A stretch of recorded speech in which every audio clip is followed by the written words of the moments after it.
Yeah, hold on 1 second. Are you okay? Are we doing more waters?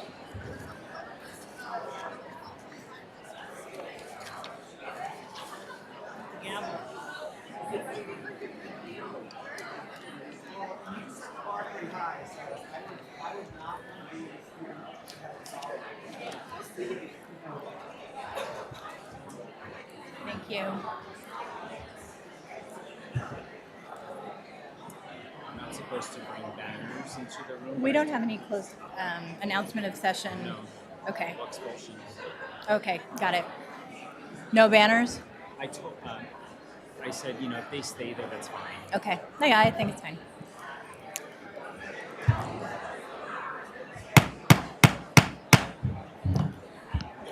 Good evening.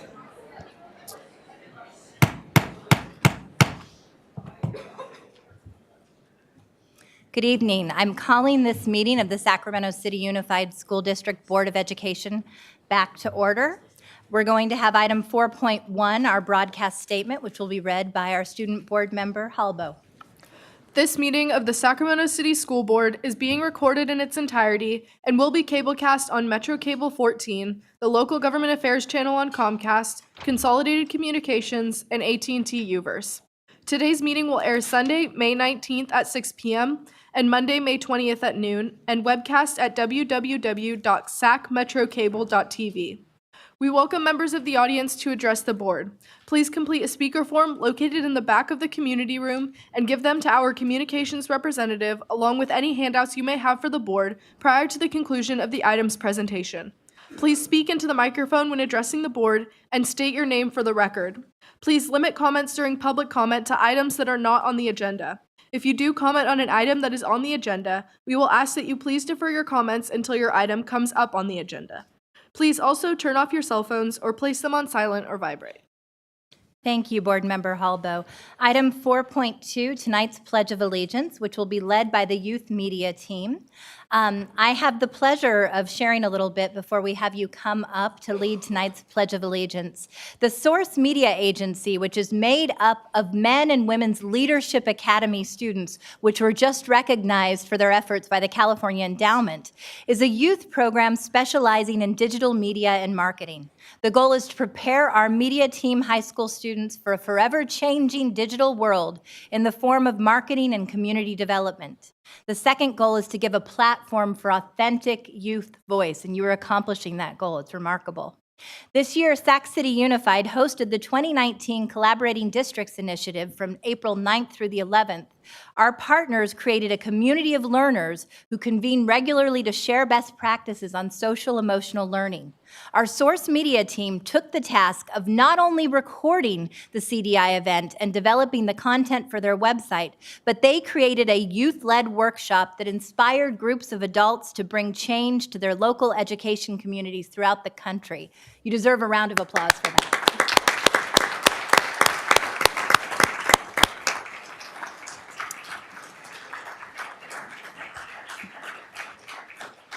On May 30th at the Guild Theater, I hope you'll all attend, Source Media will be premiering a documentary centered around social emotional learning and experience-based learning called Data with a Soul, which goes hand in hand with the leadership curriculum of Life Data Matters and the platform of social emotional learning. The Sac City Unified School District is extremely proud of our scholars for their participation in the Collaborating Districts Initiative convening, as well as continuing to be a part of positive development of the Sacramento community and lifting up authentic youth voice. And we're going to give you another round of applause as you come up.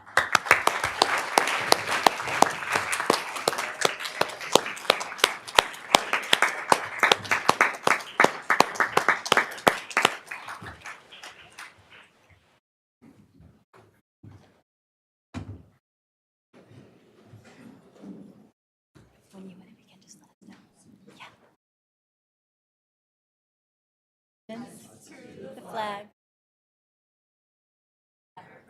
And to the republic stands one nation under God, indivisible, with liberty and justice for all. Thank you. Will you stay up there? We'd love to have you say a few words before we present your certificates.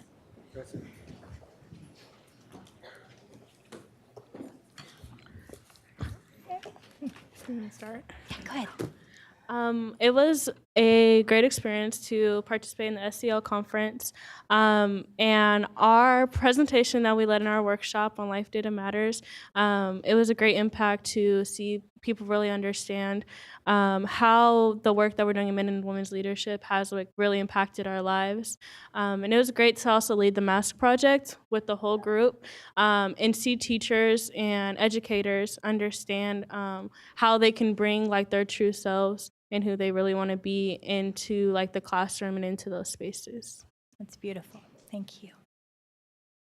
I would like to say thank you to all of the people that went to the conference, to see educators actually care about the students, not just that we are another statistic or number on the board.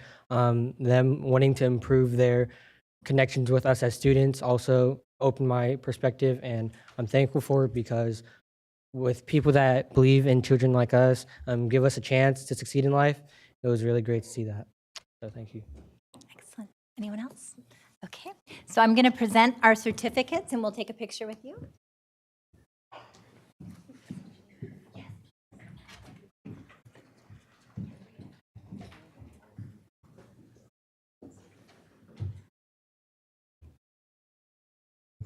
Our first certificate goes to Kiara Young.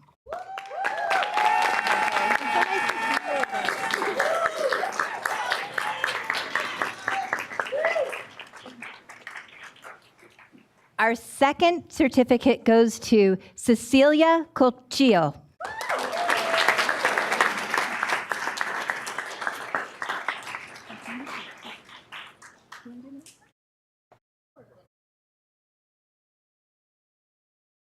There we go. The third certificate goes to Eric Wright.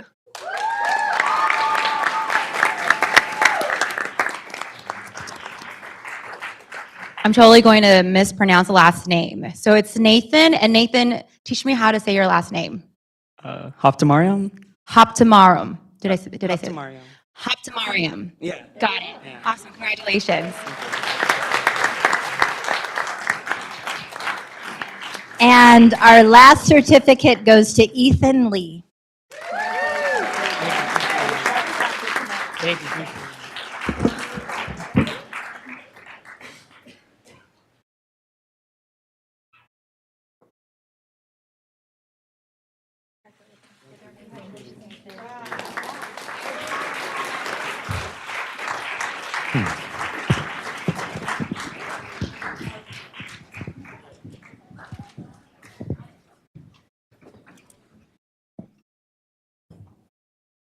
Okay.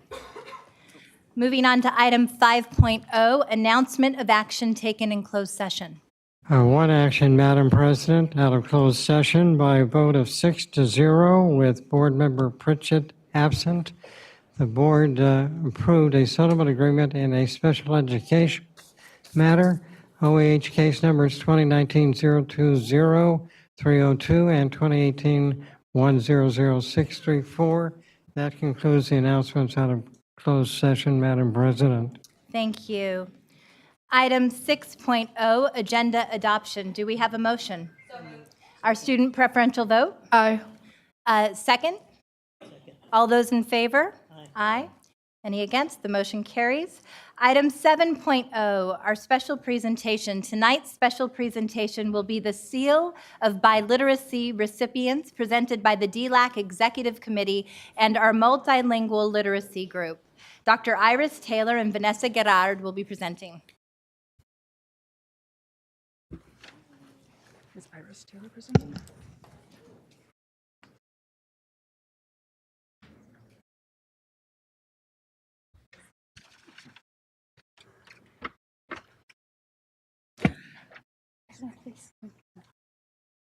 You just have a little misunderstanding. You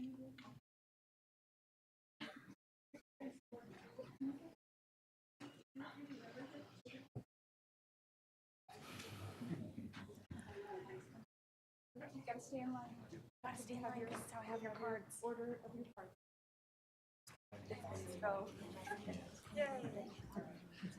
Thank you for your patience. Yes. And actually, before you begin, I just wanted to make an announcement. We are so happy to see the turnout from community tonight. We have several rows in the front, if any of you want to take advantage of one of the seats. Good evening, President Ryan, Superintendent Aguilar, and all board members. The California Seal of Biliteracy is an award given to graduating high school students who have studied and attained proficiency in English and one or more languages. The criteria for achieving the Seal of Biliteracy are laid out in AB 815 and are very rigorous. All students must achieve at high levels in their English classes and on the English Language Arts Statewide Assessment, CASP. Additionally, students must show competency in another world language through high school coursework, testing through the AP or IB programs, or by passing a state-approved test in the target language that includes reading, writing, listening, and speaking. In conjunction with the Sacramento County Office of Education, the Sacramento City Unified School District will award the Seal of Biliteracy to 276 students. We are bursting. We are bursting with pride over these youth. More than 200 students qualified through the World Language coursework and AP and IB tests. On April 1st, we transported 109 students from 7 schools and provided language tests in 14 languages. This has been made possible by a collaboration among all high schools, the Multilingual Literacy Office, the Sacramento County Office of Education, the Matriculation and Orientation Center in Sacramento City Unified, and all the many bilingual staff who volunteered their time and talked with students about the awards. The recipients of this award receive recognition through the county office and the district, a golden seal on their high school diploma, a note on their transcript, and notifying the world that they are a huge asset in the 21st century. So I am now going to read the names of the wonderful sample of Seal of Biliteracy recipients we have here and ask them to step forward when they hear their name. Alejandro Sanchez, Rosemont High School, Spanish. Michaela Louis, John F. Kennedy, French. Nikki O'Brien, John F. Kennedy, French. Elizabeth Zamaron, Rosemont, Spanish. Sydney Fong, McClatchy, Japanese. Susie Emily Campero, McClatchy, Japanese. Serena Lynn, John F. Kennedy, Japanese. Lisa Kim, John F. Kennedy, Japanese.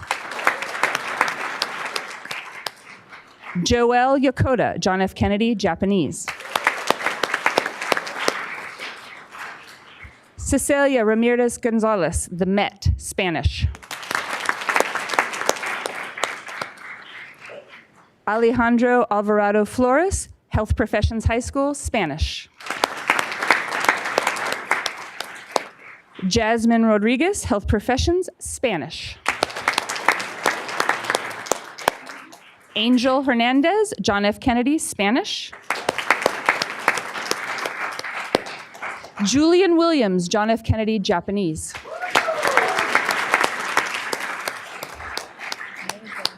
Andrea Samayoa Alvarenga, Capital City, Spanish.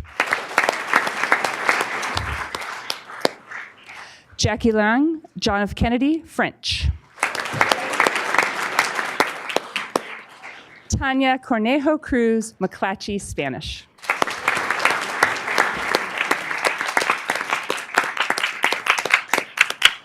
We are so proud of them. Thank you for helping us celebrate with them. Congratulations.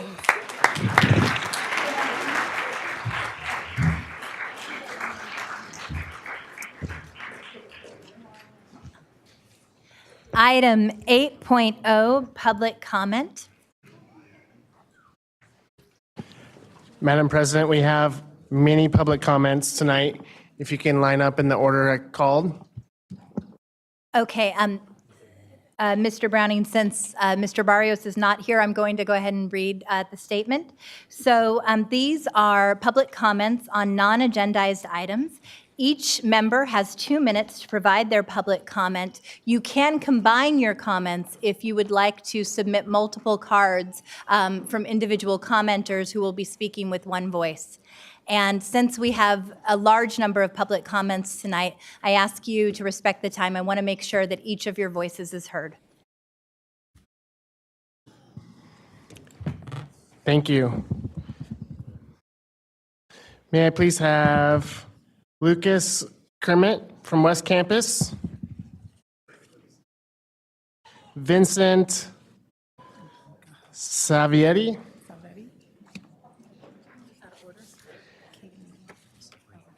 Jennifer Nakayama, and Maria Harrell-Sullivan.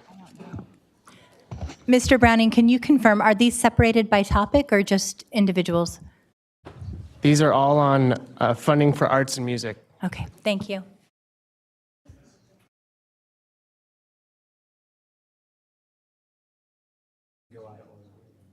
Yeah, I tried to be organized, sorry. I know it's been a little while, but you know. So hi, I'm Maria Harrell-Sullivan. I'm representing West Campus High School band. And arts and music is very important to our kids. I'm going to relinquish my time to the fabulous Lucas Kermit. Good evening, board. My name is Lucas Kermit, and I'm a West Campus student and part of the drumline, but I'm also part of Video Production Club.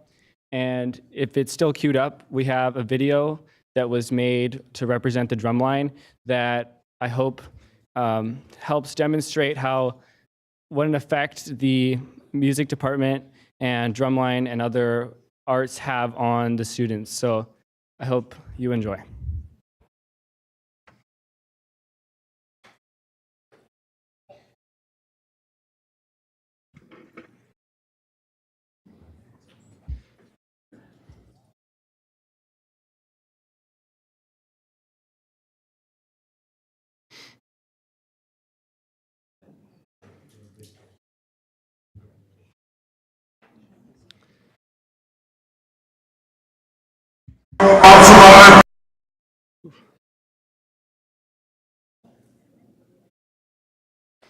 The video is the 2019 show for the West Campus Drumline.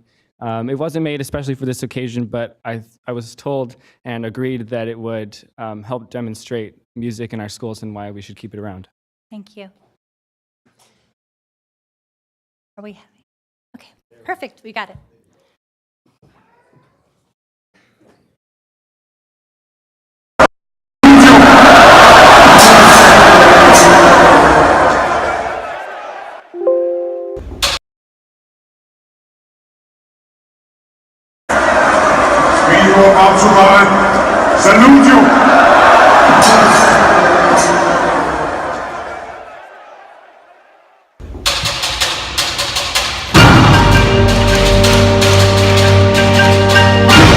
Our story begins at the height of the Roman Empire, where gladiators have been cast into enslavement and forced to fight to the death for the pleasure of the empire. This is their story.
Are you not entertained? Are you not entertained?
Thank you for your time.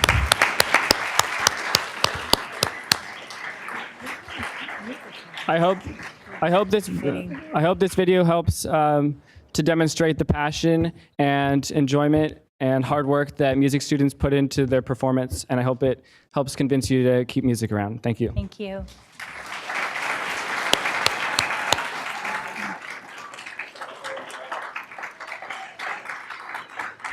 Good evening, board. Is this on? Good evening, board. My name is Vincent Salviti, and unlike many of the speakers before and ahead of me, I stand before you as a product of a Sacramento City Unified School music program. Currently, I'm a fourth-year student at Sacramento State University, doubly majoring in music education as well as trombone performance. I won the Sacramento State Saturday Club Scholarship Concerto Competition, Scoring Arranging Competition, and have been a representative member of the CMEA Intercollegiate Honor Band twice as principal trombone as well as euphonium. I'm the director of a local community band, the Sacramento Youth Band, as well as a formal member of that same band. On behalf of all students who are products of our district music programs, I can say with certainty that we would not be who we are as musicians, and more importantly, as people, without the guidance of our music mentors, staff, and fellow band members alike throughout public school. Please don't put our students at a disadvantage by cutting funding for our music programs. Thank you, and have a wonderful evening. Thank you.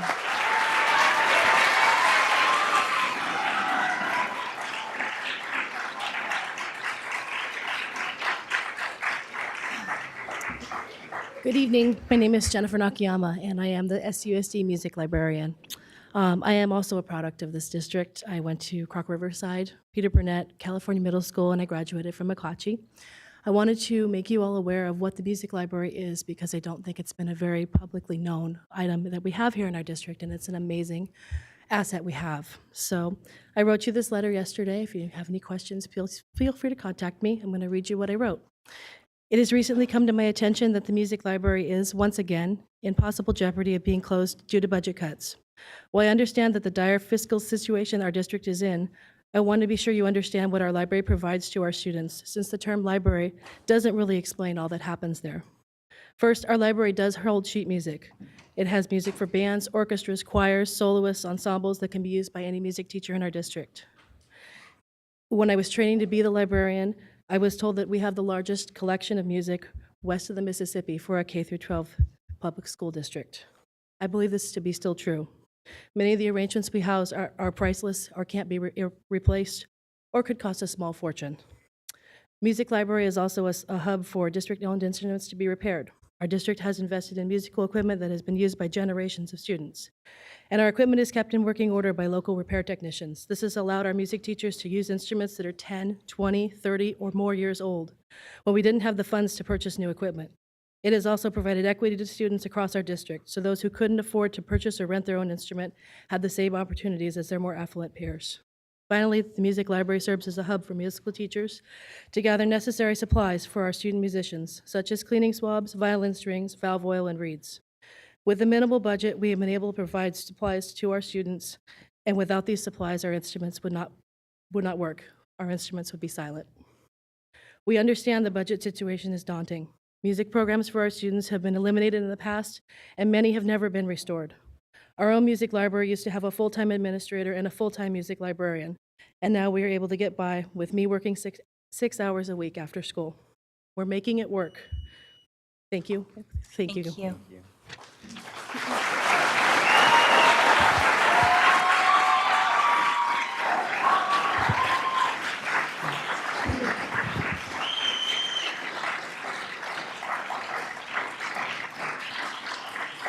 I'm going to read the next 8 commenters on the music item. Kaylee Kazee, Martin Rincon, Milo Phillips, Jacob Lesterrod, Laura Powell, Tiana Lindsay, Bianca Kiome, Alexandria Sais, Andrew Seaver. All right, good evening. My name is Kaylee Kazee. I'm from John F. Kennedy. I'm a senior there. I've always been really active in my community, in high school or outside of the community. I'm part of the robotics team. I don't know if I have been up here before talking about the robotics team. I recently got my Girl Scout Gold Award, and out of everything that I've done in my life, I'm most proud of my achievements in band, and I give a lot of credit to band for getting me into UC Berkeley this coming fall. I plan on being in band for the rest of my life. I've been doing this since 3rd grade. Ms. Nakayama, your last speaker, was my band teacher, starting then, and then I've had Mr. Hammond up until right about now. This summer, I will be leaving. I will be competing in something called drum corps. I will be touring across the United States and competing with people at high levels between ages like 15 to 22. After that, I'll be playing Cal Band at Berkeley, and I plan on double majoring in performance for horn and bioengineering. What I've been doing my entire life, I have felt this sense of community and presence in band. It's something that I've been in love with for a very long time. Can I have everyone from John F. Kennedy please stand or wave your hands? These are my family. These are people that I've been, with my whole 4 years of high school. People who've been there to support me. I've been there to support them. I have my own, very cohesive group, my section. I love my section. I hope they love me back. Hi, guys. Yeah, and the most disappointing part about this whole funding situation is I know where I've been, I know where I'm going. My good friend Vinny has committed his life to doing band, and he absolutely loves it. And by cutting funding for these programs, I know that there's students out there who aren't going to get the same opportunities as me. And to me, that really hurts. I am leaving the school district. For most people, this problem wouldn't be an issue. But for me, I really appreciate the opportunities that I've been given by this school district to go out there and do the thing that I love for the rest of my life. And I'd really love other students to get this opportunity. It really would hurt me and the community around us if we don't give these people a chance to, go out there and be musicians and do what they love. So thank you for your time. Yeah.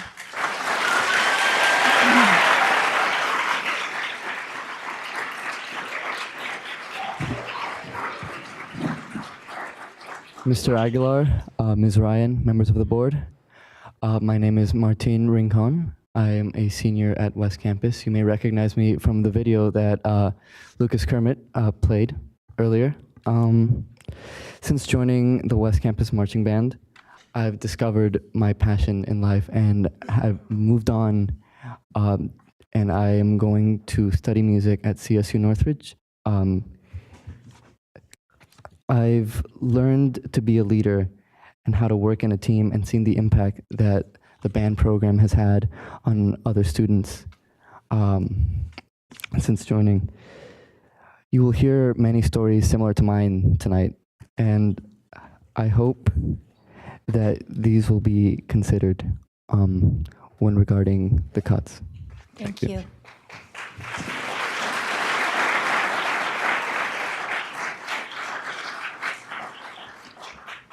Hello, Superintendent and board members. I just want to say that band has changed the course of my entire life. When I first came into high school, I hated music and everything around it. And without band, I wouldn't have grown out of that and come to know one of the greatest loves of my life. Growing up, I was forced to play music for hours a day, and I knew nothing but hatred for it. And the art form that I'm a part of now is one of the greatest joys for me. Playing trombone in marching band, in concert band, the feeling that you get when you play a part with your section perfectly is something close to ecstasy that I don't think you could find in any of the other parts of our school system. And I just think that cutting funding to it would be a mistake, because so many people wouldn't be able to enjoy what I've enjoyed and wouldn't be able to understand and grow the way that I have. Without band, I definitely wouldn't be who I am today, and to say the least, I would be much less happy. Thank you. Thank you.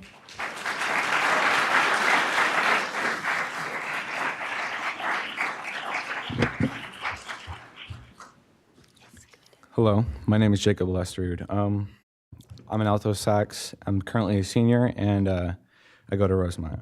I started off with music as a clarinet during 6th grade, and then I moved on, and I've been playing alto sax ever since the 8th grade.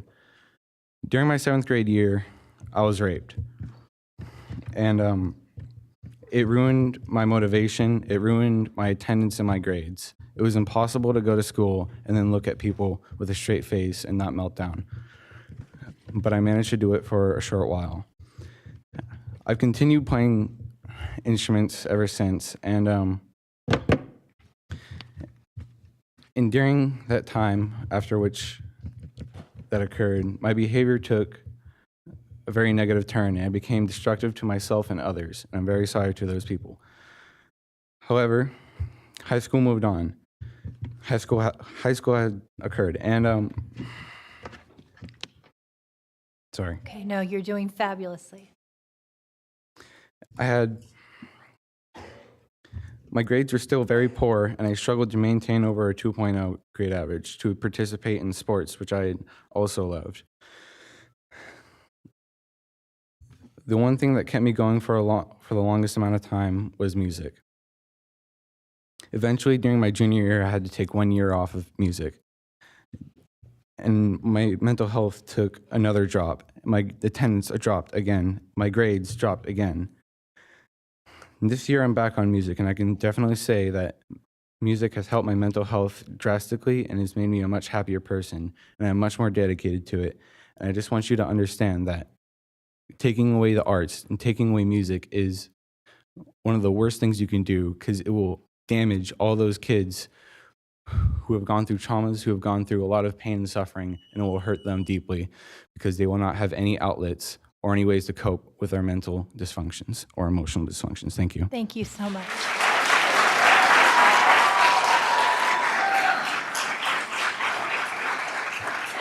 Wow.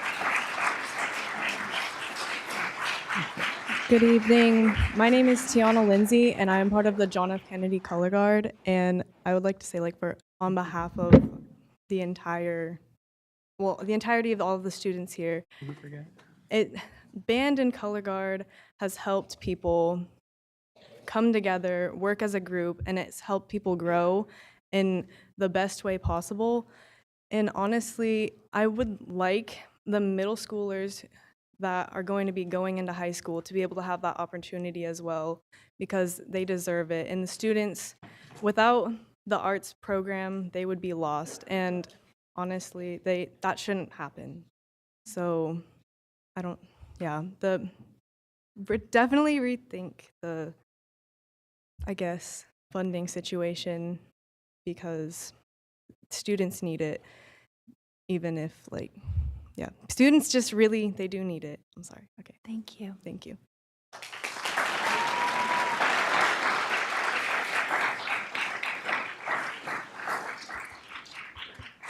Board members and superintendent, I'm Alexandria, a 12th grade member of the John F. Kennedy High School Band. My personal relationship with band has been since 7th grade, and my musical teachers stayed the same throughout my high school experience. So as you can imagine, we all became a family. This was very important to me because I didn't have a healthy family life.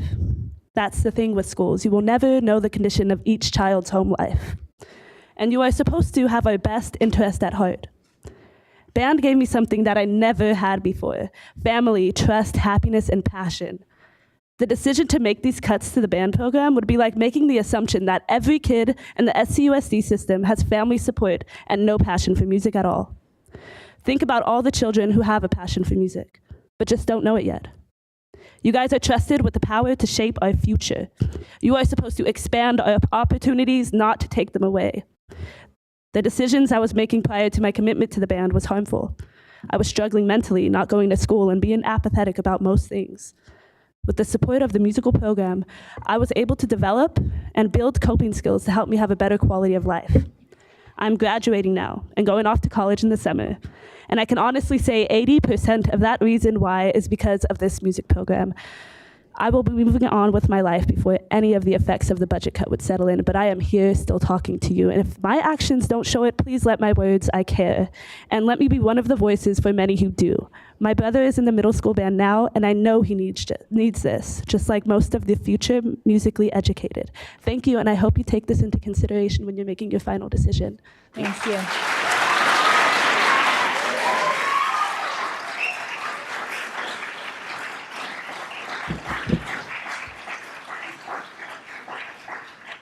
Hi, I'm Bianca Chiomani from John F. Kennedy High School, and I'm here to let you know what this music program means to me and what it's done to all of us. And I'm sure I can speak for the majority of us when I say that it's made a huge impact on all of us.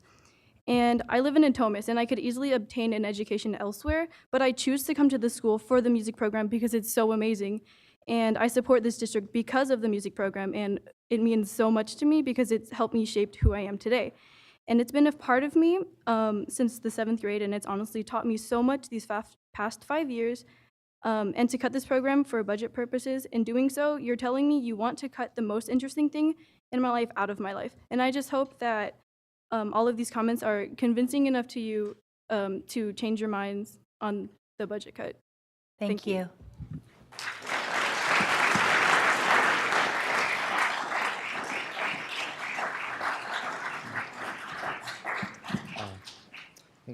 You can. Good evening, Superintendent and School Board. I am Andrew Seaver. I'm a freshman at John F. Kennedy High School. I've been playing music since I was in 4th grade, and for the past 6 years, band has been my whole life. I wouldn't be here today if it wasn't for music programs. And band has, it's given me like a family away from my family. It's given me like a second home. It's given me friends, and it's given me a purpose that I didn't know I used to have. And it's been a great privilege and an opportunity to be in the band programs here at SUSD. And it would be a tragedy if those opportunities were not given to kids if the budget is cut. It would be extremely sad for us as the band wouldn't continue, our great John F. Kennedy band. And it would be, and for all the people who don't know they like music, or they do and they won't have the opportunity to play in their in the bands here. Thank you.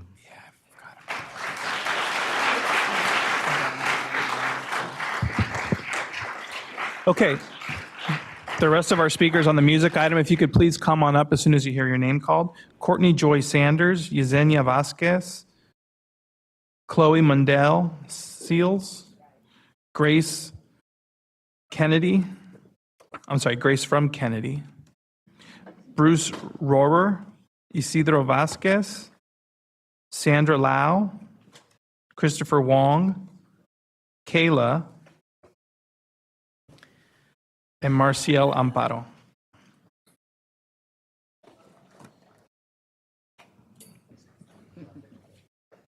Good evening, school board. I am a freshman at John F. Kennedy High School, and I've been in band since 6th grade. And band has just been the only thing in my life that kept me going through struggles and hard times. Band is everything to me, and it's helped me with my social problems. I'm not very talkative, but when I'm in the band, I just feel like I can tell them anything. And when I walk into the auditorium, I feel safe. I feel like I'm at home. And if you take that away, I don't know where I would go, because band is everything to me. And it's always been in my life. And I just really hope you consider all of our comments. The band is amazing. And the only reason why I go to John F. Kennedy is for this band program. And I just really hope you listen to our comments, and I hope that you take this in consideration, because band is the #1 thing in my life that has made me who I am today. Thank you.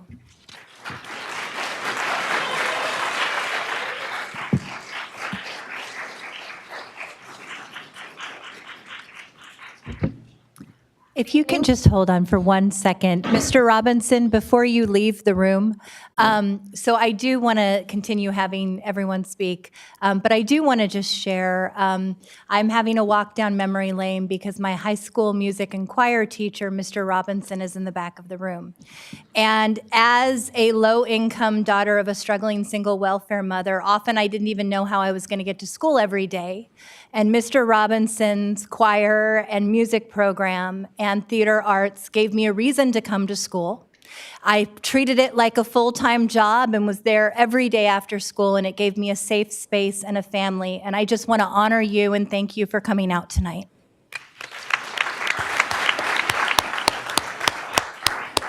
Yeah.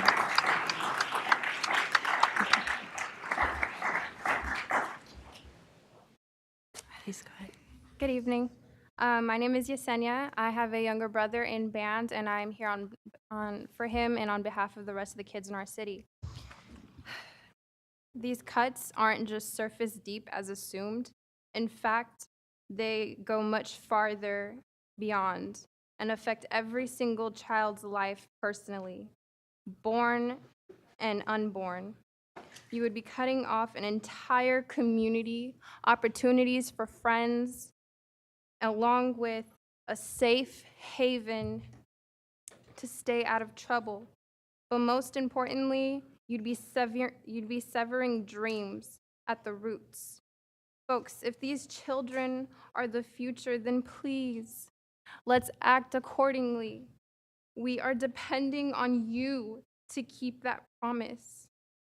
Give these children what already belongs to them, the future. Thank you. Thank you.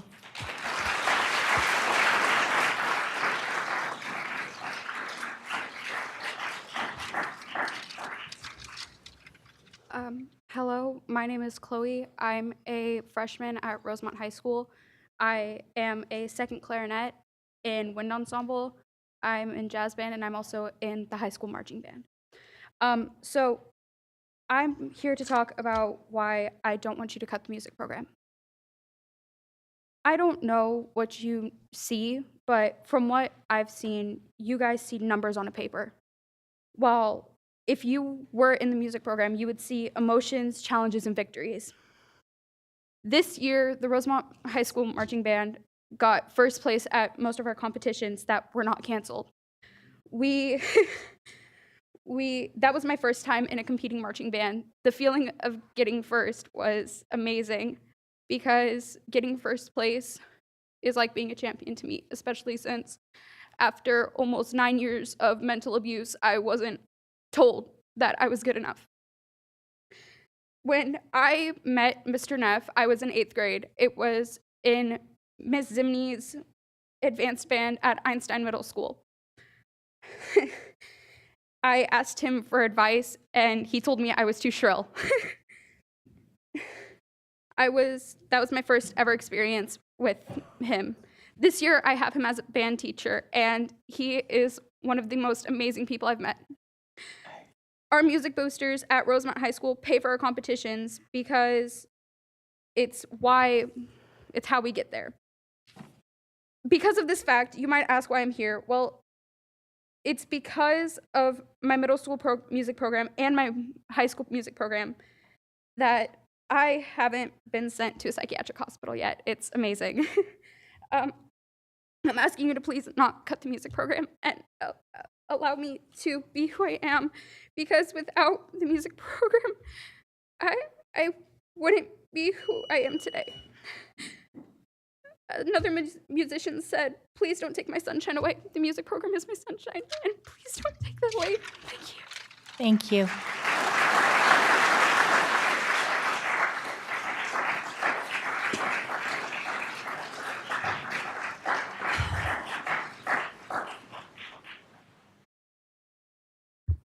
Good evening. I'm Grace Hibbs from John F. Kennedy Marching Band. I'm the drum major of the Kennedy Band. I play flute in Sacramento Youth Band. And the significance of band is astounding. It has so many effects on people's mental and social skills.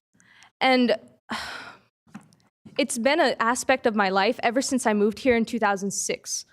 Both of my brothers have joined the band program and created a community of their own to call family. And I'm so lucky to have my brothers in that program and having me integrate in that program with them. And that integration made me not afraid to go to high school. It made me step up and want to be the person who I am. And becoming drum major, I wouldn't be up here right now if I didn't have that confidence to speak for my band. And not only have we made a community here in Sacramento, but we've gone to DC and we've marched for our country and we've made them proud to be Americans because of our music, our playing, and just our soul. And cutting band would just diminish a whole community. It would just eradicate the safety that we have. And I just think it's foolish to even consider cutting it. I mean, I get it. A lot of these money manners are like they need to be considered, but just destroying something that is so important to many is just not great. Thank you. Thank you for your time. Thank you.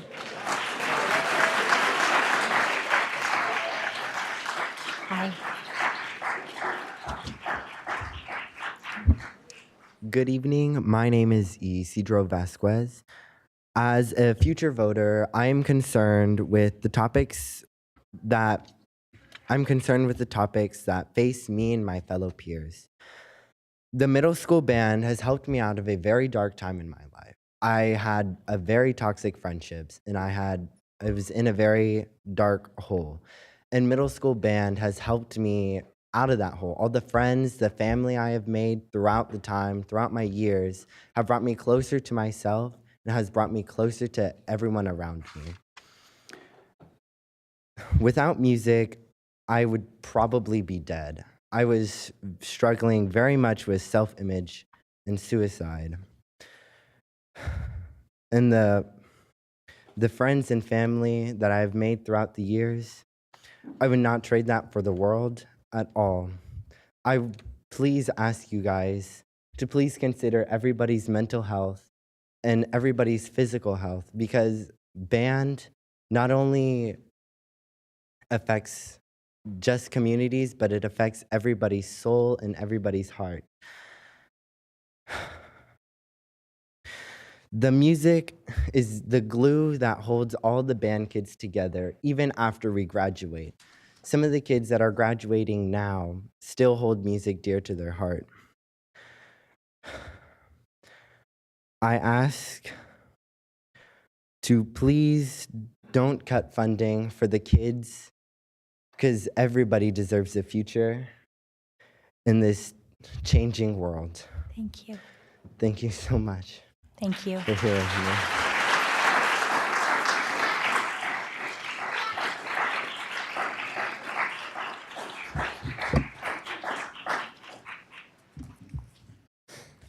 Hello, my name is Bryce Rohrer, and I attend John F. Kennedy High School, and I am in the band. Back in elementary school, I didn't really know what I wanted to do with my life. I didn't have any special talents or abilities. I wasn't in any extracurricular activities. I didn't participate in sports, and it was just kind of boring. I was just normal, maybe some average or even below average kids. I didn't even have the best grades or especially attendance. But in middle school, my brother had enlisted me into the advanced band, and honestly, I couldn't be more thankful. It was finally something that not only was I good at, but it was something that I could do to pass the time. And now in high school, I couldn't imagine a world without band. It gets me through the day. I would never even be able to get through high school without it. 6 tiring periods every day would be too much for me to handle if I wasn't able to look forward to band every day. Sometimes when I wake up, I question why I even go to school, but I always remind myself that band is there. And it's definitely not math or anything that's keeping me in. That was me. So it's definitely something I can take pride in, I can do well in it, and it's something that I can have fun with. Thank you. Thank you very much.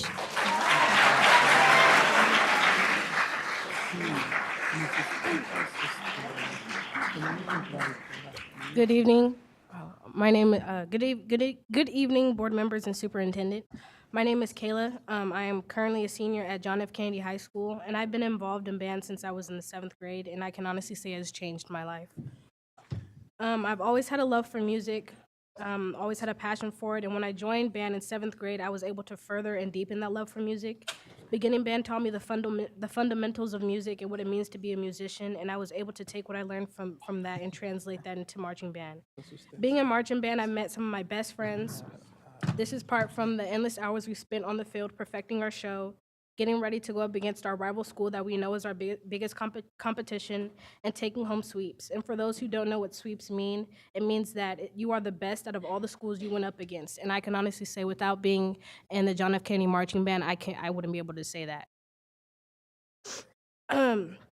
But it's more than competing. It is the time we spend together on the bus rides and someone busting out their speaker playing Careless Whisper or Don't Stop Believing, screaming at the top of our lungs and knowing that we couldn't hold a tune if our life depended on it. I don't want to ramble on, but I do want to leave with this last message. Being in band, marching band especially, we became a family. And if there was no more beginning band in middle schools, the students that are coming up wouldn't be able to experience half of what I've experienced. Thank you for your time, and I hope you take what I and all the fellow musicians into consideration before you make your final decision. Thank you. Thank you.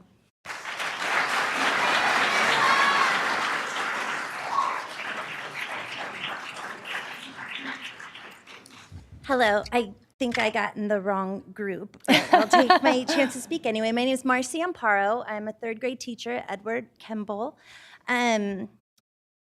My children, my personal children, are in San Juan. And K through 6, they have PE, music, and art twice a week, every year. I buy my own paper at my site. So it really makes me angry to hear these kids begging for their program.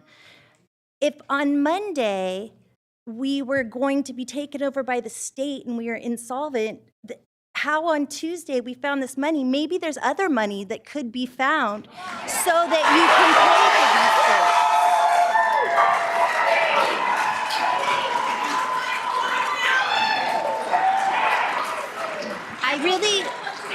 I really feel like something needs to change and it needs to be big. Maybe you could double up the admin assistants who make twice as much as teachers. They could double up. That'd make room, that'd make some money. I mean, there's just so many common sense things that can be done and bureaucratic bloat that can be cut, that it doesn't make sense to me why San Juan can do it for my kids, but you can't do it. Why don't these kids deserve it? The kids I teach every day would benefit even more than my kids do because they need it. They have trauma in their lives. That's all. I Thank hope you. you'll stay for the budget presentation to hear from Dave Gordon about some of the issues you've addressed. Yes, thank you.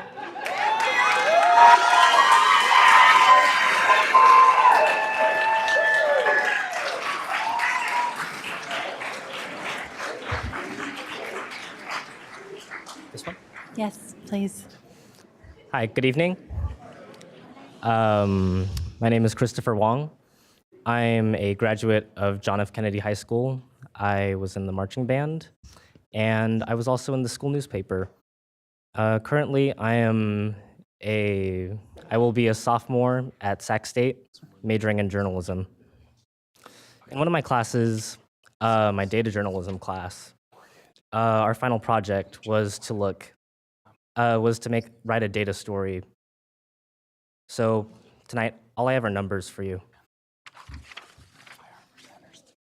Sacramento City Unified School District, of its middle and high schoolers, 10.91% are enrolled in music classes. San Juan, 12.18%. Elk Grove, 13.72%. Folsom Cordova, 19.7%. We outrank Twin Rivers, 7.71%. I'm going to keep crunching numbers on this in the back of the room. So, other districts, Center Joint, 14.41% are enrolled in music. Natomas, 15.21%. Washington, 16.27%.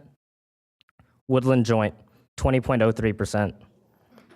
Rockland, 23.77%.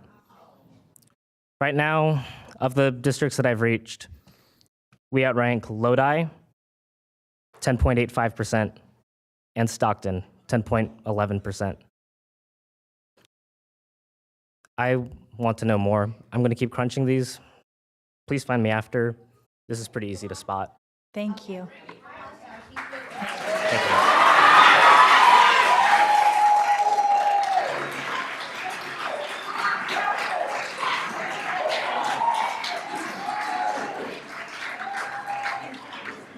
Hi. I don't know if it's on. Hi, hello. If we can be quiet so we can hear our speaker. Hi, my name is Sandro Ledoux. I'm one of the head teachers at the Overture program, which is also on the chopping block. Like I said last time, we all know music is very important, but I also know sometimes things are futile. Like my first year teaching at the program 7 years ago, the Fruit Ridge School was going to be closed down. So we played, everything was great. We played for the meeting, people were shouting, and the school supposedly had a big surplus, but they still closed it down. So I'm just trying to be real here. Maybe we can all, if suffering is a necessity, maybe we can all suffer together instead of treating music like a second-class subject. No one ever is going to say you're going to cut math. So why we're going to, so maybe if we all suffered a little bit, we wouldn't have to cut everything, and maybe just a little bit from everything can go down if that's the end, if that's the absolute necessity. Thank you. Thank you.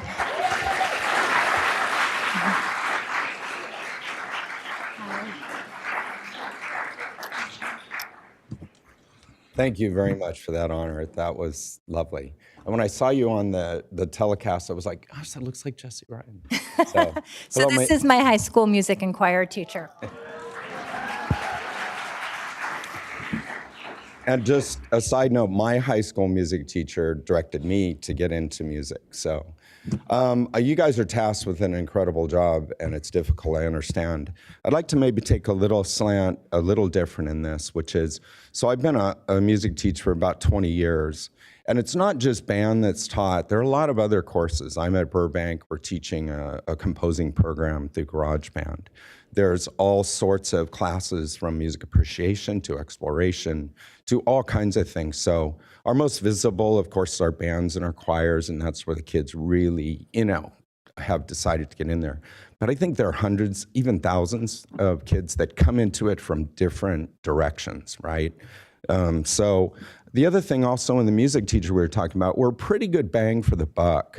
Like if you look at the average music teacher's day, we don't really bounce out at 3. I'm sure Jeremy Hammond, I could go through a list, every music teacher I've ever known will spend time beyond the contractual hours. So we're kind of cheap in that respect in keeping our kids involved. The one other thing I wanted you to maybe consider is that we are in the capital of California. And I really grew up in California, but it's a visionary state. And I think a culture, a nation is remembered by its culture. And so I just on Siri, what we make in the state of California, and it's $293 billion in the entertainment business. So I think it's the things that we plant here as far as supporting and keeping the arts and music, it's actually central and core to California. And, it's again, something, as you know, very valuable to support. So thank you all. Thank you, Mr. Robinson.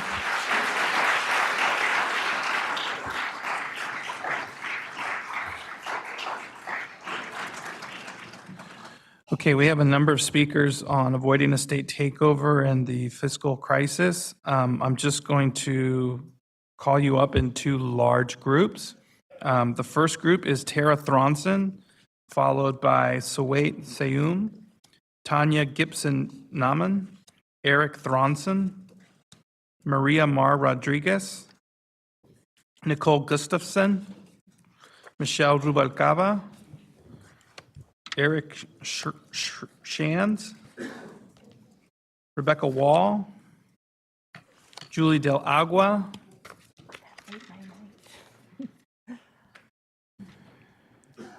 And there's some with Julie Del Agua, and we'll pause there and let this first Okay, one go. thank you.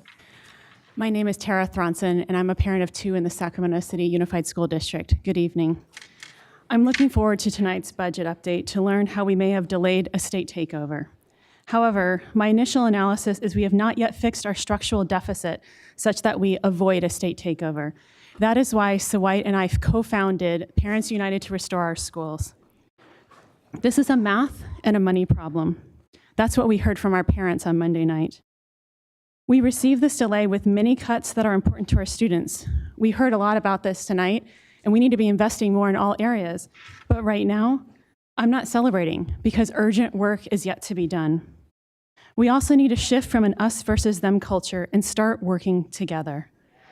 After we shift to a collaborative culture and realize this isn't a district, a teacher, or a staff problem, but all our problem, and work together as a functioning system, then we can address the money problem. Yes. The money problem is we're not investing in our educational institution at the federal, state, and local level nearly sufficiently. And we're scraping by with mechanisms just to make things pencil out, and it's just hurting all of our students. We need more investment with an equity focus. We need to stop the deficit spending and start working together before we invest in new funds. First, solve the urgent math problem, then the overall funding problem. Parents, we want our decision makers, the district and the 5 unions, to come together and solve the math problem. I am grateful that I just heard tonight there will not be a strike. Thank you to those who called off the strike.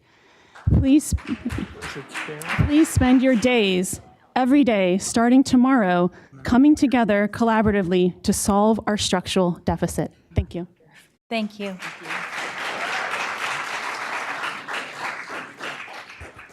Good evening, Sawite Siem. I am a mother. My 2 children go to, are in the district, and I am here, as Tara mentioned, both Tara and I founded a group, Parents United to Restore Our Schools.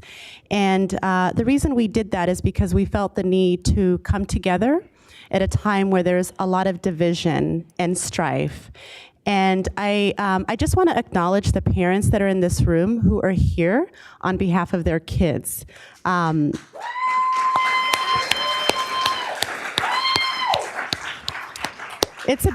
It really is a beautiful thing. You know, we heard some positive news today about the state of our budget. And while we have reason to celebrate a little, it's a temporary fix. We're not out of the woodworks. We have a lot of work to do. As some of the kids here, our students, expressed, you know, programs that mean a lot to them or are on the chopping block. And for every student that was here today, there are thousands that couldn't be here today and speak on behalf of themselves and their families. So we're really mindful of that, right? And I think that this is a time where we need to come together as a community. As Tara mentioned, we're really pleased to hear the announcement from our beloved teachers that they will not strike on May 22nd. That's a big deal.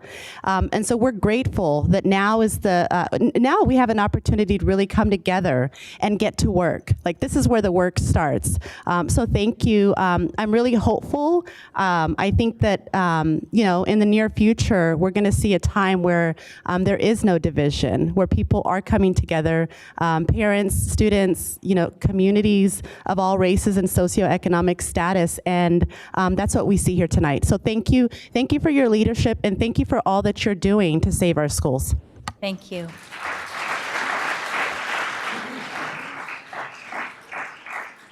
Hello, everybody. I do need to say a disclaimer that the following comments represent my personal opinions and not those of my workplace or employer.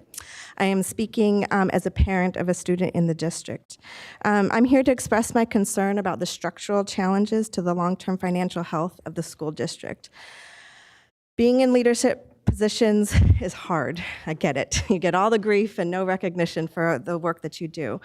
But it is a position that you all have chosen to be in and have been selected to represent our community.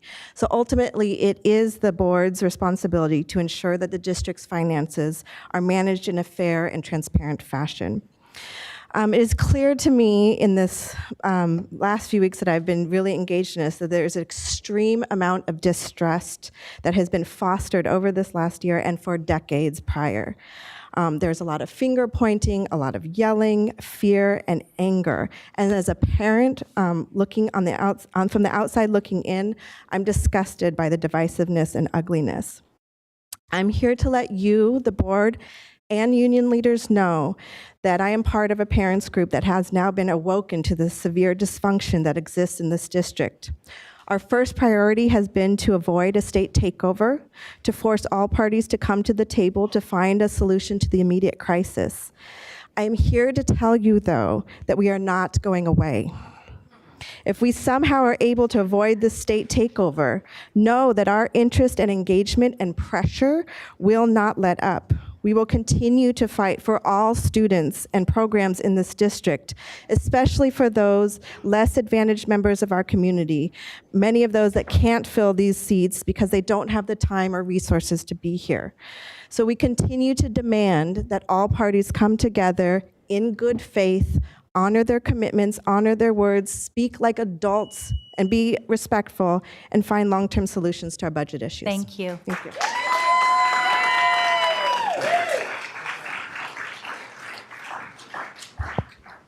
Hi, good evening. My name is Eric Thronson. I am a parent of 2 children in the school district, and I have to tell you, I'm really excited to hear that we've found some good news, and we're going to be able to delay a little bit a state takeover. My family, we have been worried about this for a long time. But on the other hand, I have to tell you, my wife suggested that I pick an analogy, and the one that came to mind was I kind of feel like Jon Snow, because winter is still coming. Some people might get that joke. While we're delaying problems, we aren't solving them, and we need to solve them. And that as my friend who just went before me pointed out, is ultimately your guys' responsibility. We asked you, we elected you to take control of this issue. The parents are getting involved because we're frustrated, and we feel like for a long time these problems have not been addressed. They need to start being addressed. That takes you guys, that takes the administration, that takes all of the union leaders, that takes everybody. But ultimately, the parents are first and foremost concerned about the kids. And that is why we're here, and that is why we'll continue to come. We are not interested, we're not concerned with you guys, we're not concerned with the administration, we're not concerned with the teachers, we are concerned with our kids. As has been pointed out earlier, there are school districts around that are doing better than ours, and there are lots of reasons. We recognize that is true. We have a unique challenge, but that doesn't mean that we can't solve them. And we want to help. We want to be there to help. But we want to make sure that you guys are doing your job. Thank you. So, thank you.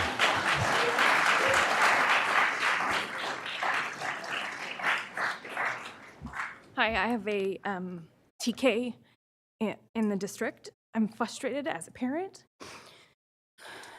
We're all a team. We're all parents, the board members, the teachers, the staff, the union, and I want to see us work together to avoid state takeover, to stop the bleeding. I do ask that we lead by example, the same as we ask our children. We work together with respect, even if we disagree. We work hard to find the best solution to solve this problem, and even when times are hard, we don't give up. Our question should always be, how are these issues going to affect our children? And I hope that this is my first meeting. It won't be my last. I'm engaged, and I won't go away. And I hope that all of us in this room can come together respectfully and figure out a solution for the long term, because I have another one, a 2-year-old at home also, and it's not just about my kids, it's about all of the children. Absolutely. Because our future are our kids. So if we're treating them, well at school, they'll learn and they'll be able to take care of us. Thank you. Thank you.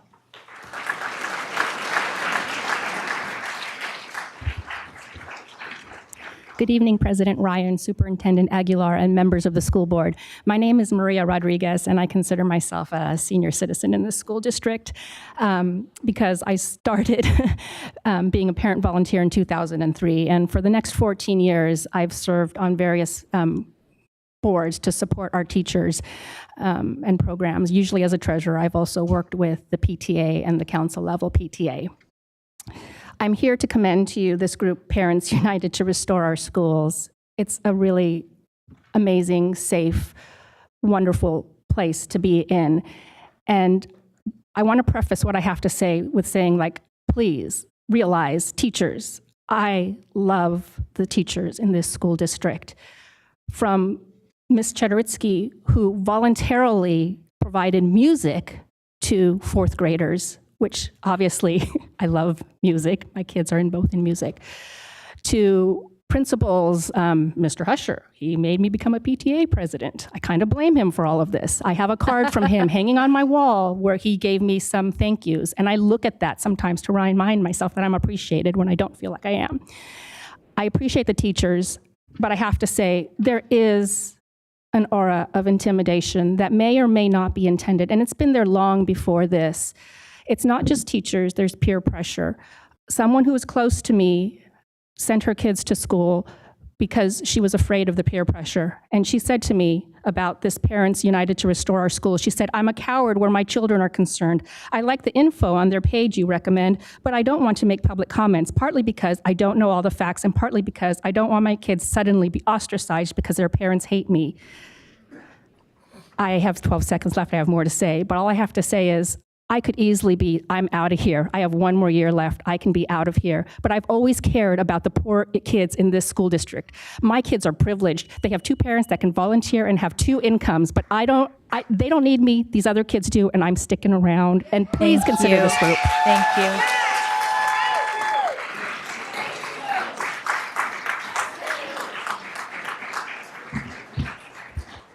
Good evening, President Ryan, Superintendent Aguilar, board members. My name is Michelle Rubalcaba, and I am a Matsuyama parent. I'm also on the PTA board, and I have a fifth grader and a soon-to-be kindergartner that would be coming into the district. So I am very concerned about the possibility of state takeover. I think it's amazing news that the teachers' unions has decided not to strike. I didn't see how that was going to avoid a state takeover, so I am so appreciative of that news, and I want to commend them for taking that positive step in the right direction. I think that it is just a baby step, and there are still some very hard discussions that need to happen. I know that there are very serious problems that have happened for decades or years, and we're not going to be able to resolve them if we can't come together collaboratively. I want to implore everybody who is a stakeholder in this process to be open to all sorts of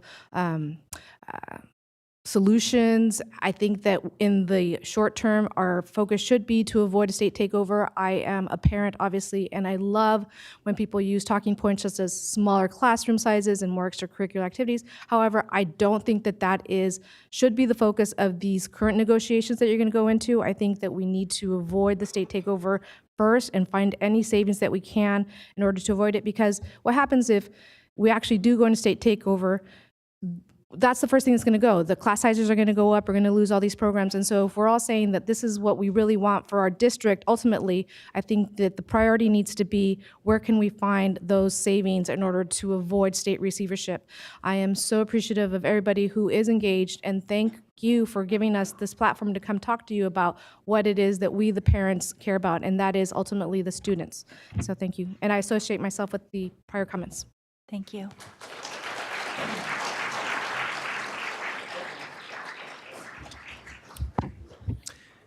Good evening, board. My name is Eric Schranz. I have 2 kids who attend Caleb Greenwood Elementary. I'm also the volunteer track and cross country coach, and am a member of the Parents United group. I haven't had the time or energy or time to pour through every single document about who promised what, where, and where every dollar has gone, but please do all of us a favor and make the tough structural changes that apparently need to be made so we don't have to play this silly and disruptive game again next year. But please, no tax increases and no one-time fixes. The energy, the animosity, and the time that it's taking up is ridiculous, and it's embarrassing. To be clear, I'm not blaming one party individually, but I'm casting blame across the past decade of weird board decisions and its spending, the bullying of the labor partners, and both parties' inability to get over past issues and instead look towards our kids' futures. I'm thrilled to hear about SUTA's calling off the strike. That's fantastic news. But they all need to know as well that there's a tremendous undercurrent of frustration with the parents. And like we've said before, we're here to stay. And if there's another strike, we're going to be here to walk in and volunteer and work during that strike. To the board, though. To the board. Please accept. I've got two pieces of advice for the board. First, improve your communication with parents. I tell you, I get 4 calls a day if my daughter forgets lunch and owes 50 cents. I literally get 3 or 4 calls a day. But I don't know what's going on with the board and with the district and if we're gonna go bankrupt or not. But I know that she owes 50 cents, and it's crazy.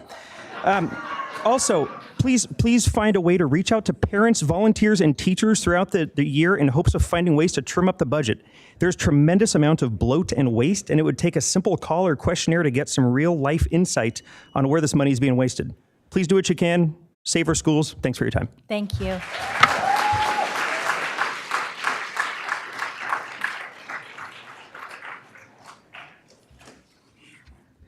Good evening. My name is Rebecca Wall. I was a super volunteer as a parent at LDV, so I just had to come and work for the district to give those skills out to all the other kids in the other places. But tonight I'm wearing my parent hat, and I wanted to share that you've heard a lot of bad news from people and frustration, and while that's all there, I did want to share some good news. My daughter, Audrey Wall, is 12 years old. She's in 6th grade at Leonardo da Vinci. Because there is music at the K-8 schools, she's had the opportunity to be in music. And because of that, I've seen a dedication and a persistence that has applied across the board to all of her schoolwork. I've seen an increase in her ability to handle the math that's coming her way and succeed with that. It has had a direct effect on her academics. And in March, she, along with 21 other students from the district, went with Mrs. Nakayama to the California Music Educators Association's Golden Empire Festival at Sac State. And my daughter was one of 3 that walked away with a gold medal for her performance that night. Because of that gold medal, she was invited back to the statewide competition in May, where she was able to compete as one of the few 6th graders with students up through 12th grade who had qualified in their local section. And she also took another gold medal home from that because of the opportunity of K-8 music. She's leaving K-8 to go to San Brandon next year so that she can be with Mr. Hammond and move up, hopefully, to high school at JFK with Mr. Hammond. And I just want to encourage the teachers to share that if you can come into the room and help solve this problem, families like mine will be able to stay in Sacramento to get their needs met for their exceptional students. Thank you. Thank you.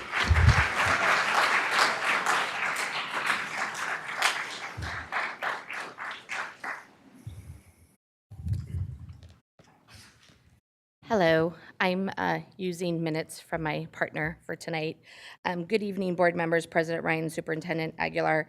I stand here today and I have a group of teachers behind me who were gonna stand but decided to speak on their own volition after the Monday parents meeting.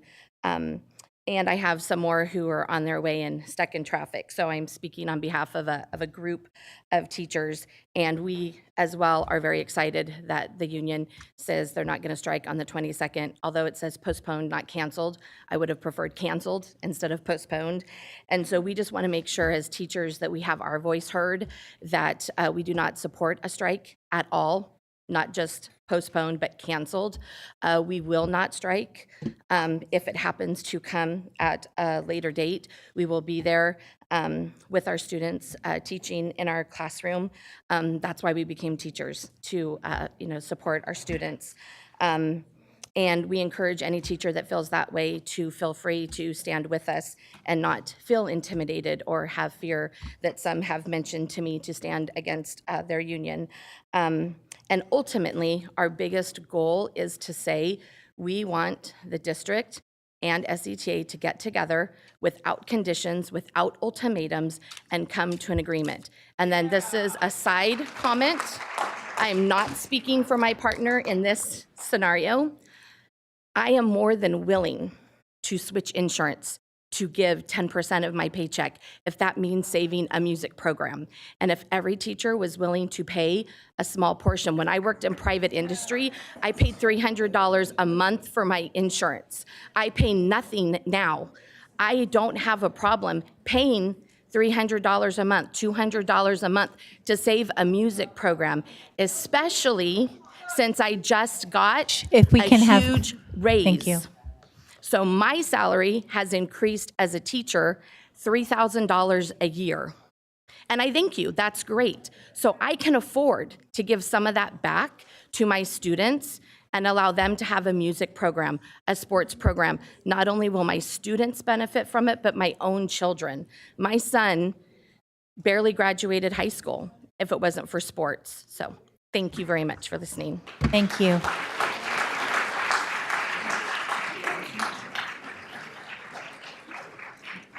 Good evening. My name is Deborah Andorf.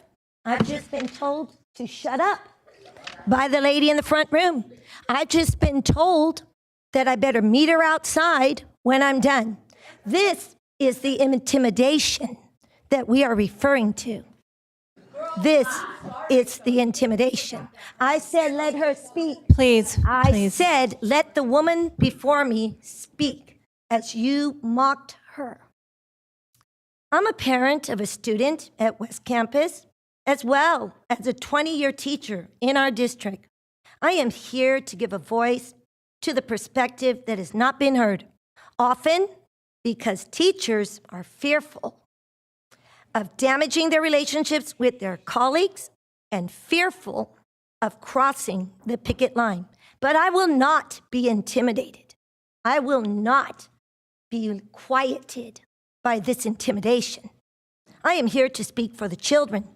When I heard the children speak today, I was emboldened by their fearlessness to come forward and speak their truths. I am emboldened by their courage. I am not intimidated. I was emboldened tonight. Although I'm grateful for the very generous pay increases that my union has negotiated, I'm appalled that it has come at the expense of our students and the other 4 unions that were willing to negotiate with you. I am appalled that despite your efforts to inform us of our very generous compensation packages when compared to neighboring school districts, and despite unbiased sources outside of yours, that have been confirmed, my union still will not unconditionally meet and sit at the table with you. If you can please wrap it up. We Thank talk you. about sacrifice, but I will tell you that as a teacher, I have made no sacrifices. None of the teachers in this room have. I am appalled by this. Come and speak and tell us. We pay 0 co-payments. I'm We sorry. pay- I have to wrap you up unless you're Sure. joining your time with someone else. Okay, thank you.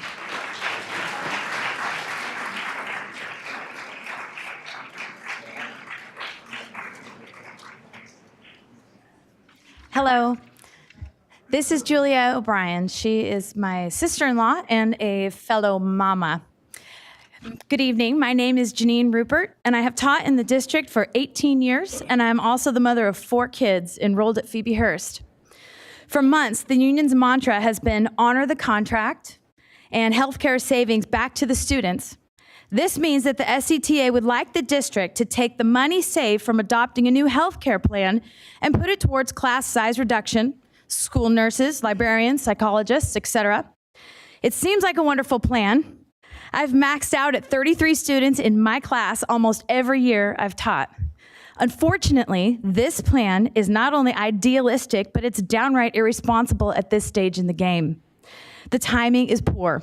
Lowering class sizes in grades 4th through 11th would cost the district tens of millions of dollars the first year alone for new personnel in terms of salaries, pensions, and benefits. Sac City teachers are the only teachers in the entire state of California that pay 0% for benefits, I might add. And of course, there's facilities, resources, and upgrades for additional classes. How is this a savings? Our district is millions of dollars in the hole, and the union wants the district to spend millions more. We are on the verge of a worst-case scenario, a state takeover. Now is not the time to be squabbling about our contract. That idealistic ship has sailed. Table it. Both parties must come together harmoniously, a united team, not us against them. When the bottom dropped out of the economy in 2008, the entire country made sacrifices. Government agencies, big businesses, mom and pop shops, administrators, employees. That's what needs to be done now. Sacrifices from both parties, with some losses, unfortunately, to save our district from state receivership. The union needs to realize that we are in a crisis situation. Now is not the time to remodel the bathroom with marble floors and a gold toilet when the house is being foreclosed. Can I ask you, are you taking 2 minutes for your sister as well? Yes. Okay, so 2 more minutes. Just want to make sure. Furthermore, Just want to make sure. she wrote this part. Furthermore, the CTA announced that they'll be bringing their masses to the Capitol with their own agenda on Wednesday on the backs of the teachers who were planning to strike. We are their pawns. Are they here for the 47,900 Sac City students and families being adversely affected by this mess? Absolutely not. With a pep in my step and my head held high, I crossed the picket line last month, for I do not support the union's proposals at this time. And more importantly, my students need me to be at school. Thank you. Thank you.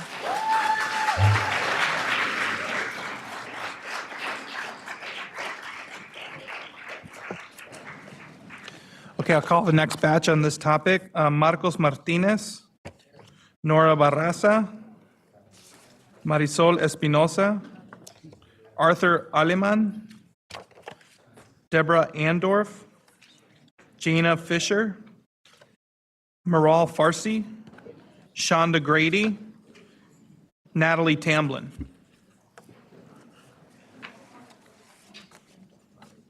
Thank you. Good evening, board. I'm here, my name is Marco Martinez, because I have 2 kids at the district. Recently, I was discussing with them this possible strike, reasons, goals from SCTA, goals from the district, the concept of state receivership. And my kids are only 11 and 9, but they kept asking a lot of questions. So after talking to them about this, I came up with one of my own. What I asked them, if you were to be standing right here, what will you tell the teachers? What will you tell the board? They told me that they love their teachers, but they also love learning. So they hope no one ever makes them choose. That was it. They don't want to have a choice for a strike. Now, I was relieved when I came in that the SCTA has postponed the strike. But I ask, why does it take a single politician to convince you and not the parents of this district that we didn't want you to strike? A single person was capable of influencing you, but the parents of all the children were not. That is very disappointing in my eyes.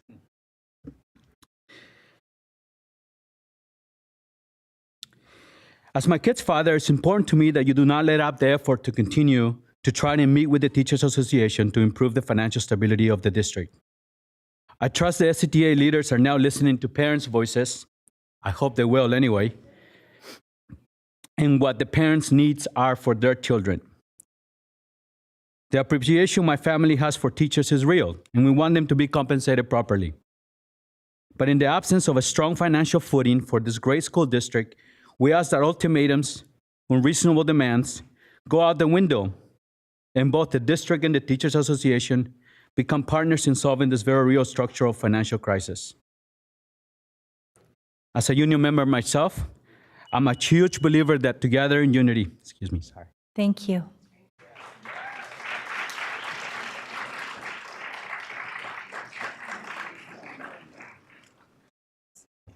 Buenas noches, Good evening, miembros del jurado. members of the board. Yo soy una madre de familia que tengo hijos en 3 diferentes escuelas. She's a mom with kids here at different schools. En Luther Burbank High School, From Bacon y Bowling Green, Chicago. Esta situación me ha tenido un poquito nerviosa. The situation's made her very nervous. Porque con todo esto estamos perjudicando a nuestros estudiantes.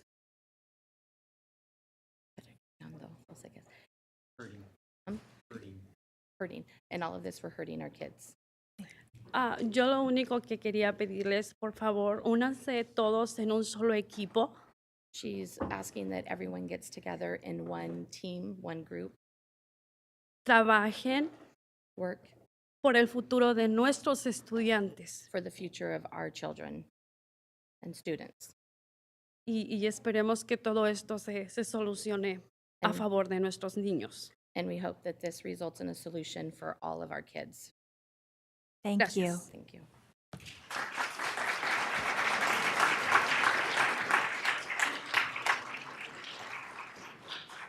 Good evening, Superintendent Aguilar and board members. I had a lot to say, but I forgot. What I want to say is that right now is not the time to. Right now is the time for the teachers union and the board members to come together and sit down and negotiate in good faith. You know, because right now that you can, I know in a couple of months you won't be able to. So if we don't come together and negotiate in fairness, the ones that are going to be suffering is our kids, our families, and our community. So I'm going to ask you guys to come and sit down and work it out. Thank you. Thank you.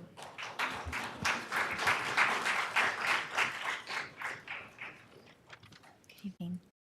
Good evening, board and SCTA members.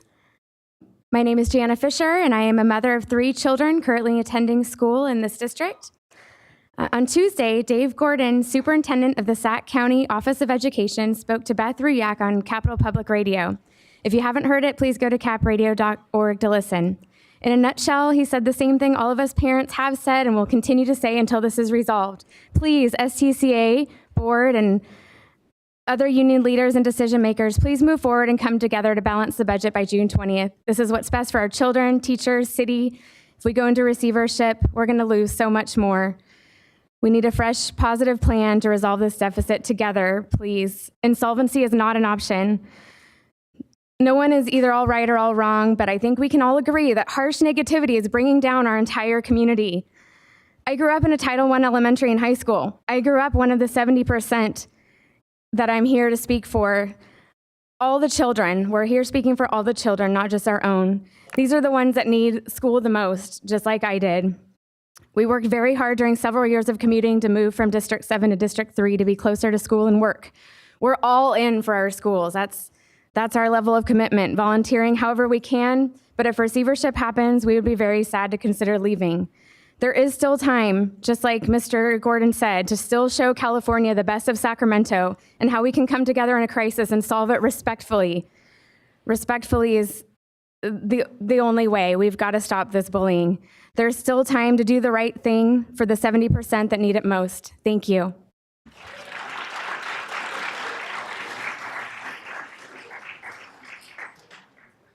Good evening, everyone. Thank you for hearing me out. I really don't know what I'm going to say. I'm very emotional right now. I heard these kids talking earlier, and I'm sobbing my eyes out back there. They have experienced tremendous challenges, and the programs that the school district offers have literally saved their lives.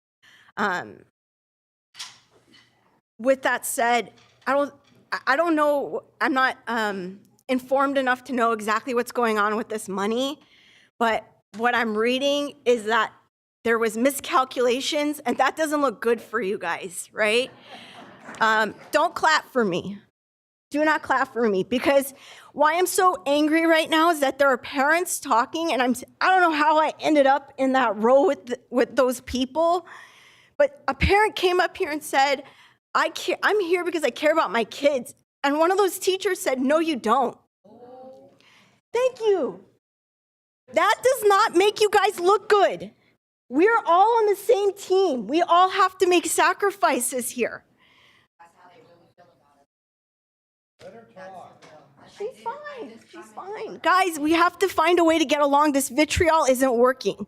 When I spoke last time, a teacher got in my face. Who needs that? We're here to work together. You guys, them, everybody. There is no us, them. Like, we have to do what's in the best interest of our kids, and that means the teachers must be supported. The school district must be healthy. I'm sorry, I have nothing else to say.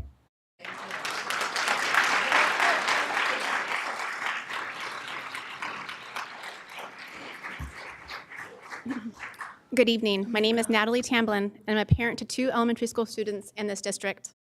I'm also a teacher in the district, a recently laid off teacher as a result of the budget crisis. But tonight, I am here as a parent. I'm a very frustrated parent who wants to find a resolution to this financial crisis and wants long-term solutions that will make us a destination district. A district that puts students first, that prioritizes programs like music, art, and special education services, that has high school programs that I want to put my children into. I want to be proud to say my children attend school in Sac City Unified. Tonight, I ask that both SCTA and the district come together to find a compromise to avoid a state takeover. Please put your differences aside and remember that we are here for all children. And just for the record, as a teacher, I would pay a portion of my health care if it means compromise. Thank you. Thank you.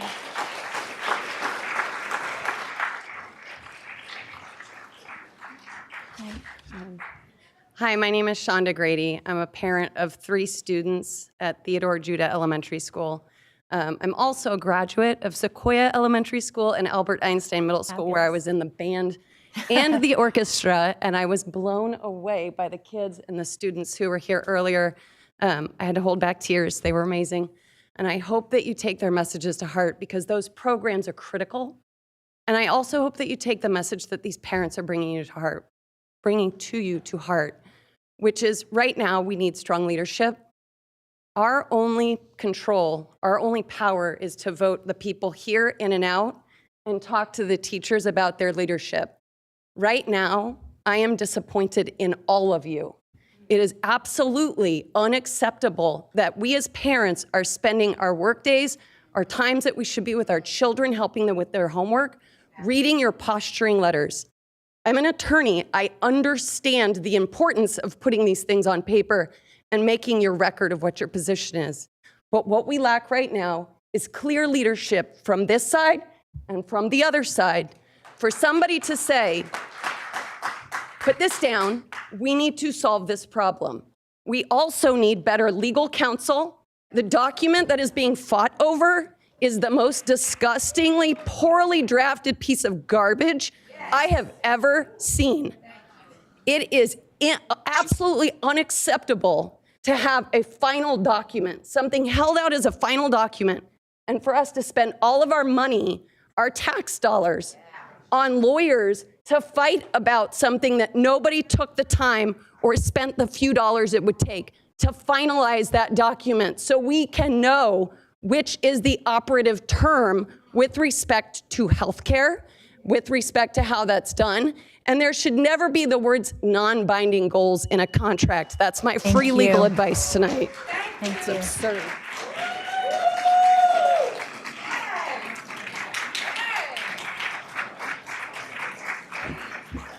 So I'm now using my 2 minutes. Okay. So although I am grateful for additional revenues, the governor investing more money in education, and that the district has cut $28 million, we are still in a deficit spending, and we will still need millions of dollars more to avoid a state takeover after next year. This should encourage us to be even more engaged and ramp up even more parent involvement. This is the time to have an even stronger voice.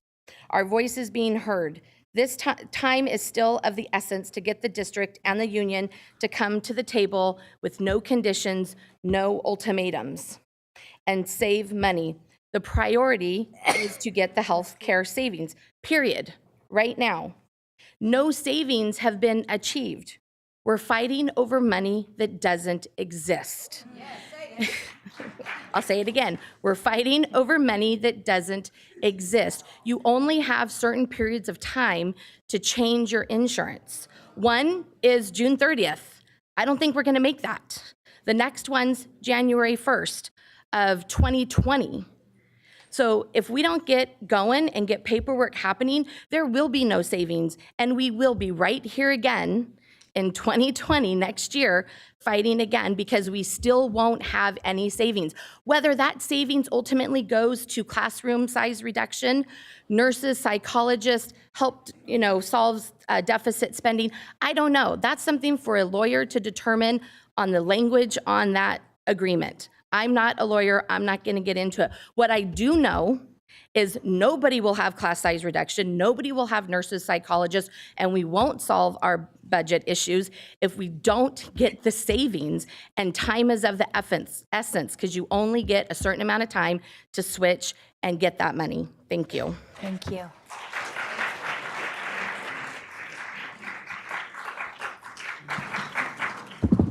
Okay, we're going to call out the names of the last members of this group. Jimmy Armstrong, followed by Cassandra Gutierrez, Andrea Smith, Sairo Mendoza, Alina Cervantes, with Jen for 2 extra minutes.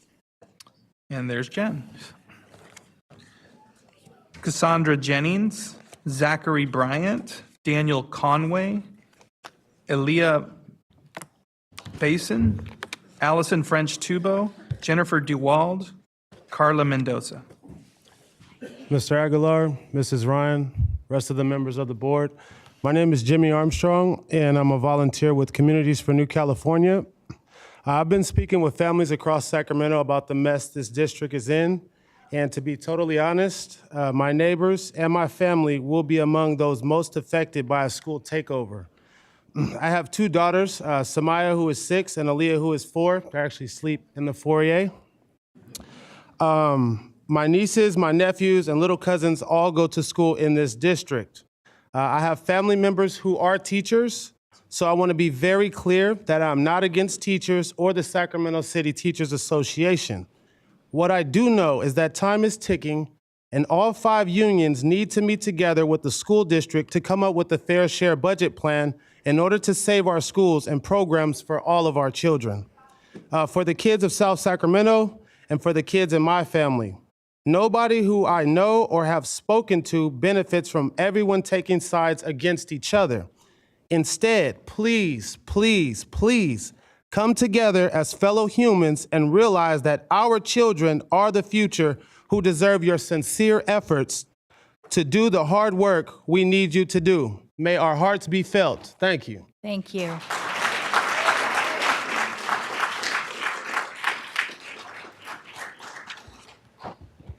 Good evening, everyone. My name is Andrea Smith, and I'm a volunteer here with Communities for a New California. Over the past few weeks, I have been knocking on doors of families in the community of South Sacramento, and I had the opportunity to speak to some parents like Kenya A., who said, and I quote, "I wish they would involve the parents directly because we are the most affected. If the children are affected, we are affected too." Or Daniel Pena that quoted, "Make sure our children are being put first and thought of as well, because if our teachers don't want to help them out and look out for them, then who do we trust?" These statements reflect the same sentiment that many of the families who I have spoken to over the past few weeks have shared and asked us to share with you. From what I can tell, the school district have worked hard to bring the deficit down using every tool it can, but it's still not enough to solve the district structural issues.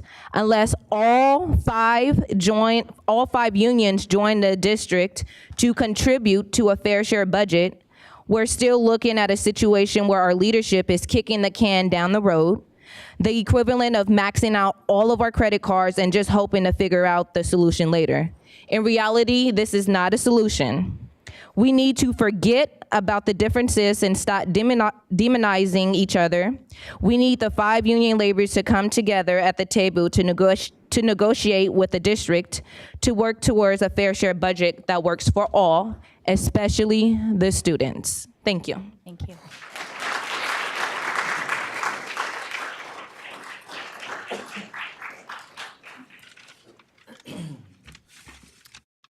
Good evening, everyone. My name is Cassandra, and I'm with Communities for a New California. And I want to take this brief time to express my feelings and my thoughts on the budget situation. I want to express that even though the budget has been decreased, the alarm bell is still ringing. We are not out of this problem, and we should hear that bell and not ignore it. The fact still remains that there is still an urgency, right, to eradicate this problem, and we cannot be tricked into complacency.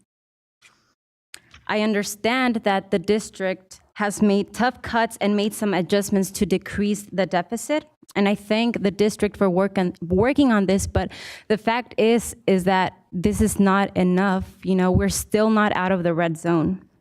In order to fix our structural issues and find solutions, we need the 5 labor partners, including SETA and the district, to come together at the table to unite and work towards achieving a fair share budget that works for everyone. Because at the end of the day, if this problem is not erased, our children will be the ones to lose, and we have already taken so much from them.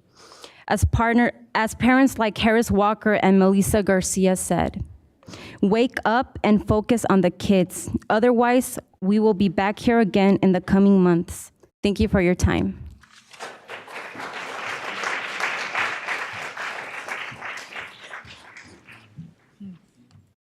Good evening, Superintendent and board members. My name is Haido, and I'm a volunteer with Communities for New California. I've been knocking on the doors of our families for the past 3 weeks in South Sac, and which is also my home. I've lived in 95824 my whole life. I've had dozens of face-to-face conversations with families, and we all come to the same conclusion. Avoiding the state takeover is #1 priority that everyone should be working on together, yet the 5 labor unions and school district have yet to sit down and solve the issue.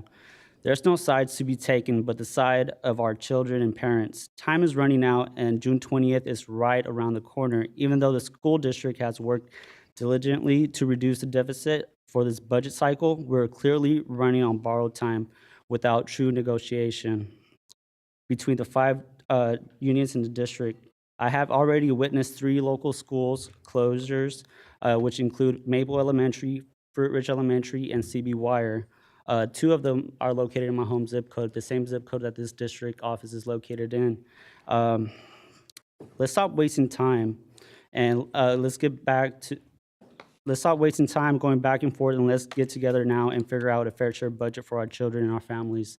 Again, I attended various schools in this zip code. I attended Hiram Johnson, and I want to thank my middle school history teacher for teaching me that it's always worth to giving back to your community, even though there's lucrative opportunities elsewhere. So thank you for your time, and I hope you guys make a decision that's worth it to our families. Thank you.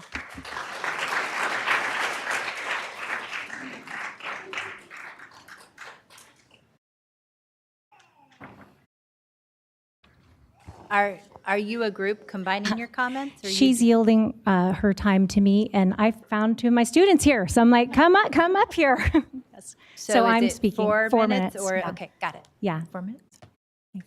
Good evening, everyone. I'm here. Jen Kustin is her daughter, and I are in third grade class moms together in the district. And as I said, I have 2 of my college students here who want to be future teachers and are learning about advocacy and child advocacy, and another member of our parents group. I am angry. We should all be angry. Angry has a long history of bringing about positive change. Those are the words of Chimamanda Ngozi Adichie. But what I know and what I've heard tonight is that anger is rooted in sadness. We saw tears, right? We are angry at the long history of bad decisions, like not heeding FCMAT's 2006 warning that healthcare costs were unsustainable. We can talk about new funding all day long, but our kids won't ever see their fair share of the pie until we tame the healthcare beast. We're sick of our district living paycheck to paycheck. We don't want to be back here next year listening to these kids cry over their music programs, fighting for child development programs. I'm a child development professor. My students want to be preschool teachers. They need jobs. We are angry that we've been conditioned to accept a budget structure, and this is the hard part, that is the enemy of equity, one that will never serve our most vulnerable youth. Music, arts, field trips, and sports are not extras, and your zip code should not determine opportunities. When we try to change the system, we're met with fierce resistance. I want you to hear this, so please don't clap, but thank you. By those who want to keep the status quo, it's much easier to rely on misleading rhetoric to stoke fear and division. We are hurt that parents and teachers are being shamed for speaking up and not blindly accepting what we're told. Look what's happened in this room, in front of people, in front of cameras, and now you can feel what we've been going through just for 2 weeks. I don't know how y'all do it. We've been told our anger is making people uncomfortable and we should tone it down. As a woman and a woman of color, I'm very familiar with the tone police. If our anger is making you uncomfortable, I suggest you sit in that uncomfortable place and try to learn something. We're not here to make you comfortable. We are here to raise our voices for our children. So what is the positive change we're hoping to bring with this anger and this hurt? We're asking SCTA to join the other 4 unions and work together in good faith to negotiate with everything on the table. We are asking for everyone to honor our children first. Please don't let our children become wards of the state. Help us retain custody and keep decision-making power. The time is now. We have a short stay of execution, but our schools are still on death row. We are tired of distractions and our kids being held hostage by talking points. Help us build a district where all kids can thrive. Family makes tough household budget decisions all the time so our kids don't suffer. Many families can't buy the things they need because they want to keep a roof over our heads. We know you can't make $1 out of 15 cents. We're really angry at decades of kicking the can down the road, then let's prove it. I tell my kids it's okay to make mistakes and it's always okay to change directions. When you know better, you have an obligation to do better. Can we do better? Can we make our schools a shining symbol of our city where the children of teachers, bus drivers, cafeteria workers, and administrators are all valued? Change does not roll in on the wheels of inevitability, but comes through continuous struggle, as Martin Luther King Jr. said. The loss of our district is not inevitable. I used to think this was a math problem 2 weeks ago, but it is not. It's a moral crisis, not just a budget crisis, a civil rights crisis. It's a call to action. Please don't ignore parent voices. Find it in your hearts to honor our children first. Help us right this ship and set sail in a new direction so that we may one day truly live up to our name, the Sacramento Unified School District. Thank you. Now you can keep a shot clock.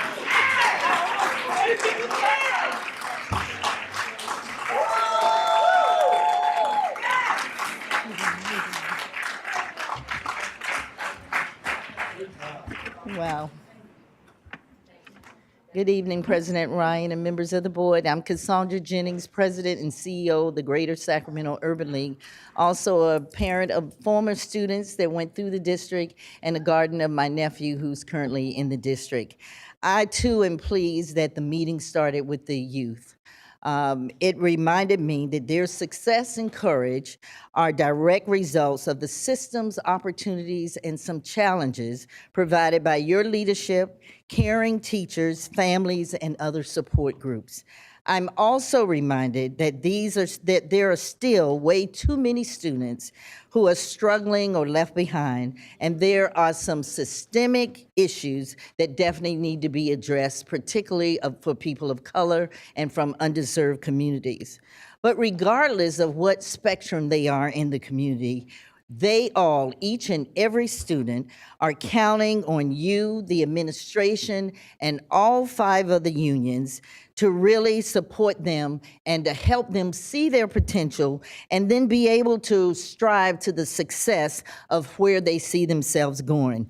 I join with the parents, with the community leaders, with my neighbors, with businesses, with the faith community, and with concerned citizens, urging you, the board, the administration, and all 5 unions to come together in a very transparent way and with a genuine commitment to fill and to find a path forward. A state takeover is not the option. The kids are our only option. Thank you.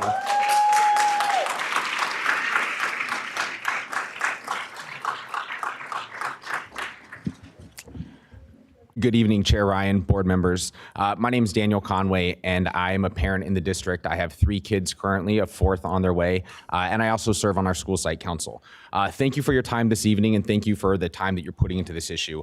I frankly join most of my parents here in just expressing frustration and a strong desire to see this get resolved. I'll make 3 brief points to frankly, to both parties, to all sides involved, which is, first of all, please stop relitigating the past. Clearly, decades of poor decision-making have gotten us here, so we're all culpable.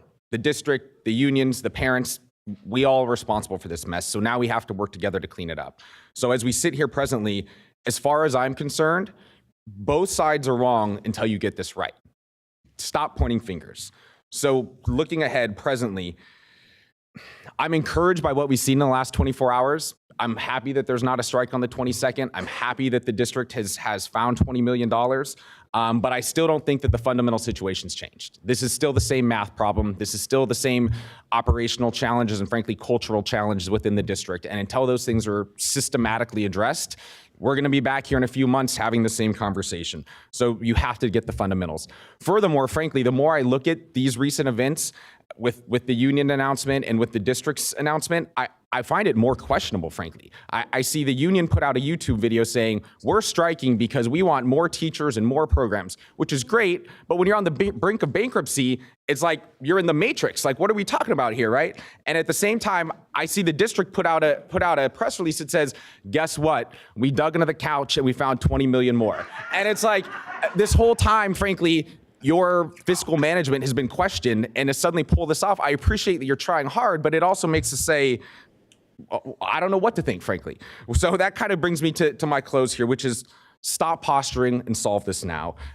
Fortunately, SCOE and FCMAT, I'm finishing, have done your homework for you. They've laid out a roadmap. Both sides can come together and get this done. I urge you to follow the example of the 4 unions that have stepped up and compromised and shown real leadership. I feel like they're the real heroes here, and they've done this for the kids. Thank you. Finally, I'll just urge you, I would urge the district and the teachers union, in light of that, to start around-the-clock negotiations tomorrow morning. Because if you started tomorrow morning, you'd be done by Monday, and we could all put this behind us and get to the real issues that we should be focused on. Thank you.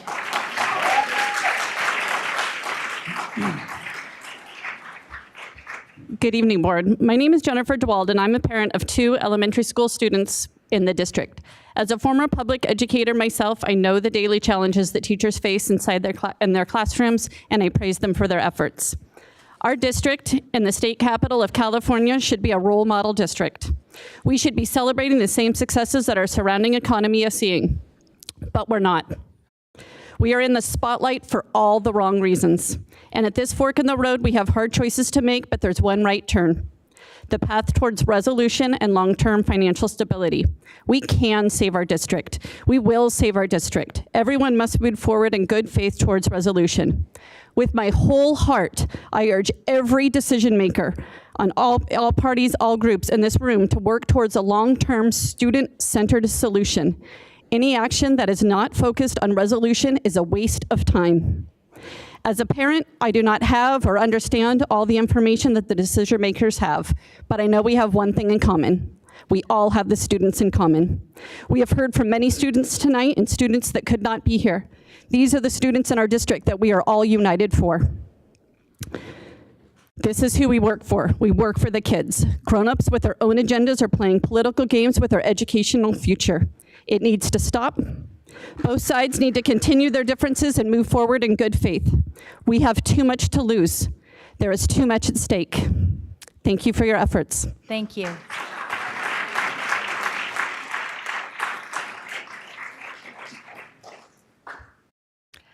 Hello, my name is Allison French-Tubo. I'm a Sac City parent and volunteer, and I'm a supporter of Parents United. When my kids were smaller, I was a clerical substitute and got to visit a lot of schools, meet a lot of kids. I grew up in a small town in Oregon that ran out of money for schools 3 times. So that makes me all the more grateful to be raising my kids in the privileged bubble of East Sac. But Sac City United community is much bigger than East Sac. All of our community students deserve a solid education, especially the 70% who don't live in a privileged bubble.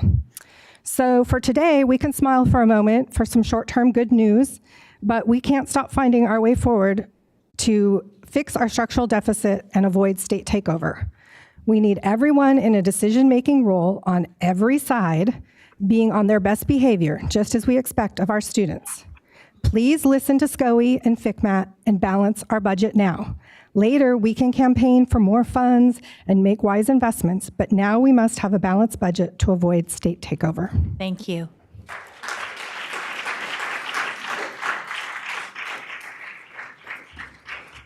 Good evening. My name's Carla Mendoza, and I have 2 daughters in high school in the district. It is my understanding that a potential state takeover has not been averted. It has only been delayed. My daughters attended private school from preschool through 2nd and 3rd grade. At that time, due to financial reasons, I began to research elementary public schools in Sacramento. I learned that the elementary and middle schools in Trustee Area 2 had good rankings. We left private school. I actually relocated my family. I left my support system behind in order to attend the good schools in District 2. I'm glad I did, because soon after we made the switch from private schools, I learned that my daughters were actually behind curriculum-wise. My daughters love their teachers at SCUSD. Mr. Ho, Mr. Oppo, Mr. Robert, if you're watching, my daughters love you, and we want you to be fairly compensated. However, this delay, if it doesn't work and a state takeover takes place, it will have long-lasting, devastating effects on our kids and our teachers down the line. One of the reasons SCUSD is in such a huge deficit is because enrollment is so low. Please don't push us away. We want to stay in the district. But if receivership takes place down the line, I will be looking to return to private school. But what about the families that can't afford private school? What about the families that can't afford to move out of the district to Elk Grove or San Juan? It will further negatively impact SCUSD enrollment if parents such as myself leave for other school districts or private schools. I came here again tonight to implore both sides to find a solution to fix our budget. Please do not kick the can down the road anymore. We need real long-term solutions. For the sake of our kids and our teachers, everyone needs to come together to find solutions to fix this district. Thank you. Otherwise, we will again be facing the threat of a state takeover down the line. Thank you.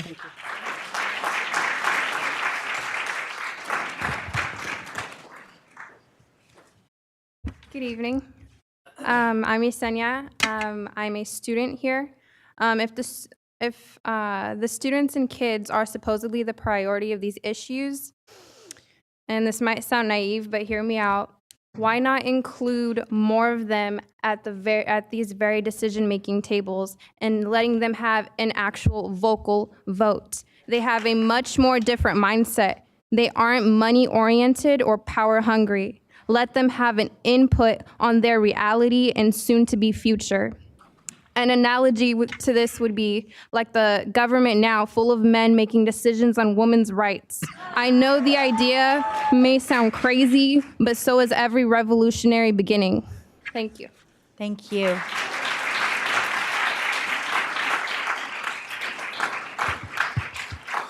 We have 25 more public comments. I'm going to call up the first half of that 25, then the last half, and then we'll close public comment. Alice Mercer, followed by Catherine Boulos, followed by Damian Harmony, Aaron Duarte, Nikki Malevsky, Nafisa Young, David Fisher, Laura Shirley, Peggy Watson, and Cindy Stewart. And as we have those commenters come up, I just want to thank all of the parents and students and community members who came out to lend their voices tonight. And I do want to say, because I know many of you might be leaving, that we will, the board, be launching a series of community budget workshops beginning next week. The first, which will be hosted by Board Member Garcia on Monday, May 20th at Hiram Johnson. And we highly encourage you to join us there, as we'll be able to go into our budget in more detail.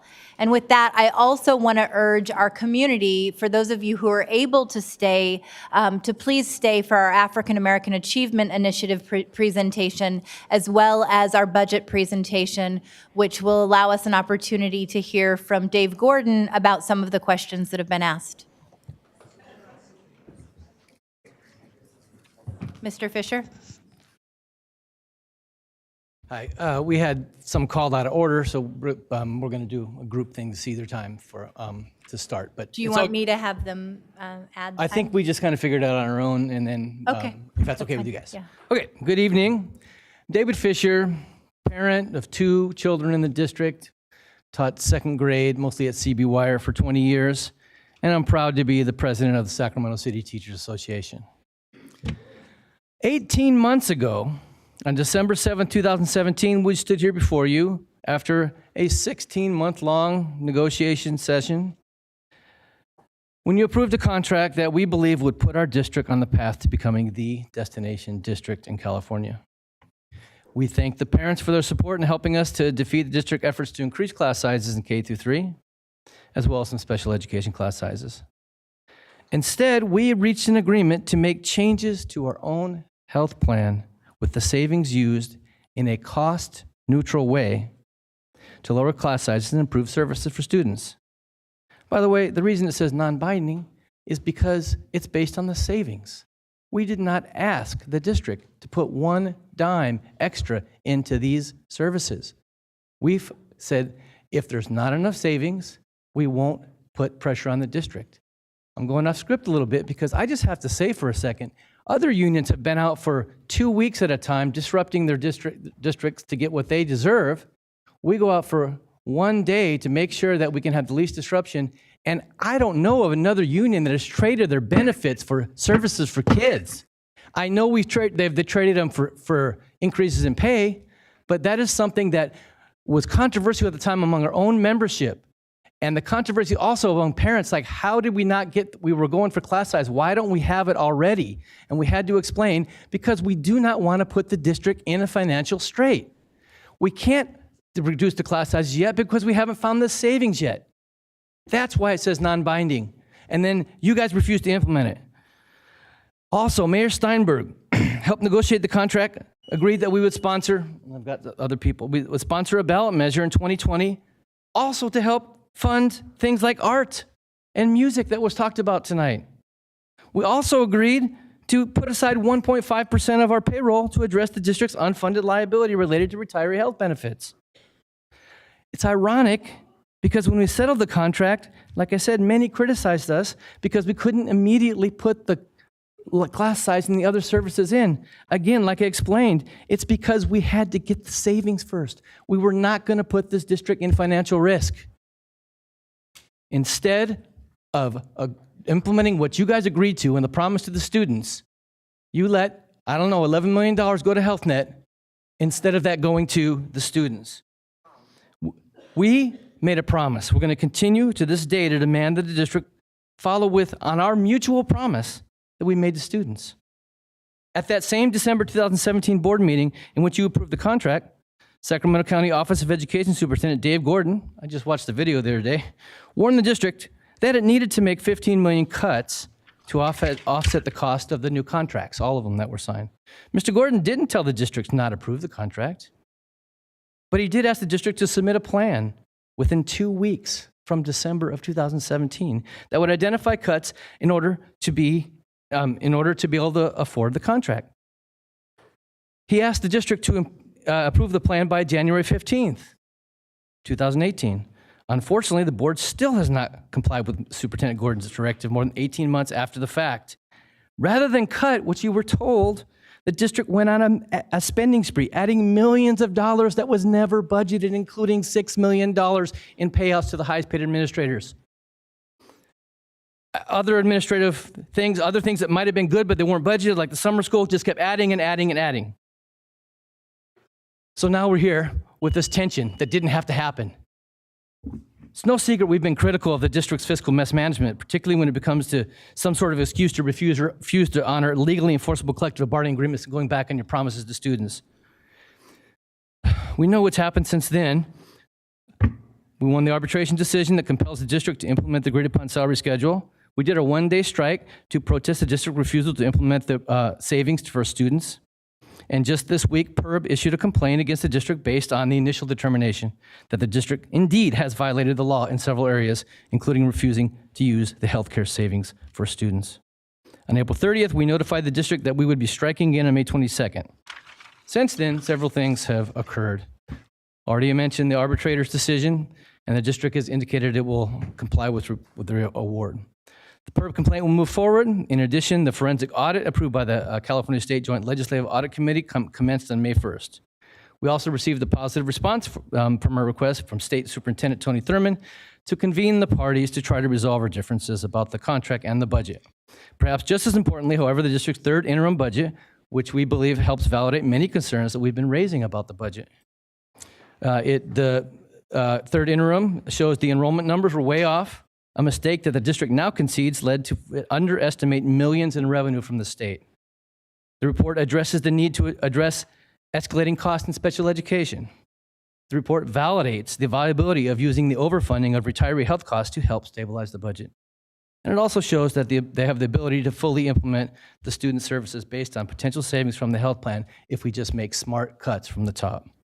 We've consistently stated that as last resort, we need to open our contract to avoid the state takeover, we would. Asking anyone to set aside a fully executive legal agreement is an extraordinary thing. But the third interim budget makes it clear that state takeover is not imminent. There are still cuts that need to be made. No doubt this starts with making cuts from the top and not breaking promises to students. We're not alone in believing that these developments, particularly the budget, create a more constructive pathway going forward. Yesterday, we received communication from Sacramento County Supervisor Phil Cerna, in which, after his review of the budget, offered that, in quotes, there exists an opportunity to work through the budget together, continued working towards a labor peace as it relates to the teacher's contract, and further find a means to avoid state takeover. He continued, I therefore respectfully request that you and your leadership reconsider the pending May 22nd strike action so that all parties can focus on fiscal sustainability for the good of the district, the kids and the families, and of course, our valued teachers. We appreciate Supervisor Cerna's thoughtful request and Superintendent Thurman's intervention, and we are pleased to announce that SCTA is hereby withdrawing our notice to strike on May 22nd. As many of you know, May 22nd is also the day of the statewide CTA action at the state capitol beginning at 4 p.m. to use our collective voice as educators, parents, and students to advocate for improved state funding for our public schools. We invite the greater Sacramento community to join us there. Thank you. Thank you, Mr. Fisher.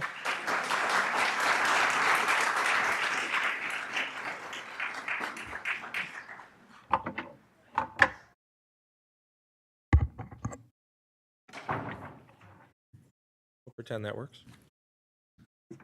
I'm Damian Harmony. I've been a teacher here for going on 15 years. I've taught over 1,000 students in my time here.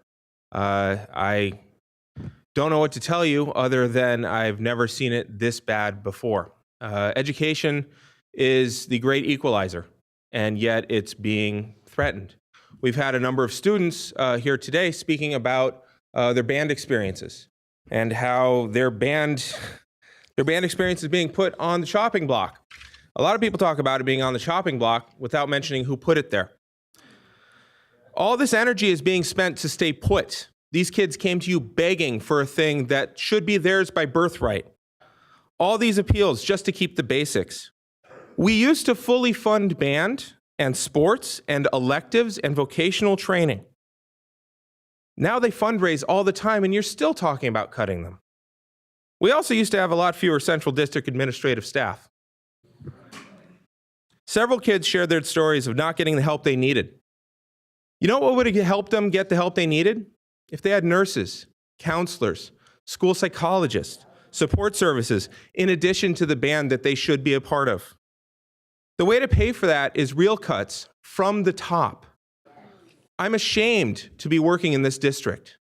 I am ashamed for how we have let our students down through your financial mismanagement and through your weaponizing of people's civility, through your gaslighting of our parents and our students to make them think that this false equivalence, that this false choice of you can either have band or you can see a psychologist once a week, how you can either have this or that, when in fact you just checked your gray pants and found $31 million.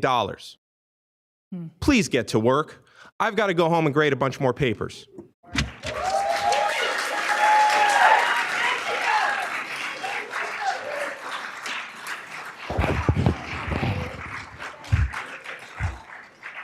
That's some hard stuff to follow up on. I'm Alice Mercer, and I am a teacher at Hubert Bancroft Elementary. At this point, I just don't know what to say. It's ridiculous. This isn't about past grievances. This is about our current contract. This is not about our pay. It's about our students in our classrooms and the classrooms that they are in. We've got a path forward. We need to have that fiscal summit to go over and lay the groundwork. I know that Board Member Morawski has talked about getting a community budget board. I would strongly urge her to do that. And for some of these parents who are here wondering what the heck's going on and how to get this resolved, to join it so that there can be a light shining on the practices in this district, which are deplorable. This needs fixing, because if this was any other district right now, you would be having parents not coming up here decrying both sides. They would be calling for a vote of no confidence on this superintendent.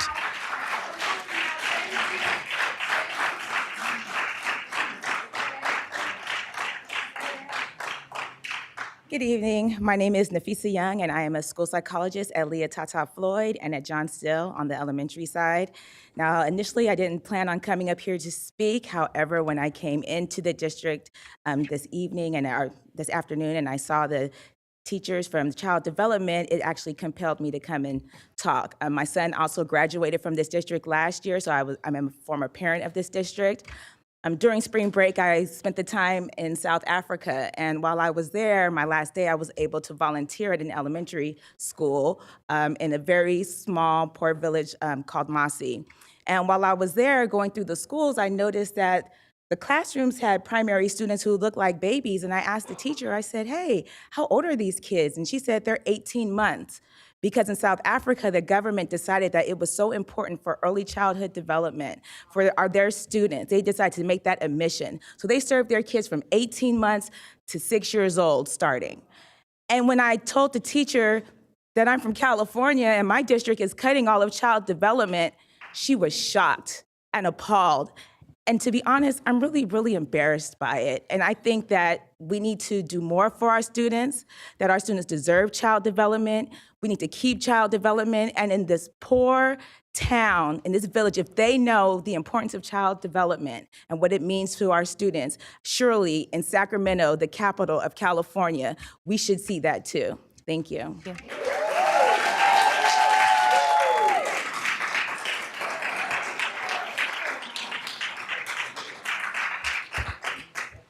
Hello, I'm Cindy Stewart. I'm a teacher in the district. And I just wanted to say how sad it is that you guys have allowed the propaganda and the false news to continue. SCTA has tried over and over again to meet, but you wouldn't come to the table.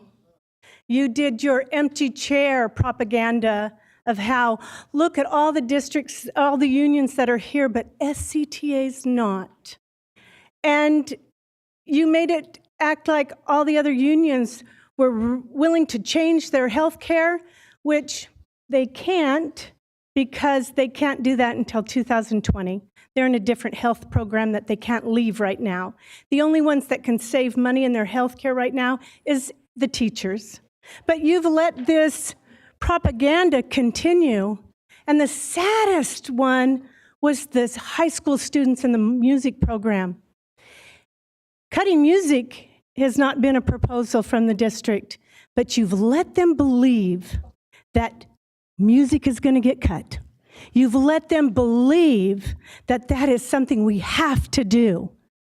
And all the commotion and sadness that you've caused, because you're going to put that threat out there. You're going to let them feel that, yes, this is what we're going to do. One of the wonderful things I saw up here was all the different language and the students that stood up and talked about Japanese, that they had mastered that language, yet you're laying off a Japanese teacher. You know, that because it's that important. It's just shameful, the rhetoric. That's shameful that you are acting like we won't come to the table. We had to get the superintendent, state superintendent of education, to finally bring you to the table. Thank you.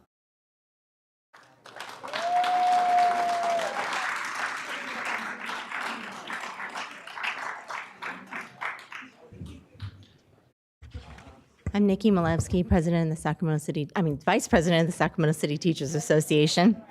And I'm here to talk about the gutting of child development that you have approved. You have cut child development nearly in half. And I want to make sure that you understand that you have a early Head Start policy committee that you recently, in September of 2017, reapproved their bylaws. Those bylaws, under their powers, duties, and functions, state that federal regulations state that the policy committee must work in partnership with key management staff and the governing body to develop, review, and approve or disapprove the following policies and procedures. All funding applications and amendments to funding applications for Head Start, early Head Start, including administrative services, prior to the submission of such applications to the grantee, SETA. I visited this policy committee over the last 3 months, and I was there this morning. And I shared with them letters that were communications between Superintendent Aguilar, Board President Jesse Ryan, and district staff to the grantee, SETA. These were letters that committee had never, ever seen, and they never would have seen. These letters would never have come to light if it wasn't for SETA requesting these under ERA and the Public Records Act. These letters show that back in August of 2018, the district was engaged in conversations with SETA and was informed by SETA that they were requiring the district to close 128 Head Start slots due to some problems and violations that have happened at those sites, or the district was to present an alternative plan that was to be developed no later than December of 2018.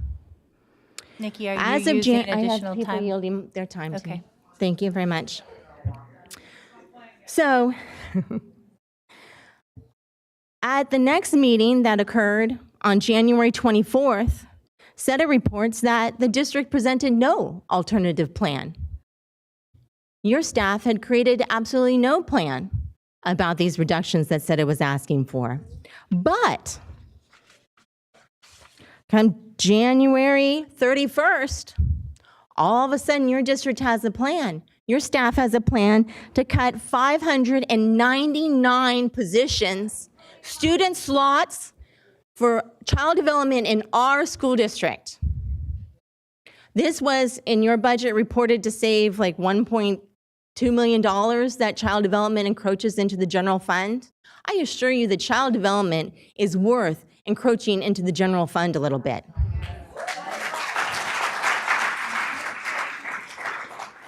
This district decided to lay off 32 teachers of child development, many who are here tonight, cut off all mental health for child development. Countless classified people have also been laid off, and they have closed these programs to students. But worst of all, this is just another example of the district and its leadership making closed-door discussions and decisions without the public input that you are required to have. This committee is required to must be a partner in these decision makings, and they did not even know that SETA was telling the district that you needed to close positions, and they certainly had no idea that you then proposed to cut 599 children's spots in child development. You have got to stop this backdoor, out of the public eye decision making. You are required by law to make these decisions in public, and to have public input. That is why so many people are upset about the budget, because you were required to have budget meetings, you were required to have budget documents on the district website, and suddenly they're not there anymore. And some fancy new tool you've put up that doesn't allow people to see the changes that you've made to the budget. These cuts are unacceptable. These behind closed doors decisions are unacceptable, and gutting child development will not be tolerated.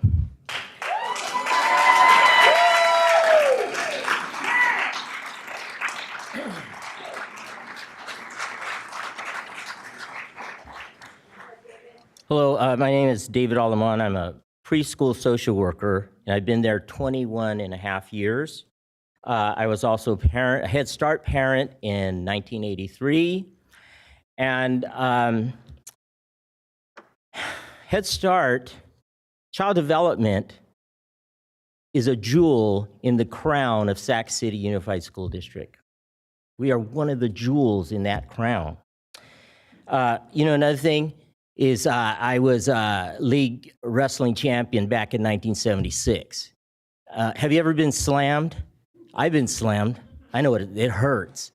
On February 22nd, after the board meeting, our director with Iris Taylor called us in right here and began to slam us. Out of the 63 classrooms we have, 22 were going to be cut. Preschool classrooms were going to be cut. All of our infant and toddler programs gone. Our home visitors gone. And that was done all behind closed door and meeting with who we thought were our allies, our grantee, SETA. And this was all done behind. And then, Mr. Minute, you had the ability to stand here in front of our parents that other board meeting and say, we've looked through our budget and we can't afford you. And now all of a sudden, magically, you've come up with some more money now? How does that work? You can't afford us? We're a jewel in this district. We prepare children or below the poverty line for this district. We bring them in, 0 to 5. And we get shafted like that. That is wrong. There's something wrong here. Shame on you. I can't believe this.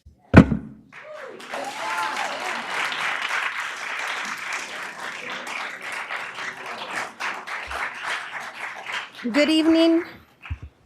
My name is Domitila Casillas, and I'm currently a Children's Center preschool teacher. I say currently because I was one of the teachers that got pink slips, so my last day is June 30th. My daughter's here, 16 years old, from Rosemont High School. I have a son at Sequoia. I have 6 children, all went through the district. I'm here as a parent, I'm here as a teacher, and I stand behind Sacramento City Teachers Association.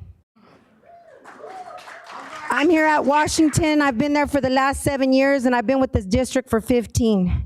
And I'm here this evening to speak on behalf of the Child Development Preschool Program and the massive, unfair, unlawful cuts to the program. I'm here fighting for myself and my colleagues because our director, Jackie Bonini, didn't. I am now aware of some letters that transpired between SETA and our organization. There were concerns, one of them being licensing violations, which could occur in any organization. But there were proposals and precautions that were put into place in our program-wide to prevent further occurrences. We were all in it and we were all for it. And these violations are in no way a reflection of our program as a whole. Because of this, you got rid of the program because, they're costing us money anyway. For the sake of our children, our families, and our community, you make corrections. You don't make reductions. They are worth fighting for, and so are we.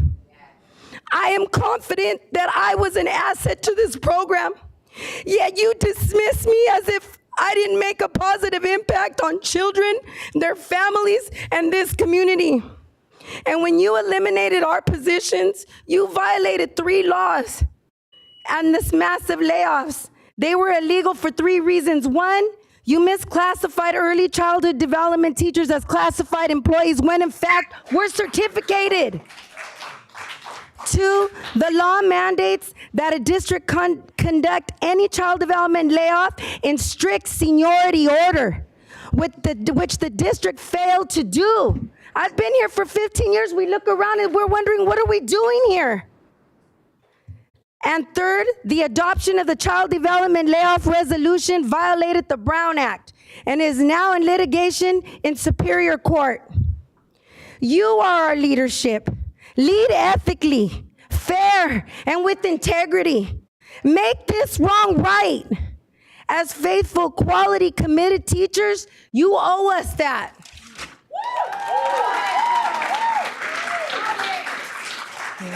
Okay, I'm gonna call up the last group of speakers.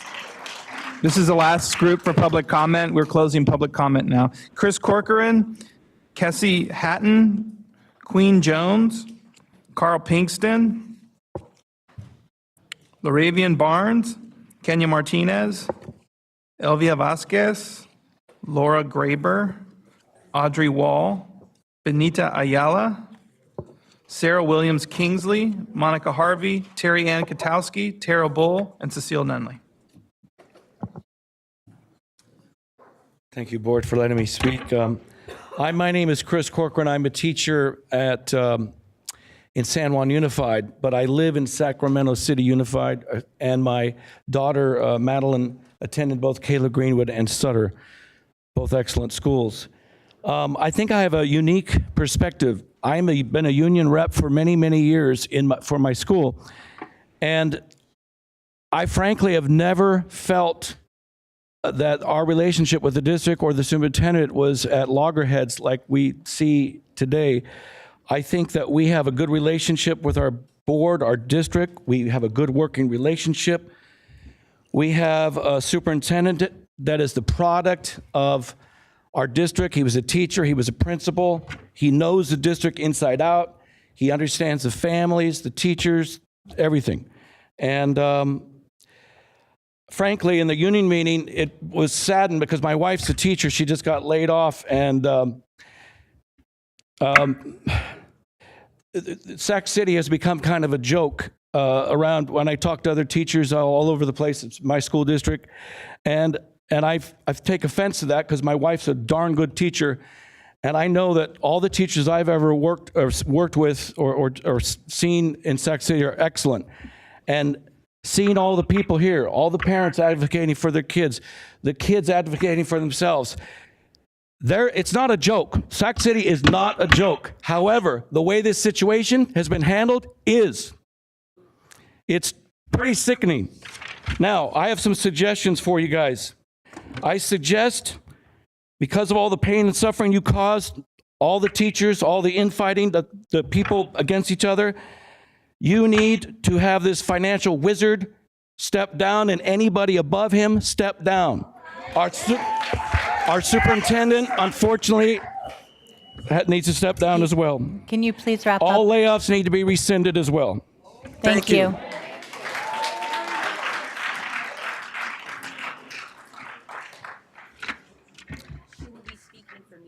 Okay. I'll be taking her 2 minutes. All right, hi to all the board. My name is Kessie Hatton. I have 5 children in which were in the district 2 years ago. Today, I only have 1 in your district. Since moving into the district, my scholar has not only become a statistic, but also has been blackballed from being able to attend her home school or any school in the district without succumbing to more harassment from teachers and or principals, which lead to her referrals and suspensions. And just this year alone, my scholar has received a novel thick behavioral report that we can agree reads to be like the beginning of a rap sheet that labels my scholar on every occasion, no matter what the situation, as an offender. My daughter has been the victim of bullying on multiple occasions, one leading up to a fight, the other leading up to her being put out of school, all in which I have proof to this date of and have properly notified all administrators. The head of the SCC, which is your Student Service Center, Mr. Brown, has not only been instrumental in being absolutely no help, but also wanted to put my child on a contract for being bullied. In fact, no one has ever even cared to rectify the bullying issue that has taken place for my child, but my child suffers. I ran into the president, Jesse Ryan, on one of my many visits to the district, briefly explained my case to her. She provided me with Nathaniel's information and said he would keep her in the loop with how things are going and assist me. Nathaniel returned and rerouted me back to Mr. Brown, along with saying he cannot help me and has no jurisdiction to.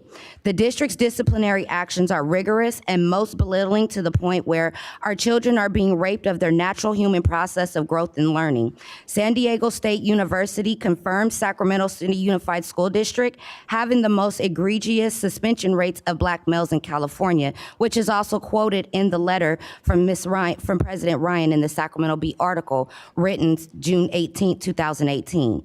The consequences of our Black scholars are suffering at the hands of stressed teachers, teachers who lack cultural humility, and administration who misappropriate funds and programs that are not being implemented correctly nor adequately, as well as no accountability, which provides pathways to high suspensions. Jesse Ryan wrote a letter to the SAC-B a year ago with her insight and experiences and feelings on being a Black parent. being a parent of a Black son. She suggests reforming and strengthening school discipline policies. However, to date, she nor anyone else on the board has made no effort to enforce any of it. SCUSD, the time is now. We need change. Funds must be appropriated correctly from the top, President Ryan, all the way down. Close your enrollment centers if need to that have no real service or serve no real purpose to the community, and let go some of the secretaries. That can alleviate some of your funds. Due to my numerous many trips at the district, it has been very stressful on me. I've had many nights of no sleep. I don't eat. I have multiple children. I am a full-time student in school. I had suffered a very bad anxiety attack my last visit at your district, to where I couldn't breathe.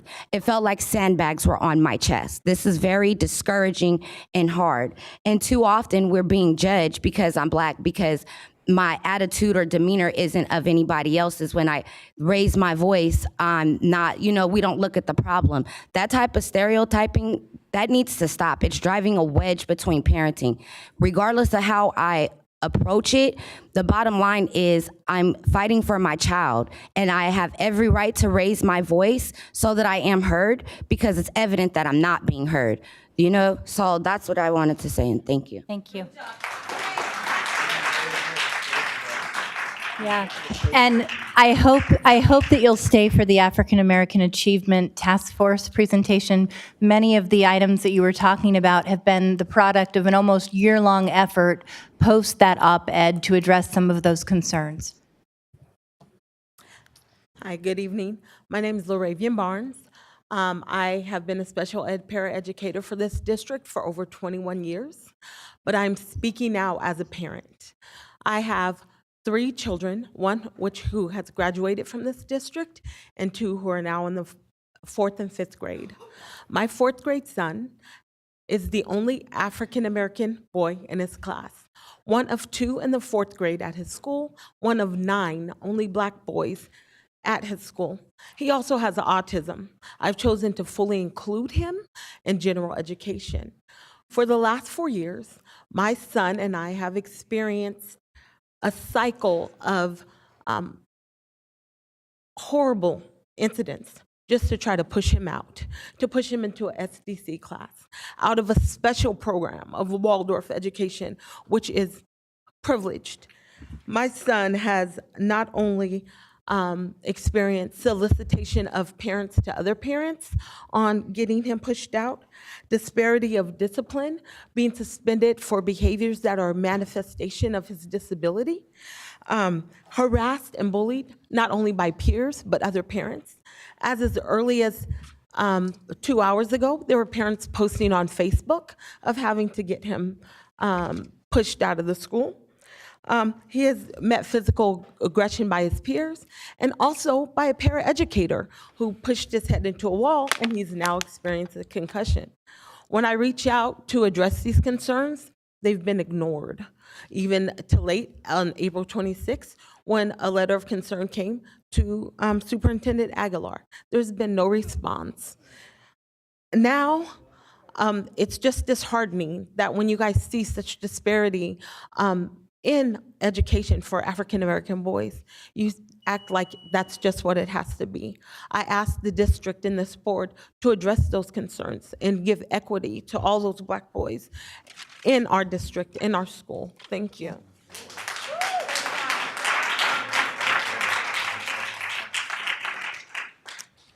Good evening, President Ryan, board members, and Superintendent Aguilar. My name is Carl Pinkston, representing the Black Parallel School Board. On June 7th, 2009, I came before this board demanding that the district address the achievement gap and cuts to staff that were impacting students of African descent. Since that time, the district has gone from taking 75 years to close the opportunity gap to never closing that opportunity gap. Thus, the district has failed in the following.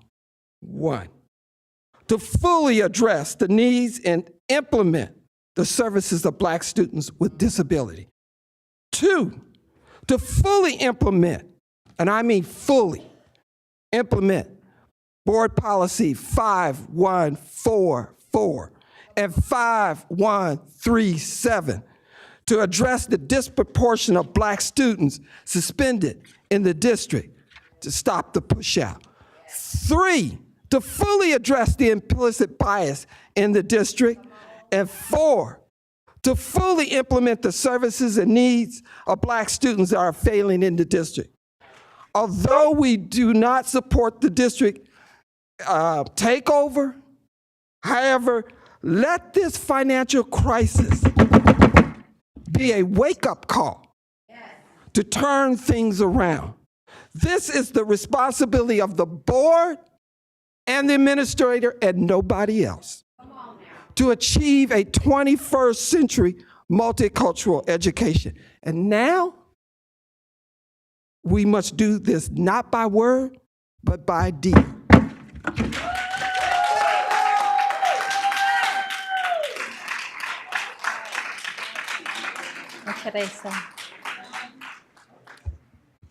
My name is Elvia Vasquez. I'll try to say it in Spanish as I can express myself better, and I'll try in Spanish, in English after. Mi nombre es Elvia, tengo 3 hijos que han estado en el Distrito Escolar de Sacramento. Tengo un niño de 5º grado ahora, pero hace un año lo saqué de la escuela pública en Oak Park, área. Su padre está haciendo un sacrificio para obtenerlo en una escuela privada, no sé por cuánto tiempo. Lo que quiero destacar con esto es que mi hijo tenía grados o calificaciones regulares, aunque con muchas frustraciones para mantenerlas. Estuve de voluntaria en su escuela y me doy cuenta que nuestros niños en áreas como Oak Park o bajos ingresos tienen muchos más retos, como viven en moteles, no tienen casa, trabajan todo el día, entre otros problemas. No hay la ayuda suficiente, ni los programas, ni los consejos, ni los psicólogos, ni preparación en algunas áreas para los maestros. Mi hijo, con un año que ha estado en la escuela privada, ha avanzado de 5º grado en lectura a 6º, en matemáticas de 5º a 8º. Y ahora me doy cuenta qué vergüenza con el sistema, que ha estado mal funcionando por tiempo. Es obvio que algo está funcionando mal. No les culpo a ustedes directamente, pero sí les pido rescatar esos niños que tengan una oportunidad.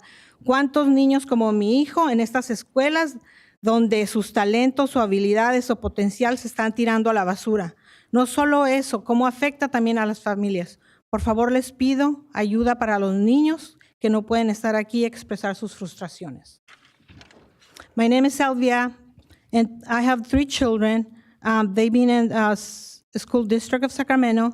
I have a 5th grade right now, and over a year I took him out of public school in Oak Park area.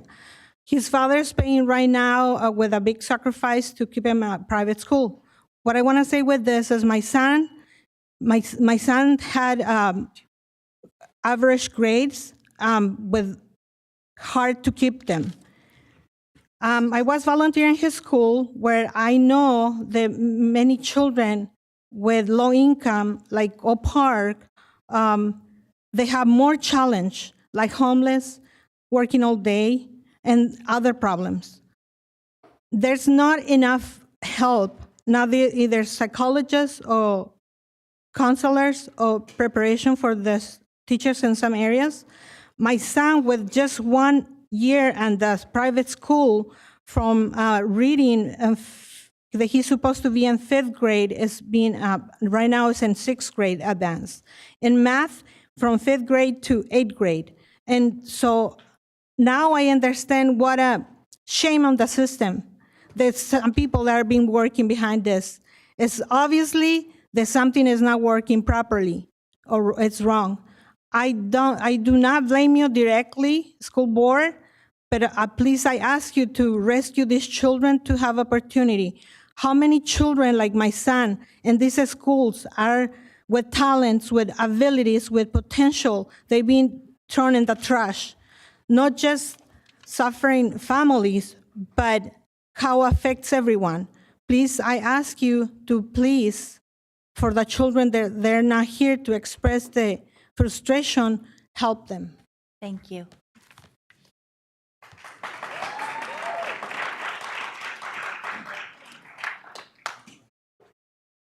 Good evening.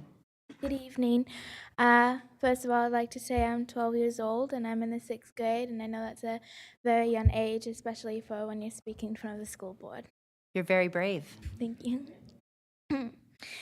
My name is Audrey Wall. My mom spoke earlier about the rewards I won from music. Yes. I have grown and spread my abilities because of music. Music lets me become happy, it makes me work hard, and it helped me create a dream future for myself. Music made me choose the schools that I want to go to. Next year for middle school, I will be going to Sam Brannon, where I will be hopefully learning under Mr. Hammond as my band director. And then next, I would like to go to Kennedy. I choose these schools because of their band program, and that's the future I want for myself, is to be a musician. And all of this has happened because of music. And if you take away music, you will be taking away dreams, hopes, futures, and lose many families, because families are willing to leave for the education of music for their children. And I can imagine that that would be a very big problem if you lose many families for cutting this program. Also, if you cut this program, you will also be losing many people that work really hard, like my teacher, Miss Nakayama. She could lose her job if she's still out there. She has done a great job for me. She has brought me along so long, and she has been there with me every step of the way, and I'm very grateful for her. And I would really hate for her to lose a job, as well as many other people. And it would be very unfair if people are like me at my age and they're just in the middle of music and they have a future, and that would be taken away due to budget cuts. Thank you. Thank you.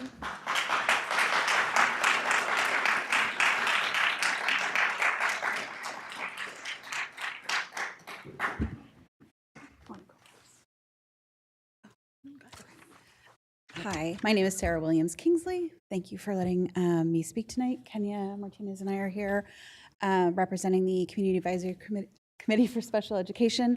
I've reviewed the third interim report, and we had some questions about how special ed is handled and the savings, and as a committee, we didn't obviously know about those savings until the report was released last night, and so we would like further information about how you managed to find $900,000 in savings from the transportation budget, and where this $5 million that is on page 8. And we can address those questions in Yeah, the budget at the next item, section. for sure. So that was part of the reason I wanted to get up and speak tonight, to let you know that we're attempting to be engaged in this process and have been working with the staff to look at the budget and attempt to problem solve and find savings within that department. In addition, I wanted to just speak for myself as a parent and say that the additional cuts that are throughout the report, and I guess through the PowerPoint, I'm concerned that as parents in the district, there's a lack of transparency about what's happening to programs at the district level. For example, the GATE program or all the students who are talking about music. They've been listed in various forums, but the cuts that are proposed have not been explicitly shared with the parent community or the city, so that my child's in the GATE program. I don't know what's happening with that program. How am I supposed to manage his transition to middle school and finding a place for him?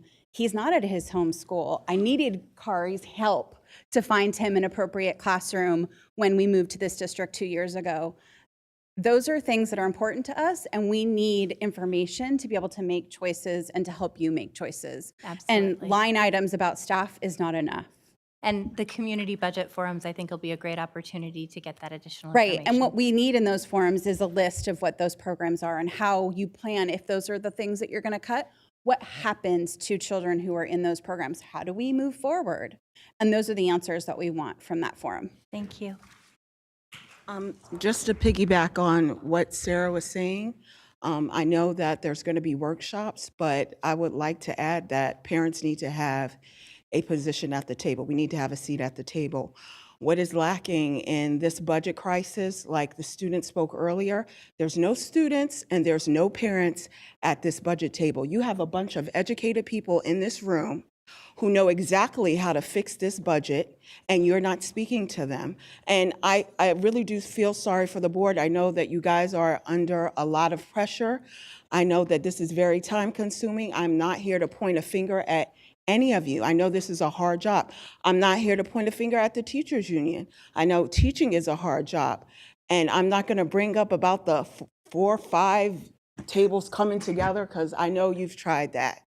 But what I'm here to say is you need to invite parents and students to the table to work this out. Absolutely. Use their education. They're here for you. We're here to help you. The other thing that I did want to point out is transparency. This is why this district, I think, is moving towards insolvency. No one is transparent. We've asked for, as CAC members, asked for different line items in the budget. We have yet to receive them. Yes, we're meeting with Director Bryant on Tuesday to go over, but we still need answers. We want answers. So I just ask this board to make sure that there's transparency. And I just want to say to everybody in the audience, I love seeing parents and students here, but we need you here every other Thursday, not just when you feel like there's a budget crisis going on. Wait a minute, you're gonna hear me out on this, because I've been here for a year.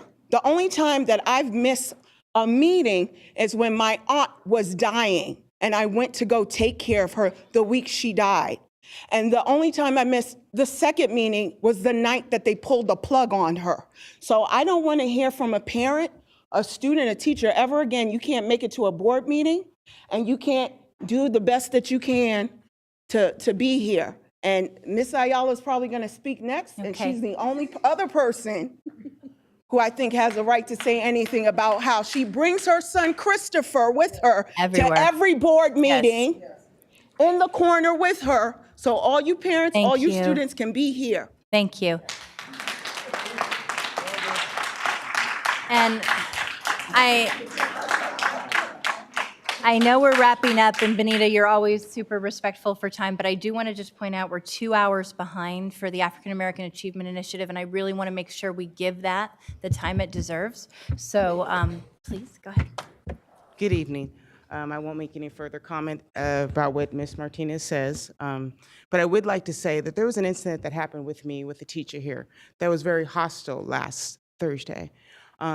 Some of it was on my part, and some of it was possibly on her part in allegations of a conversation. But the reason why I'm bringing this up, because I think this will bring people together when you come together as units to speak. Because when we met tonight, this teacher and I, and she's still here, and I told her I was going to come up and speak about it, I thought to avoid her like anybody else would because I had an attitude about something that occurred that I felt she did.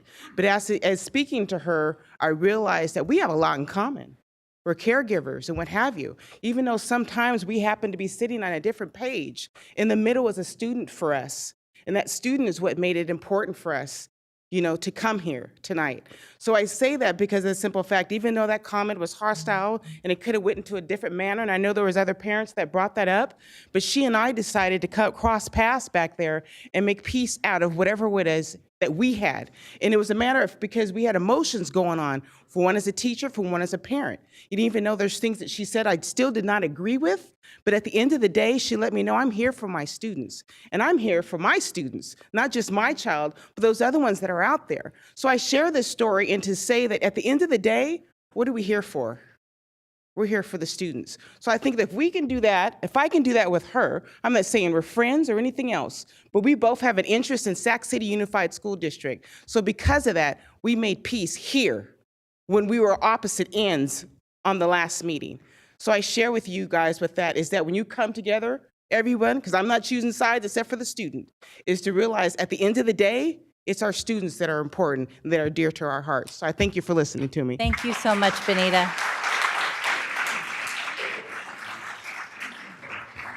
Okay. I promise I'll be quick because I know you said it's over 2 hours. I just wanted to reiterate to the board because I still think it's so important, especially with what I heard tonight. Always, always, always, and you've heard me say this more than once, Superintendent Aguilar needs the support of the board. Because in the articles that I've written and everything that I've heard, when you have a district in crisis, the turnover, constant turnover at the top, which is what Sacramento City has experienced, is not good for anybody. So I urge the board to continue to support Superintendent Aguilar, number one. Number two, the third interim. You are right, I read the talking points in the back of the room. It's clear the district is not out of the woods by a long shot. The standard is, according to what the state has said, year after year after year, is that you have to prepare for 3 years, not just one.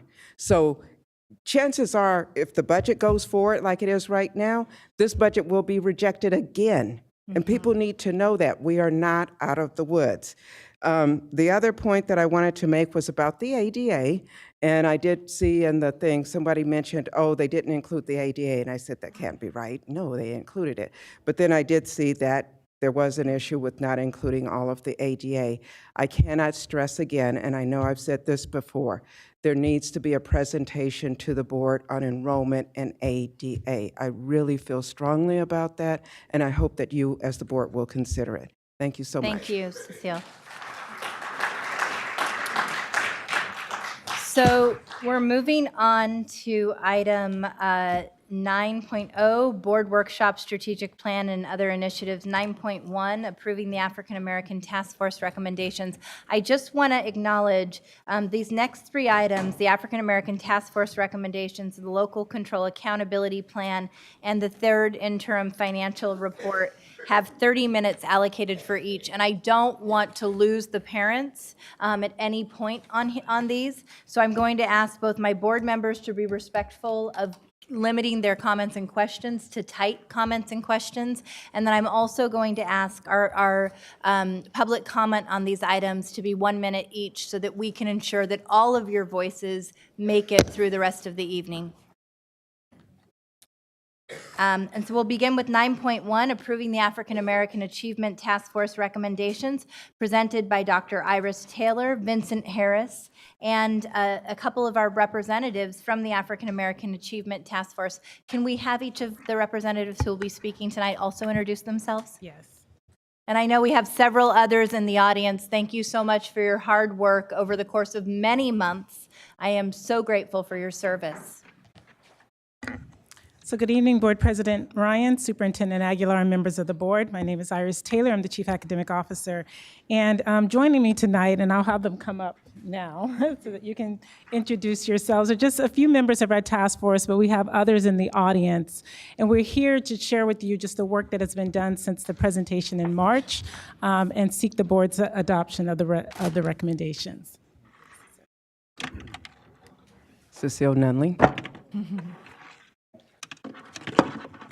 Lynn Berkeley Baskin. Good evening. My name is Julius Austin. And Cassandra Jennings was scheduled to present tonight, but she had to leave due to another, catching a flight actually tonight.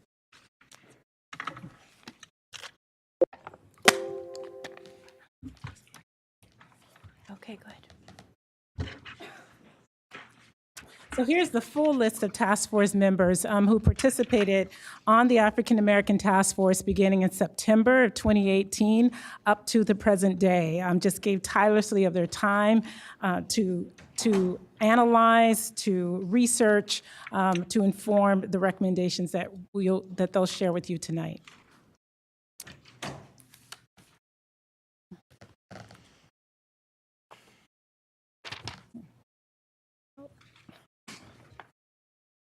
There we go.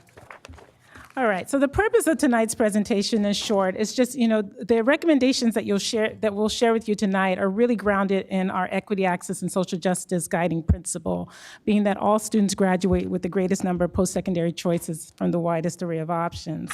We're going to respond to the board's request made on March 21st, at the March 21st meeting to do some further analysis around the recommendations, recognizing some of the limitations there. And then we'll share with you at a high level the recommendation implementation plan, and finally seek the board's adoption. In previous presentations, we've shared with you quite a bit of data on the performance of our students. And we just had one slide. It's a great slide. It's a great slide. It's in short, too. Great summary, there it is, that just shares with you the performance and some of the disparities in the performance of students on our California dashboard that looks at student achievement in various areas from chronic absenteeism, suspension, graduation, college and career readiness, English language arts, and mathematics. And you'll see highlighted here the performance of our African American students who in most of these categories are underperforming compared to their other peers.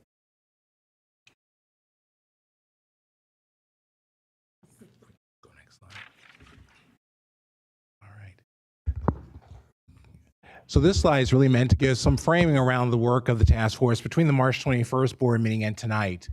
Really in terms of the methodology, what we undertook was really an aggressive timeline so that we could present meaningful data and information to the board this evening. And so, of course, obviously, in terms of the time constraints we faced, we didn't have an opportunity to cost out the recommendations completely. We recognize, particularly in a fiscal crisis, that's a big deal. And so what we're going to do tonight is provide some framing around the recommendations, because we made some high-level estimates, but obviously those still need some vetting, particularly for some of the recommendations that you'll see that will be high complexity, high costs.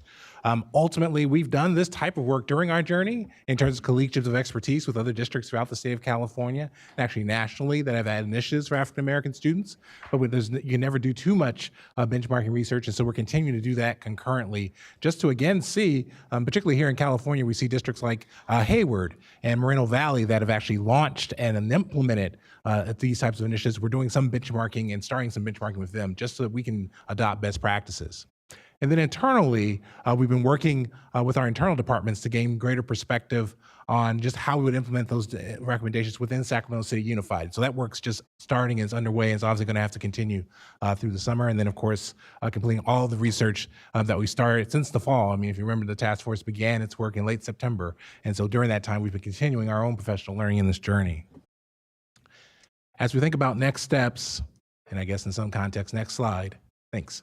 We're going to be creating measurable outcomes. And so ultimately, for the recommendations themselves, we have some overarching measurable outcomes, which you'll see in a moment. We also want to have discrete outcomes to measure, because we know that the accountability is really key, and that's wrapped around being able to speak concretely about what we're going to do. As I mentioned previously, obviously completing the budget impact for several of our high cost recommendations is going to be key. You'll also see that some recommendations are low cost. And so ultimately, we know that as we think about the cost variability of the recommendations, some are very discrete in terms of what we have to do. And so those will be recommendations, obviously, we see as ones that could be implemented much sooner. And then, of course, establishing this accountability plan. The community members on our task force have been clear that as they think about the district's accountability in this journey, we've got to be concrete about what matters. And then finally, if we could go back, I'm still setting the ongoing communication plan so that we're clear and specific about what we're trying to get done. And then very specifically, because as the task force kind of ends its work, one of the things that's called out is that we have to have the sustainability plan. So you'll see one of the recommendations we're already going to start working on, because ultimately we know that we need this district-wide oversight committee, and we're looking to launch that actually sometime probably late summer, early fall. With that, I'll turn it over to one of our task force members, Lynn Barkley.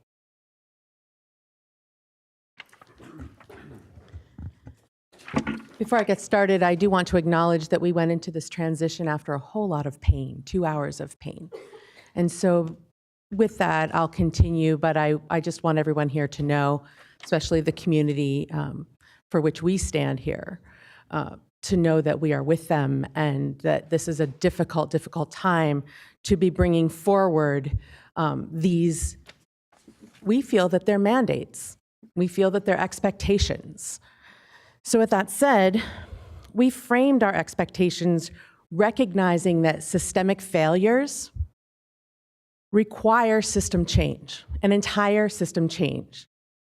And all these recommendations are not discrete. It's a body of work that we are asking you to expect of yourselves and everyone around, that we implement as one work, not piecemeal, not just a discrete effort. That's been done before and it hasn't worked. It's like water displacement. You put something here and it pops up here, right? We don't want that. We want something much broader and bigger. Having said that, we understand the complexity, cost, and other factors, and we know that we have to move through this in a way that is acceptable to implement. So we can't do it all at once, but we do expect that all of it be done.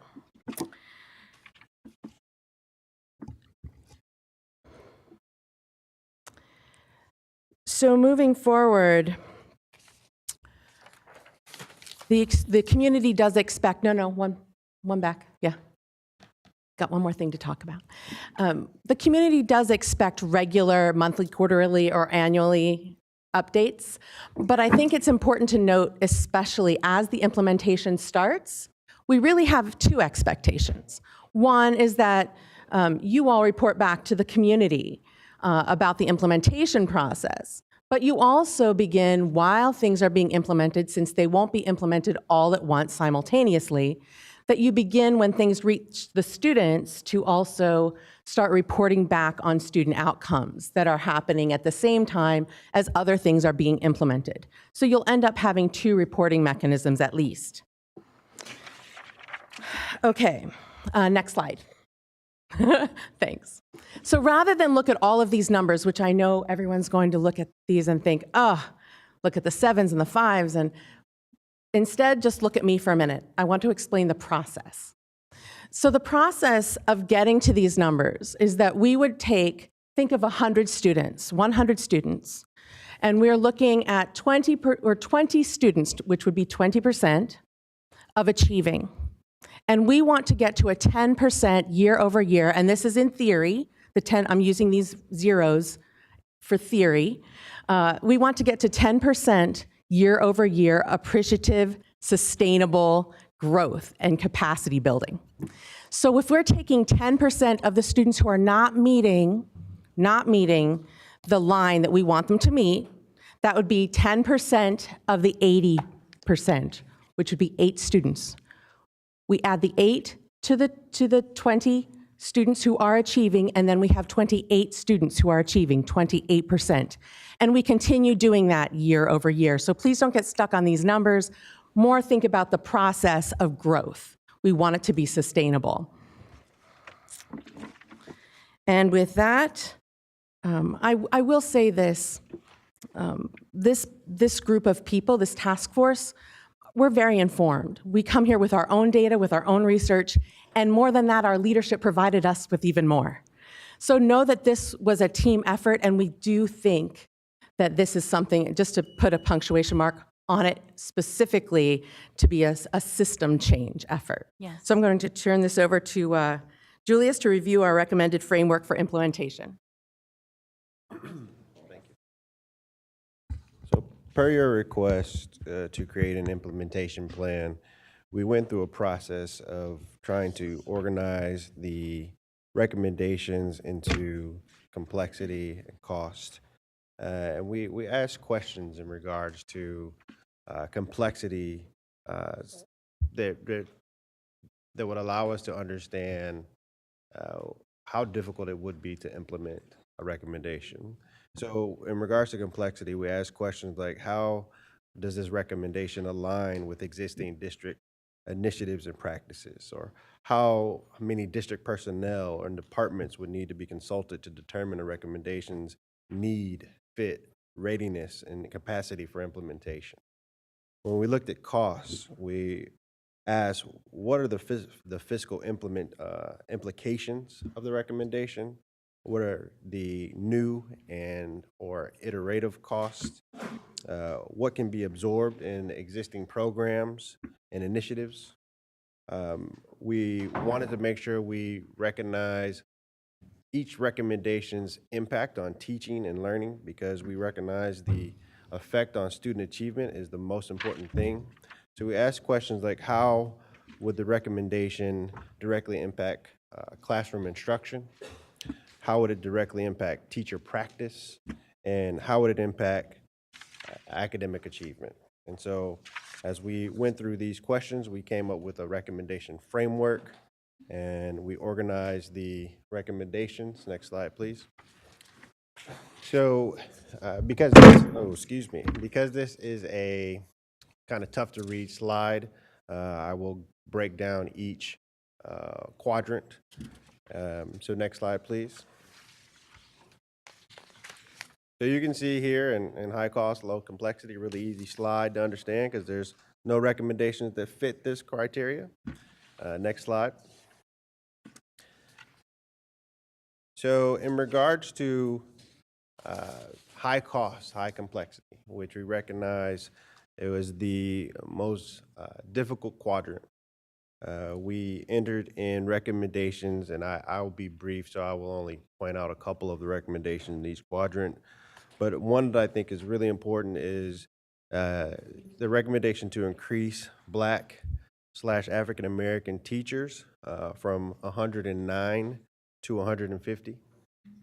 I also want to point out that this is not, to me, this is not just a recommendation to increase the amount of Black and African American teachers, but also administrators, principals, and other staff as necessary for there to be people who reflect the students. Also, one of the recommendations that fall into this category is the need to implement research-based intervention and acceleration strategies to close persistent learning gaps. Next slide, please.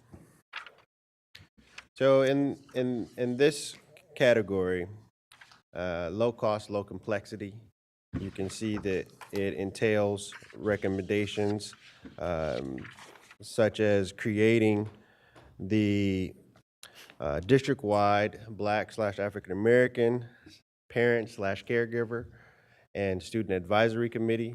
You can see this is a long title, but we wanted to make sure that we recognize that all parents are not considered, all parents who are Black are not African American. We also want to recognize that the guardians of students are not all parents, right? We have lots of parents who are led by aunts and uncles and grandmothers and et cetera. So we wanted to make sure that stood out.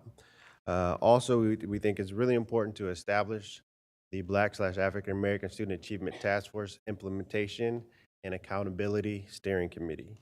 So we know that it's going to be important that there is a body to hold the district accountable to these recommendations.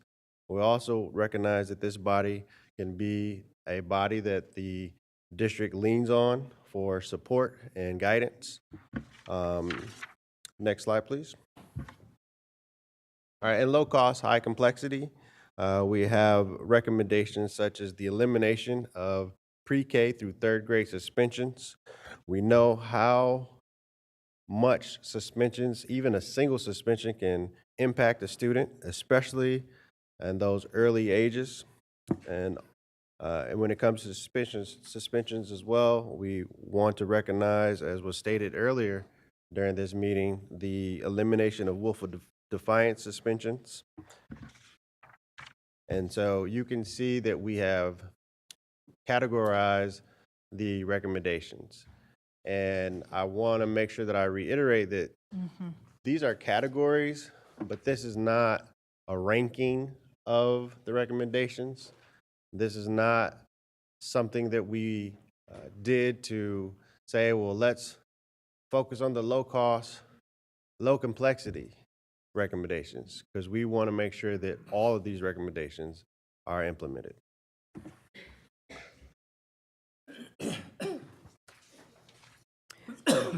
Good evening again, Board. I wanted to say that I am taking the place of a very graceful speaker, Ms. Cassandra Jennings, and I'm the understudy, so you get the second act, okay. But I also wanted to say she left me several notes that I have to make sure that I address each of those. One of the things that was very strongly felt was that this was a new accountability for Black youth, that this was community-led, and it was very important that the board be aware of that. As far as those first two, establishing those steering committees and the advisory committees, that was looked at as being a resource not only for parents, but also for the board. And also, those two are some of the more critical because we wanted to be sure that there was accountability, that there was someone who was watching, there was a specific group that was able to watch over, and that it was very intentional. The next items where it's requiring the sites with the suspension rates, I think you've heard more than enough of the frustration, especially from myself over and over again about those suspension rates. And there was an article recently that was shared with our group because as Ms. Lynn said, we've all had resources that we were able to draw on. And there was an article that shared that those students that have those high suspension rates, they're also leading to lower graduation rates. It leads to that whole school to prison pipeline. And on those, the reason why the 3rd, 6th, and 8th grade were chosen as far as those metrics was because it was trying to interrupt and disrupt that whole system that leads into that prison, school to prison pipeline. The next few are more on academic success, talking about multiple measures to assess student progress. We felt this would be in line with other districts in our area, and then also implement research-based intervention and acceleration strategies to close persistent learning gaps. These were very critical, and we understand that there can be some cost associated with this, but if you look at that timeline up there, these are all the things that we are also saying could be implemented, and we're looking at those for 1 year because we need to have that effect on our students as quickly as possible. One that was felt very strongly, divest from future funding for school resource officers and reinvest in alternative supports. That would be cost neutral. If you're not spending on this, you could take that money and use it right on those interventions. And then we talked about creating a district-wide study task scene. And then the last two have to deal with culture and climate. Adopt and implement curriculum that reflects Black African-American experiences. I know in the news lately it's been quite a bit about the LGBTQ community and putting those books in there. We feel this very strongly the same way about the African-American. And then provide professional development addressing inequitable disciplinary practices, and mandate 100% faculty and staff attendance. I was so proud at the last board meeting when the students presented on their take and they had this item. So you have students asking for that, you have parents asking for that, and you have this community asking for that, because you will see it in the LCAP as well. So I think it's really, really critical. You're seeing 3 of your groups that are asking for this. This is something that we feel very strongly about. And then, of course, eliminating the pre-K, 3rd grade suspensions and increase Black African American teachers. At this point, I do want to, because Ms. Jennings is very graceful, and she wanted to take some time out and thank everyone that is involved. Not that I wouldn't thank, but you know, she's more graceful than I am. She wanted to thank her fellow task members for their commitment, and she also wanted to thank especially the admin and the staff who were right there with us, because we put in a lot of time and it was a very short timeline. So thank you very much to Vincent Harris, Iris Taylor, and also the volunteers that experts, Dr. Ellaby and Dr. Robin Fisher. We can't say enough to thank those that helped us quite a bit. And then on the last slide, what we are requesting at this particular point in time is that the board adopt the recommendations of the African American Task Force. And at this point, if you have any questions. So do we have any public comments on this item? Yes, we have a public comment from Kenya Martinez. Okay, wonderful. And just a reminder, Nathaniel, we're doing 1-minute public comments for the remainder of the evening. So I wasn't going to get up and speak, but I would be remiss if I didn't. I don't see students with disabilities reflected in this report. One of the things that, which you may know, that students with disabilities of color have the highest suspension and expulsion rate in our district. So I'd like to see something that directly addresses that. And also, one of the recommendations that I made when I attended the task force meeting was that some type of curriculum pertaining to computer science, even though I know a bill was introduced and adopted for the state of California, but specifically around African American students, I know that Mr. Lopez is trying to do, the district is trying to do a 1-to-1 ratio for Chromebooks at schools like Bowling Green. So I would also like to recommend that students, especially in our lower income areas, receive 1-on-1 Chromebooks. Thank you so much. Appreciate it, Kenya. So we're going to take board member brief comments at this time. I do want to begin by thanking each of the task force members for the literally hundreds of hours that you put into this work. As you know, after the state of capital suspensions came out, I, as my board members, was pretty outraged to find that the Sacramento region and Sacramento City Unified were the most egregious offenders in the disproportionate suspension and expulsion of Black males. And I think I shared that was my experience with my son beginning in preschool, seeing my son be booted out of his preschools and be labeled aggressive when his white peers were just energetic. And it was a deeply personal issue for me. The first thing that I called for was the establishment of this African American Achievement Initiative, and it hit around the time of our budget crisis. It would not have been possible had it not been for a grant that we were able to secure from Gear Up and the UC Office of the President to bring you all together with the amazing facilitator, Robin Fisher, who I know is continuing to dedicate her time to facilitate this work. I want to call out a few things that I think are so critical. So I obviously appreciate what you did, which is exactly what we asked, which is looking at a comprehensive picture to recognizing that the system is inequitable by design and figuring out a phased-in multi-year approach to address these inequities, right? And sequencing and prioritizing them by what is low cost, high impact, low cost, low impact, et cetera, high cost, high impact. And I think that that's incredibly helpful. For me, low hanging fruit that we absolutely need to tackle out of the gate is eliminating the pre-K to 3rd grade suspensions. We know that what happens is not only is that incredibly soul defeating for our Black and brown children. But when those suspensions occur preschool through third grade, it also perpetuates systemic racism, because the peers who see their peers getting suspended at that age then begin to be conditioned to see those children as bad children, right? And that just carries on as this stigma for the rest of their lives, and it's not okay. The elimination of the willful defiance suspensions, we know that there has been legislation around that there has been additional follow-up to extend that all the way through the upper grades. I absolutely believe, and I called for from the dais, an immediate elimination of willful defiance. What I found out was that is actually a contractually negotiated item. Right? So in the contract, in the collective bargaining agreement, we have empowered our certificated staff for discipline. And so we need to figure out a way, and I absolutely want to work with our teaching partners who are very committed to this, I believe, to end that, because that absolutely should not be contingent upon state leadership making changes, right? I want to appreciate the recognition around professional learning and trying to ensure that we are doing everything we can to have open, honest, inclusive conversations around race.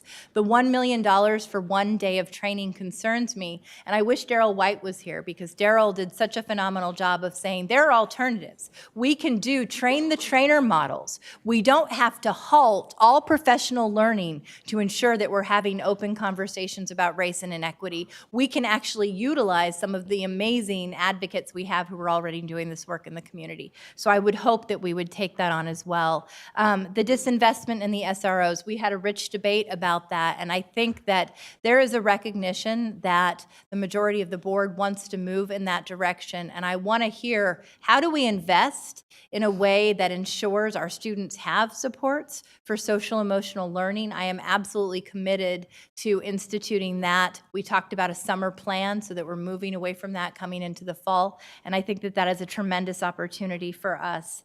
So I just want to thank you for all of the really hard work you did, and then I want to just finally talk about restorative practices, because I just want to tell you, as the parent of a first grader, we've talked about the over-identification of African American children in special ed. My daughter was one of those children.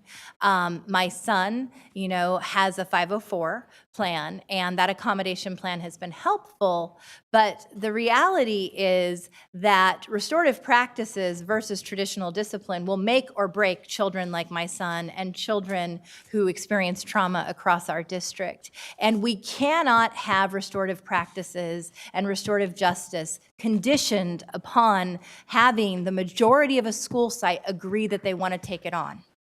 I will say that it's probably the school sites that feel least inclined to take that on that need it the most. And quite often it's not that they are even aware of the lack of understanding around not being responsive to institutional racism. And so how do we move past that and make a commitment to do that so that all of our schools are benefiting from restorative practices, so students are not out of the classroom, but actually are being through, intentional intervention that builds them up and builds the school community integrated into the school community.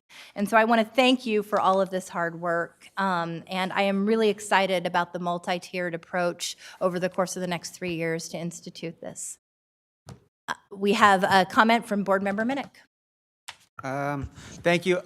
So I also want to thank you all, because I know you met a lot, I think weekly for a long stretch of time. So I appreciate all the energy you put into this. And thank you, President Ryan, for talking about the importance of restorative justice as we think about this. I'm working off of this document of the recommendations, and I just had I have about 5 of them that I just had questions or comments about, and sorry if it takes a little bit.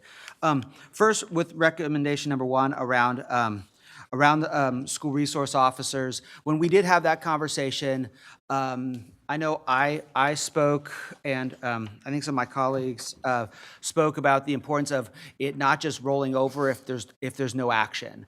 And so we made that very clear to the staff that, if we do nothing, then June 30th it ends. So, unless something comes to us and something comes to a vote, like it seems like it's in the works already. And so, so I think that we're good with that. Recommendation number 3, the stuff around willful defiance and the pre-K suspensions, it's listed in here as beginning September of 2019, or by September. Oh, sorry. You know what? I may have made a mistake. I saw September 30th on the other piece, and I was concerned that it was not to be started by the beginning of the school year. And I just want to make sure that both of those, that we implement those policies prior to the school year starting, because I don't want any changes after we start. These are too important, and there's too many days, in between. But then related to that, then is the accountability implementation plan, and that was listed as September 30. And I was wondering if that's something that we can roll out or organize over the summer, so that again, when our schools begin in session in the fall, that's already this expectation that we're going to be tracking all this stuff, and that we have this plan in place.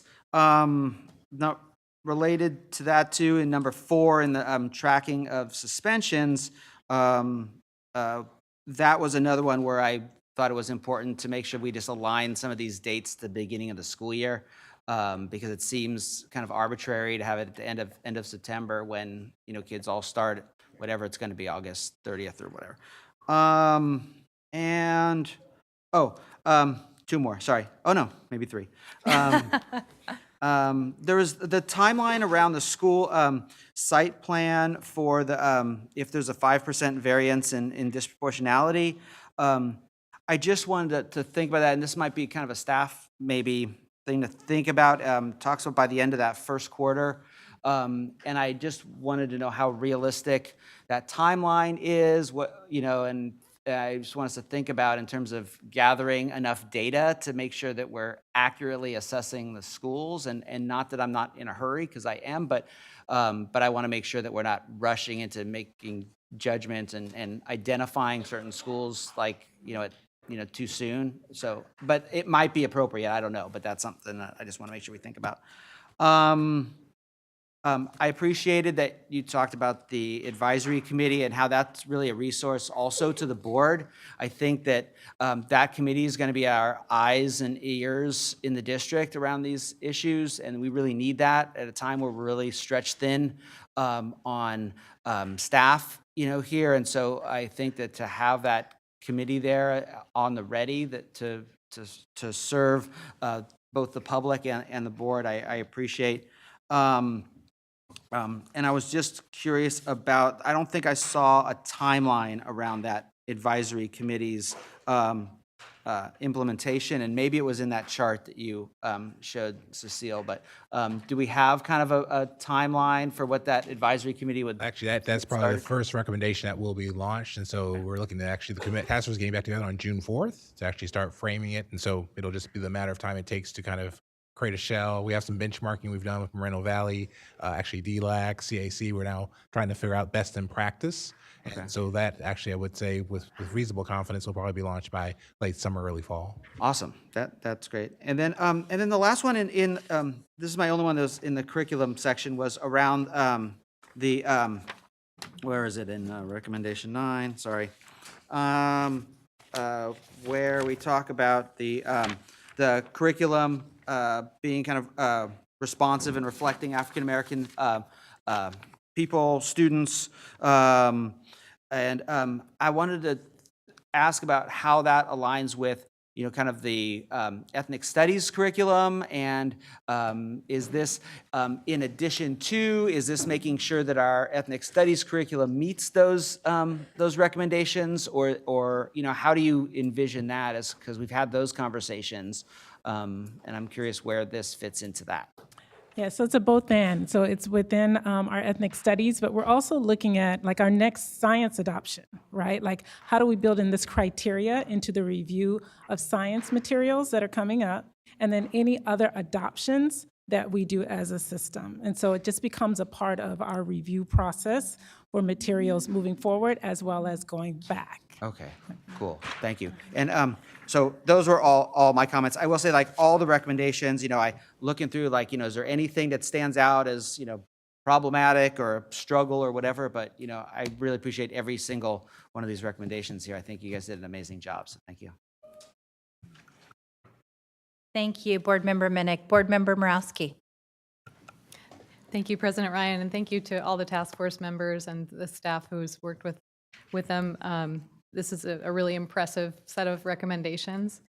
So, the fact that our African American and Black students are not achieving to their potential means that we are all failing them, and this is a path forward to provide them what they need and deserve to meet their potential. And so I'm really excited. I'm actually really honored to be able to be in a position to adopt these recommendations to move us forward. I do have a couple of things. One real kind of small thing, but in terms of the structure of the two committees, I wonder if it might be wise to move the implementation and accountability to be a subcommittee of the advisory committee. I worry about fragmentation if you have two different committees, not knowing, with anyway, I think it's sort of all tracking the same thing. So that would be just a small recommendation. One more sort of technical thing. There is, in terms of the FICMAT audit that was done on the district, there is a very nice matrix on the website of the district now that has all the recommendations, the who's accountable for that, the timeline, has it been done or not. So that might be a model for you to look at, to track and make sure we're implementing well.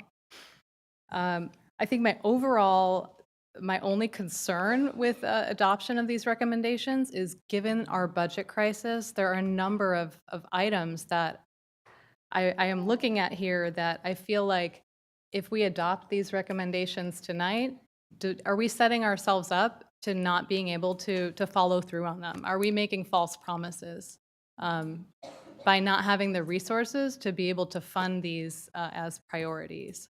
So I'm curious to hear from you whether, how would you like us, given what your awareness of the fiscal situation, how would you like us to frame that or approach it? Is it contingent on available resources? Is it we have to ask the community who is involved in tracking this effort to help us, to bring in funds to be able to make sure that we can actually do these things? Because Superintendent Gordon is here, who currently has stay and rescind authority over all of our spending. So can I promise you that we can reinvest what we save from, not moving forward with an SRO contract, if that's what we do? Here's one of the things. Thank you, Cecile. SRO is one of those items, but especially when it comes to those suspensions, remember the district is losing money by the kids not being in school. So actually implementing some of those, you would actually be in a gain position, as opposed to, you're implementing this, it's going to cost money. Other things, and we do agree that it may be looking at other funding or taking your existing funding, existing grants, whether it's Title I, Title II.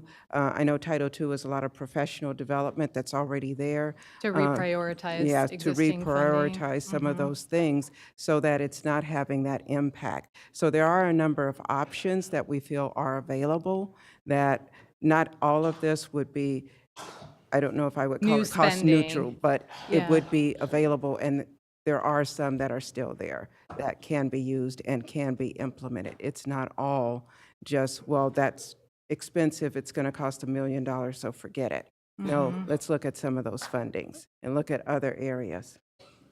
Okay, and maybe it's all of the above in terms of all of those things might be needed. So I appreciate these recommendations again, and look forward to working with you on kind of how we find the resources to implement them. Thank you. Member Garcia. Yes, I want to thank you for a comprehensive set of recommendations and a much more just focused implementation timeline. It's still a very aggressive timeline, and so I share the concerns that you have every single recommendation to start year one, and that year one is July 1st.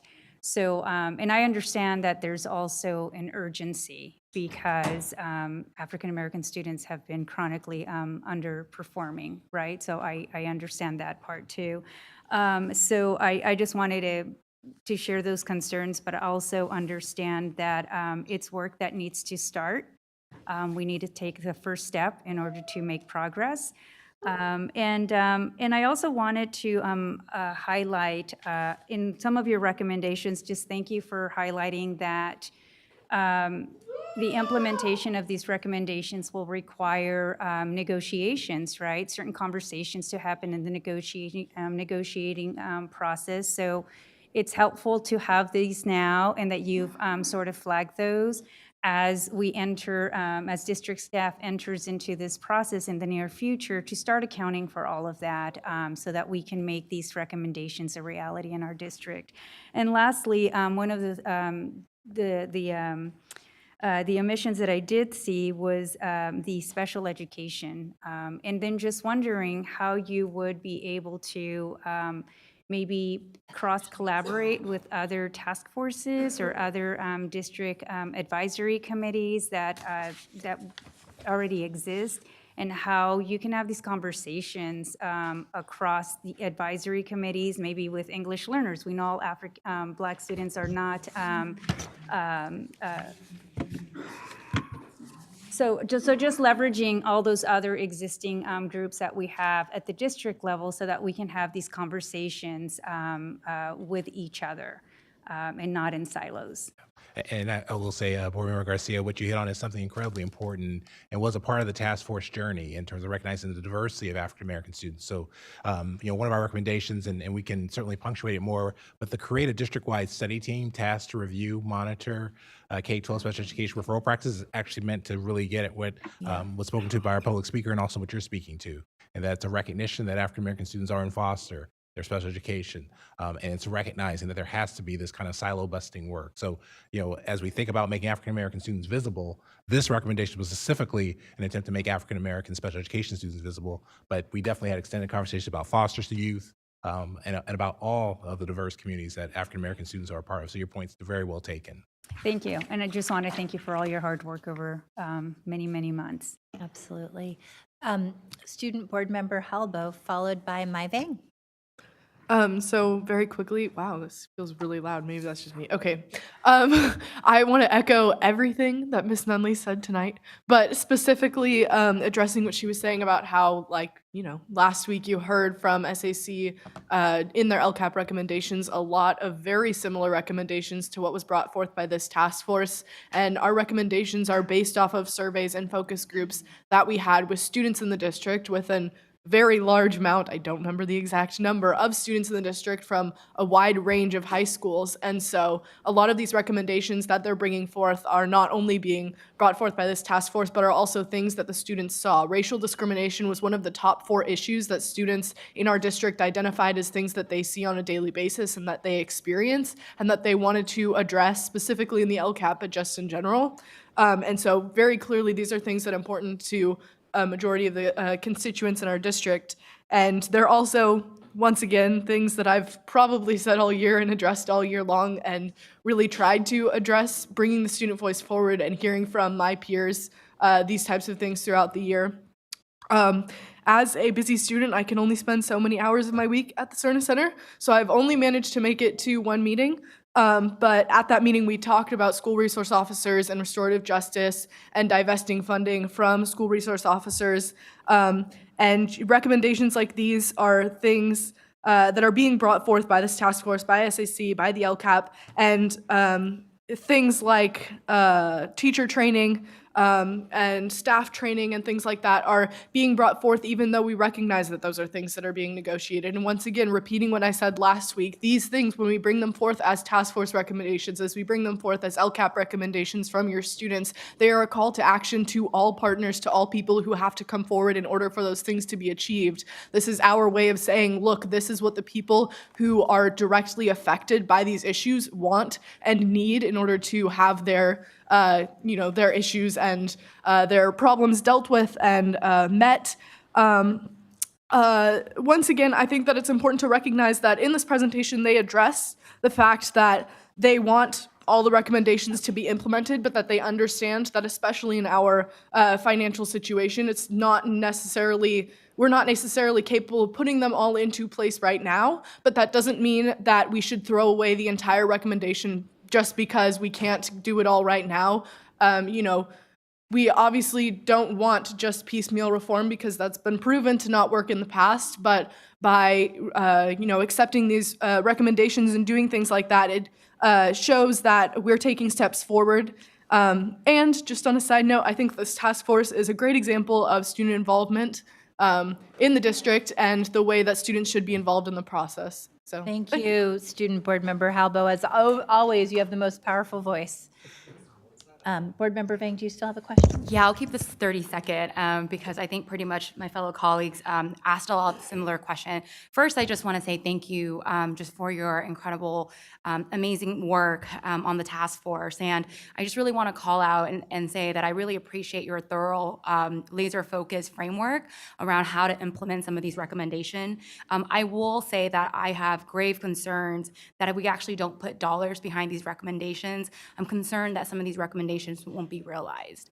And I understand that, we are in a fiscal crisis, but I do believe, I see that a few of these will take up to 3 years. But again, I wanted to put on record that, if we don't put dollars behind these recommendations, it's going to be incredibly hard to realize. There are some low-hanging fruit. I think, my colleagues have mentioned them. You have mentioned them, that hopefully we can get moving on these. So I'm hopeful. The only question I did have, and this is for superintendent and staff, who is the direct staff that will be overseeing the implementation? Who is the what? Who's the direct staff that will be overseeing the implementation of of the recommendations? Will that be Vincent? Will you be continuing on doing this work? I guess so. All right, not to put you on the spot. And I guess I'm also asking. You are. I'm also asking that question No, because it's I think fair. oftentimes we have recommendations that come to the board, and then I don't know if it's put on the shelf, and I just need to put on record. I want to know who's the staff that's going to be responsible for Won't be implementing put on the these. shelf. I mean, certainly as a part of the district team that's been working on, if we need to assign a name, it makes a lot of sense. The chief of continuous improvement and accountability would be an appropriate person. So I'll say yes. Okay. Okay, thank you, Vincent. Mr. Harris. And I do just want to also recognize, when I joined the board, I was pretty appalled to find out that there was an equity office that was led by a very capable white middle-aged male and like 3 white individuals.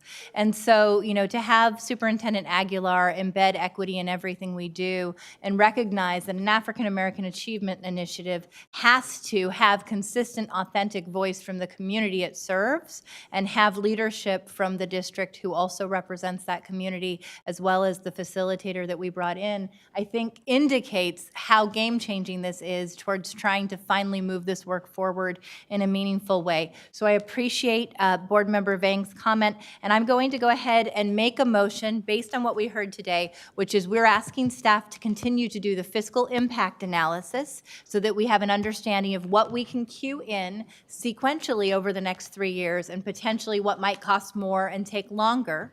And so that the motion is that we will have those fiscal analyses done and that we're adopting all of the recommendations with the caveat that we will be taking into account the budget constraints. I'm looking at Dave Gordon as I say that, and that we are just very committed to this work. I do not want to be telling my children 10 years from now that this work hasn't moved, that we had a chance to do something transformational and we missed that opportunity. So moved. And student preferential vote. Aye. All those in favor? Aye. There are 2 motions here. one, conference to action, Okay. and then action. So let me first, I'm going to take a motion from conference to action. Second. Student preferential vote? Aye. All those in favor? Aye. Okay, and then the motion, and you got my amendment to the motion? The original motion articulated? As amended, it's on the record. Okay, perfect. We have a second, student preferential vote? Aye. All those in favor? Aye. None opposed. The motion carries. Thank you again for doing this very difficult work.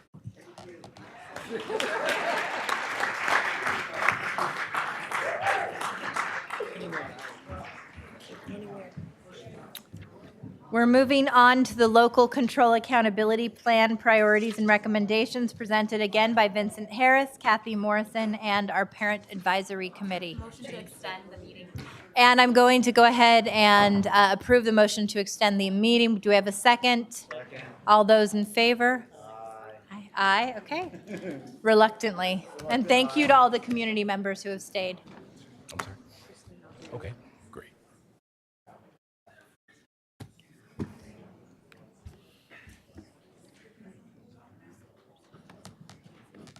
Did we lose Dave Gordon? Y'all can stand and when you're done, you can sit down. Does that work for you? I'll move my but if you want to sit, you can do that too. Oh, okay. It's not a hard and fast rule.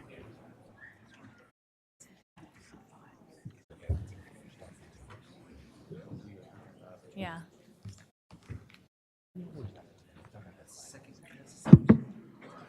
Oh, really? Oh. Okay, go ahead. Please begin. Good evening, Board President Ryan, board members, and of course, Superintendent Aguilar. My name is Vincent Harris, the Chief of... If I can ask for quiet in the chambers, I want to make sure we respect our parents who have been a part of our LCAP process for many months.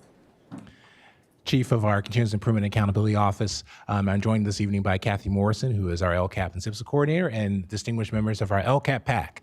Tonight, actually, we're kind of continuing a conversation that just started with the African American Achievement Task Force. We're going to talk about, notions of what are conditions that we need to change on behalf of all of our students. And in this context, we're actually broadening the scope, if you will, but very much many of the same themes you just heard, I think as student member Halbo spoke to, you're going to hear reoccur in this presentation as well. But one important thing to note is that while the LCAP is an incredibly important budgetary item, tonight you're really going to hear about the initiatives, the strategies, the recommendations, how do we change conditions for students? And then the next two boardings thereafter, you'll get a sense of the LCAP as a planning document financially as well. Thank you. In terms of tonight's presentation, I think I've covered all these in terms of what we're going to cover together over the next several minutes. So the role of the LCAP PAC is really significant as it relates to thinking about the strategies of the district. And so you can see as defined in Ed Code, this is a parent advisory committee to provide advice to you, the governing board, and actually you appoint the members of it. And so as we talk about the recommendations from the LCAP PAC, you're really hearing from your representatives in terms of as they've looked at the system, looked at prior recommendations, and thought deeply about what needs to change. You'll hear some of their thoughts momentarily in their own voice. Just want to take a moment to give a shout out to our LCAP PAC members, and actually for those who are still here this evening, if they wouldn't mind standing. These folks commit.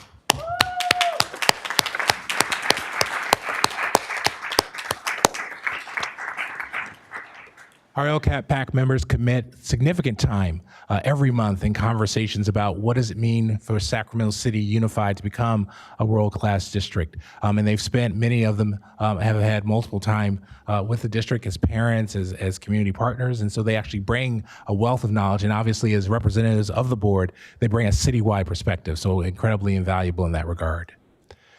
The LCAP goals very much mirror what I think all of us would say school systems need to value. Certainly goal 1 speaks to the outcomes that we're working for daily in terms of college career readiness for our students and graduation. The notion of being safe, family and empowerment, incredibly important with our community as well. And then ultimately operational excellence. Does the system operate the way that it should? All of this is what the LCAP PAC studies and offers and opinions on a regular basis. With that, I'm going to turn it over to Ms. Morrison, and she'll give you a sense of the process that the LCAP PAC went through in creating the recommendations. Thank you. So I will be brief, but as you know, this board-appointed committee began meeting this year in September and has met monthly right up through May to initially learn about LCAP education policy, and then throughout the months did a really deep dive studying student outcomes and various initiatives and programs in the district that seek to improve those outcomes. To begin the process for writing the recommendations, the committee reviewed the priorities from the previous year, added 2 around improving suspension rate and improving outcomes for English learners, and then during a very energetic meeting in March, the process was to map the priorities to the LCAP goals and metrics and actions that were already in existence, and then to brainstorm what might be revised and what would this look like when done well. And then finally, there's an eye to budget impact. You will see throughout the presentation some of the work that the members created during this meeting. I'd like to say thank you to Renee Webster Hawkins, who was very helpful in this presentation, who was not able to be here tonight.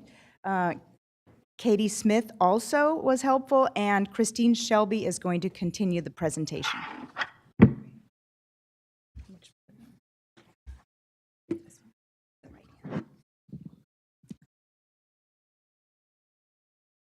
Oh gosh, I turned it off. Oh, just kidding. Okay. We didn't learn this in the committee. So here, wait first. Sorry.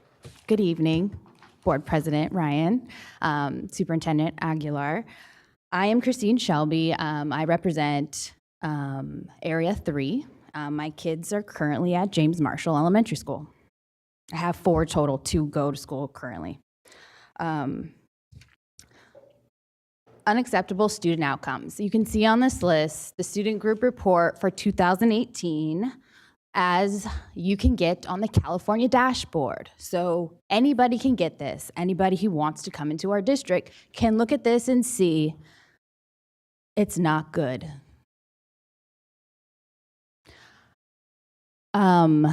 We saw earlier this from the African American Task Force as well, and you can, and they had it highlighted, but we highlight all of it. We have tried to include every single report and data set that we got during September up until now to put into these recommendations. And this is our overarching call to action to make all those green, which is hard, but we can do it, and we need to. All right. LPAC, our PAC concerns: foster youth, students with disabilities, African American youth, English learners, the disproportionality between academics, chronic absenteeism, and suspension, a lack of access to specialty programs, and the opt-in culture for professional learning, the fiscal crisis. So all of these things we discuss pretty much at every meeting. Also, after our meetings, we also need a wellness break because of how hard and how like weighty it is on all of us. Budget considerations. The committee understands that the district funding be developed with equity in mind that supports the LCFF identified students. Many of recommendations that we have minimal impact on the budget. It's just an adjustment of resources and getting some metrics. One thing that comes up a lot, and you will see as I continue on, is professional learning and trauma-informed engagement is an evidence-based investment and likely to have a positive impact on all the areas that we'll talk about: attendance, student outcomes, mental health, and those suspension rates. Certain activities are already underway or necessary to correct some compliance findings, so the impact is nominal. Throughout our recommendations and our priorities, we found that closing the achievement gap was an overarching theme. Narrowing of the achievement gap is woven throughout so many of our recommendations. Providing equal access to opportunities across the district was paramount.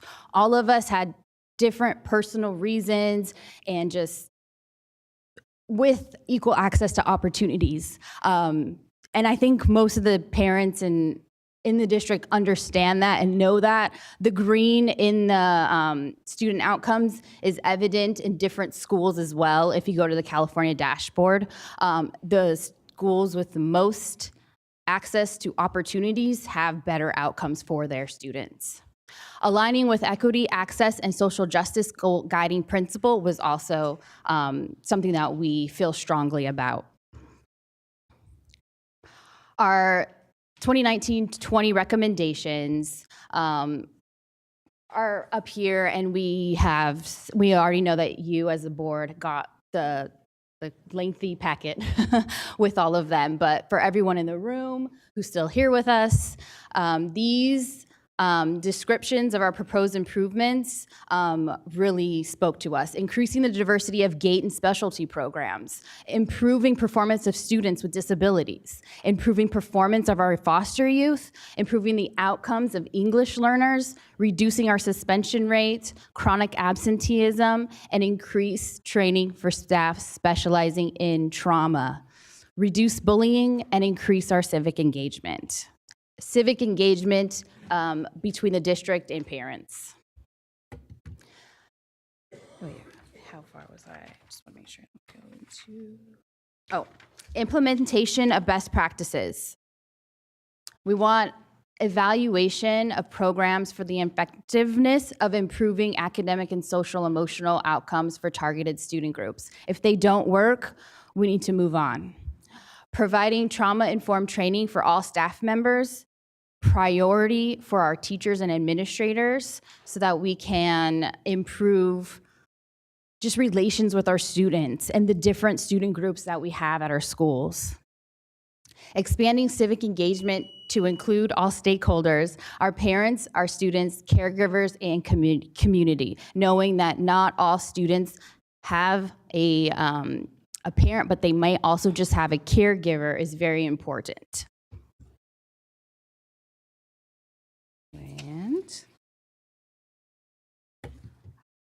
propose measurable outcomes. With all of our recommendations, we do try to include a measurable outcome because we want to know if things are working. And the California dashboard shows us some of those outcomes, so we need to be aligning with that as well. Across the board, and I know all of us in the PAC are very, very adamant about this. Our recommendations challenge the status quo. Our numbers need to change, and all students need to benefit from the LPAC. Our suspension rate, we'd like to see it written in the LPAC to reduce to 2.1% from our current district-wide 6.1%. Chronic absenteeism, reduce by 1.5% annually and maintain at less than 10%. Our current is 14.6%. Graduation rate for all student groups to achieve parity, especially our students with disabilities, our foster youth, and our English learners. I'm gonna let Kathy talk about the next one because it was very data-driven in our group, but she would be better at talking about this. Thank you. So the other measurable piece that we want to add is we have a real-time internal dashboard called the Performance and Targeted Action Index that we can include metrics such as how students are growing toward grade level readiness. We'd like to measure and report students who are off track, who are brought back on track for things such as graduation, A through G completion, or chronic absence.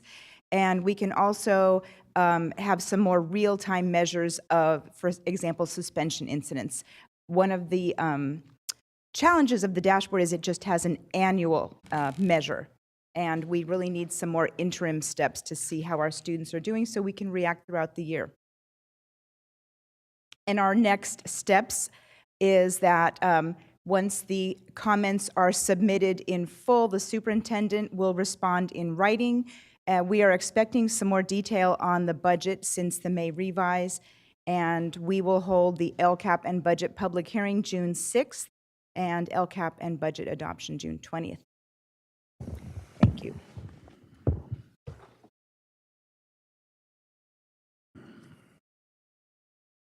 So at this time, we're going to go ahead and take public comment. Do we have any public comments? Yes, we have 4 public comments. Please come up when you hear your name called. Janine Bedley, Tony Tinker, Frank DeYoung, and Liz Guillen.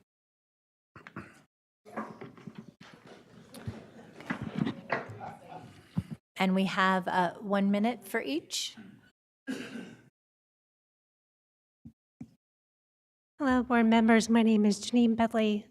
I was a lobbyist in 2001, and I lobbied for education on behalf of the students. And that is my ultimate mission in life and my purpose, to really put the students first. And I want to thank each and every one of you members for everything that you're doing here. You are amazing. I want to thank all the members in the audience and the students that came up earlier today. Music is so important. We got to use the right side of our brains, something that can't be taught in school, but it can be taught in school when we have music and arts. So I encourage you to use that. That was something I really lobbied for back in 2001. All the members of the legislature said, yes, we need to have music and arts in our schools. That's what drives our kids' rates of success when it comes to language, math. We really need to promote our kids to be successful leaders in the future. Thank you so much. Thank you very much.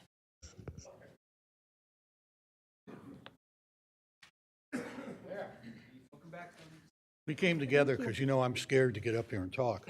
I've been cheering him on. Frank, are you guys combining your time? You're going to present Yeah, together? we're Okay, just gonna got be it. together, Get yes. 2 minutes then, great. Thank you. So I'm Frank DeYoung, Sam Brennan, and Area 5 representative for the LCAP. I'm Tony Tinker, and I am Daryl Wu's representative for the LCAP. So all I wanted to say is how proud I am of this LCAP committee. I think they did great work. The work they've done is, I'm proud to be a part of it.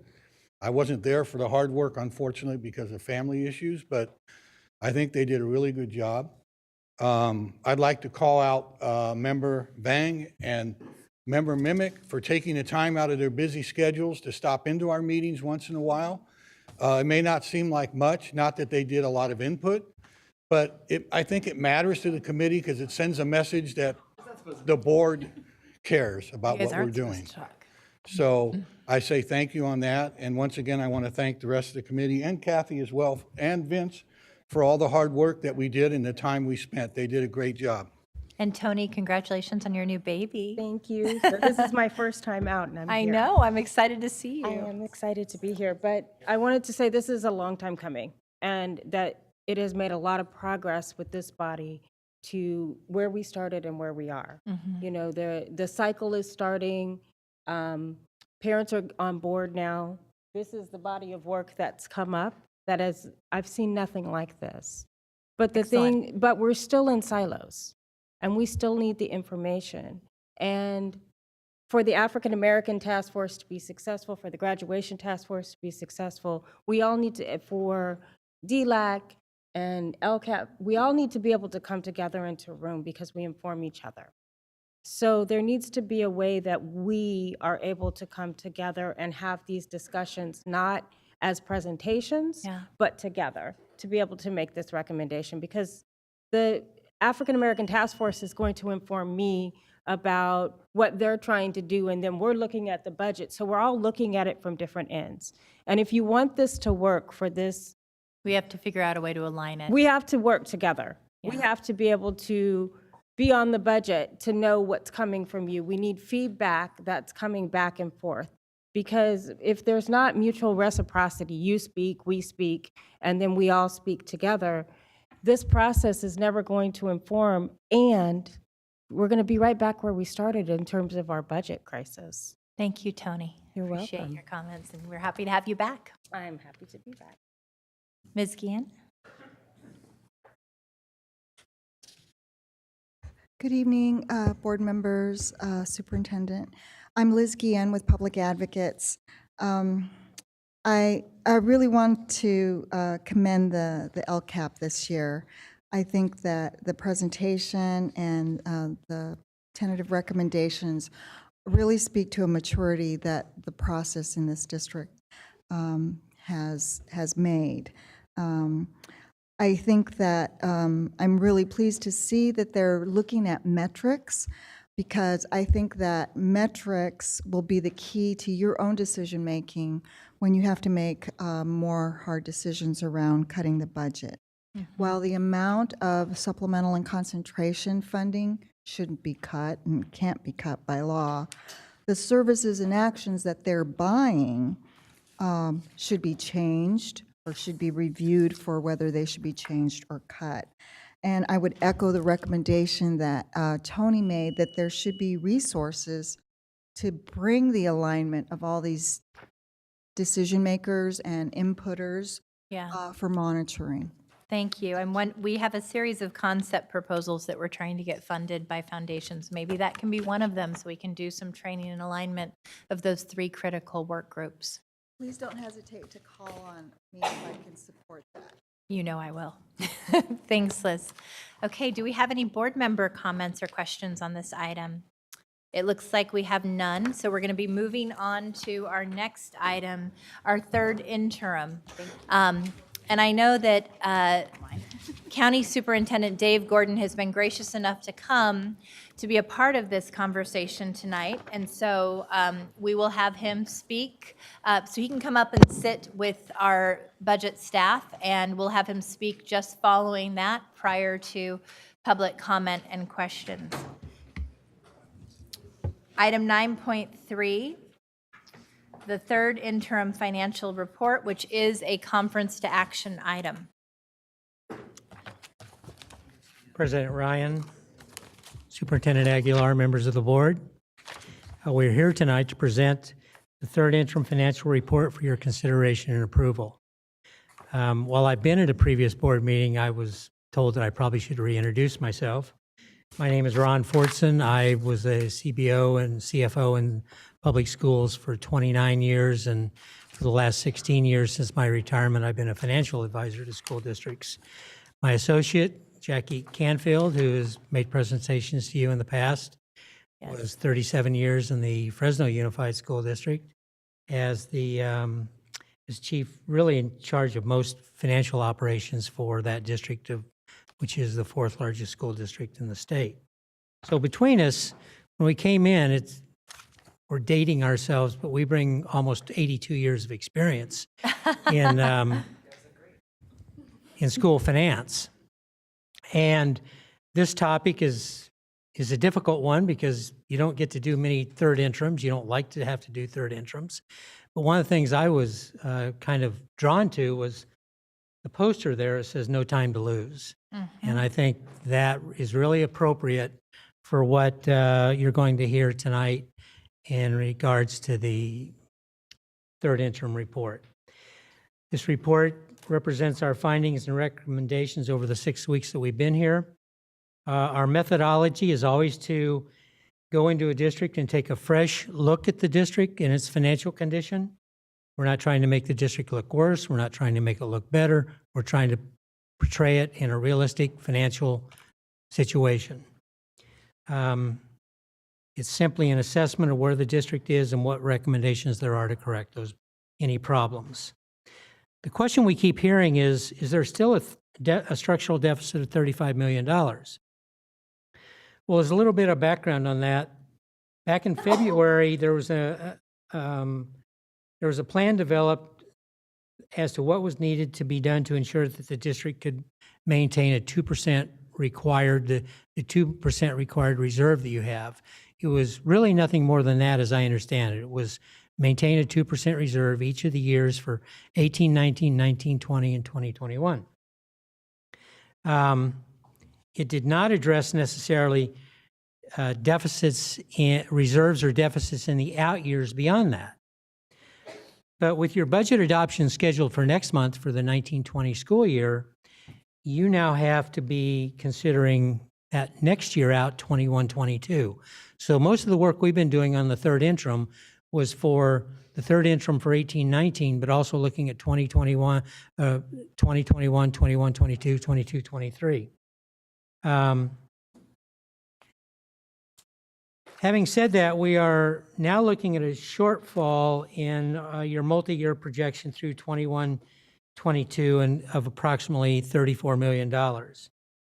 Those numbers look identical, but they really are actually very different. And you'll see that in our presentation, one of the big differences is not only are we looking to maintain your minimum 2% reserve, we are recommending that for economic downturns, that we're recommending that you consider going to a 4% reserve, 2% over and above what the state requires you to maintain. So tonight, you will see that our recommendations go to not only maintaining an adequate reserve, but to also lay out a groundwork for eliminating deficit spending. The most recent cash flow analysis shows that any possibility of a state loan has been pushed back at least a year. And the cash flow itself indicates as early as October of 2020. We, in our analysis, think it may even go beyond that into the spring of 21.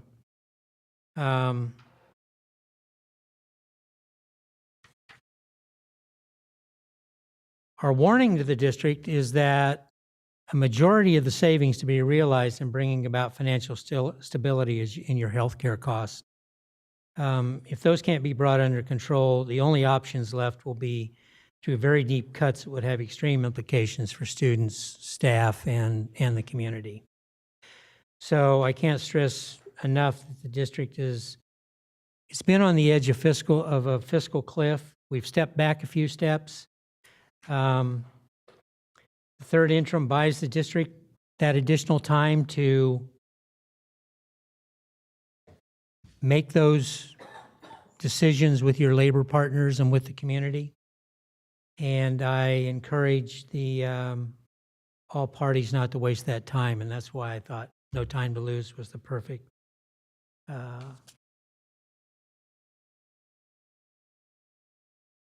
what's the word I'm looking for? The Mantra. mantra for this.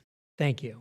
It is almost 11 o'clock, so. So I'm going to ask Ms. Canfield to step up and take you rapidly through a PowerPoint presentation. Yes. And then we will be happy to answer any questions. Perfect. Before you do that, I'm going to go ahead and ask for a motion to extend the meeting. Okay, second? Second. Student preferential vote? Aye. All those in favor? Aye. So, Ms. Canfield, I think what we're going to do, because this did work well in the last presentation, is we're going to go ahead, given the depth of questions that we have and the breadth of material, ask you questions throughout your slides. So board members, if you can please push your button if you have a question on a specific slide and keep the comments brief. We can move through this and make sure that we're not having to come back to meaty material when we're 20 slides in. Okay. So do we have 25 minutes for this? I thought we had less time. I just saw 25 minutes. So All right. you have 25 minutes, Okay. but we're going to be giving Dave Gordon a good period of that, Okay. or at least an additional 10. All right, so on the screen then, as you see the outline, we have many things to cover, and so just wanted to make sure that you realize why our focus is the third interim. I am sneaking in some other topics, and one is the May revise, and I'm going to let you read the rest of it so we can move on to the next slide.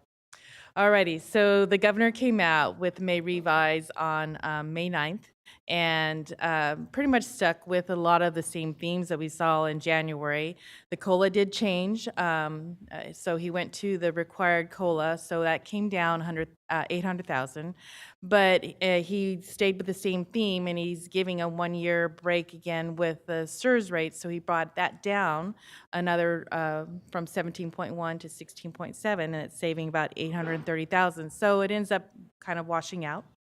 The other piece that he has still kept in and gave some more money to was the special ed concentration grant proposal, which does mean quite a bit of money for Sacramento Unified, since you are a school district that has the higher concentration rate and also has students identified as special needs at a higher rate than the state average.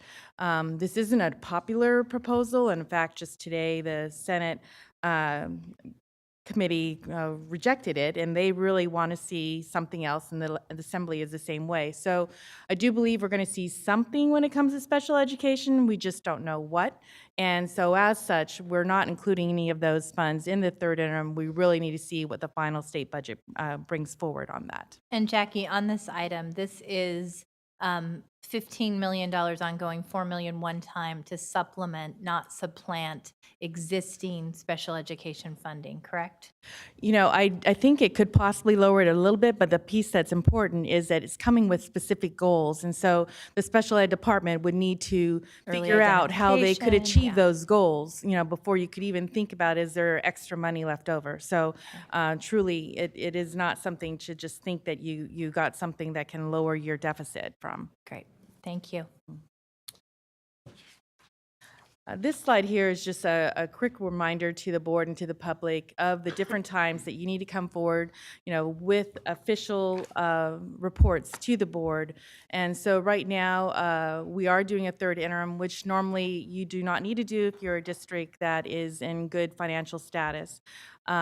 But that is where we are right now, and the next time, you know, we're kind of in overlapping years, so the next time we'll be coming back to the board officially with forms will be in June, and that's actually for the 1920s. So it's kind of interesting period of time here when you're shuffling a couple of different years, but I just wanted to make sure everyone was aware of the reporting timelines.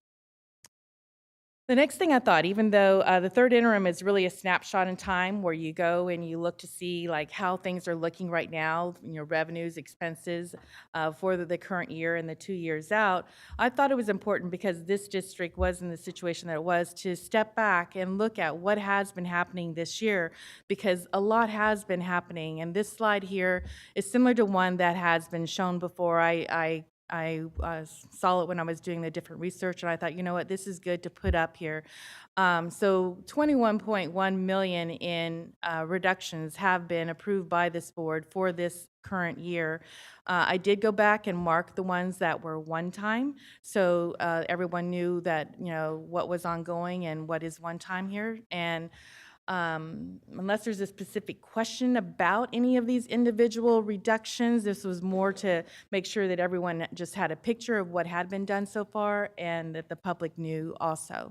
So I do have a question on two of the items. So I think, you know, one of the things that's incredibly important to note is you've come in here with this incredibly deep budget expertise and essentially uncovered and turned over every stone that you could within the district. However, there are a couple practices in here that aren't necessarily going to be good and sustainable practices.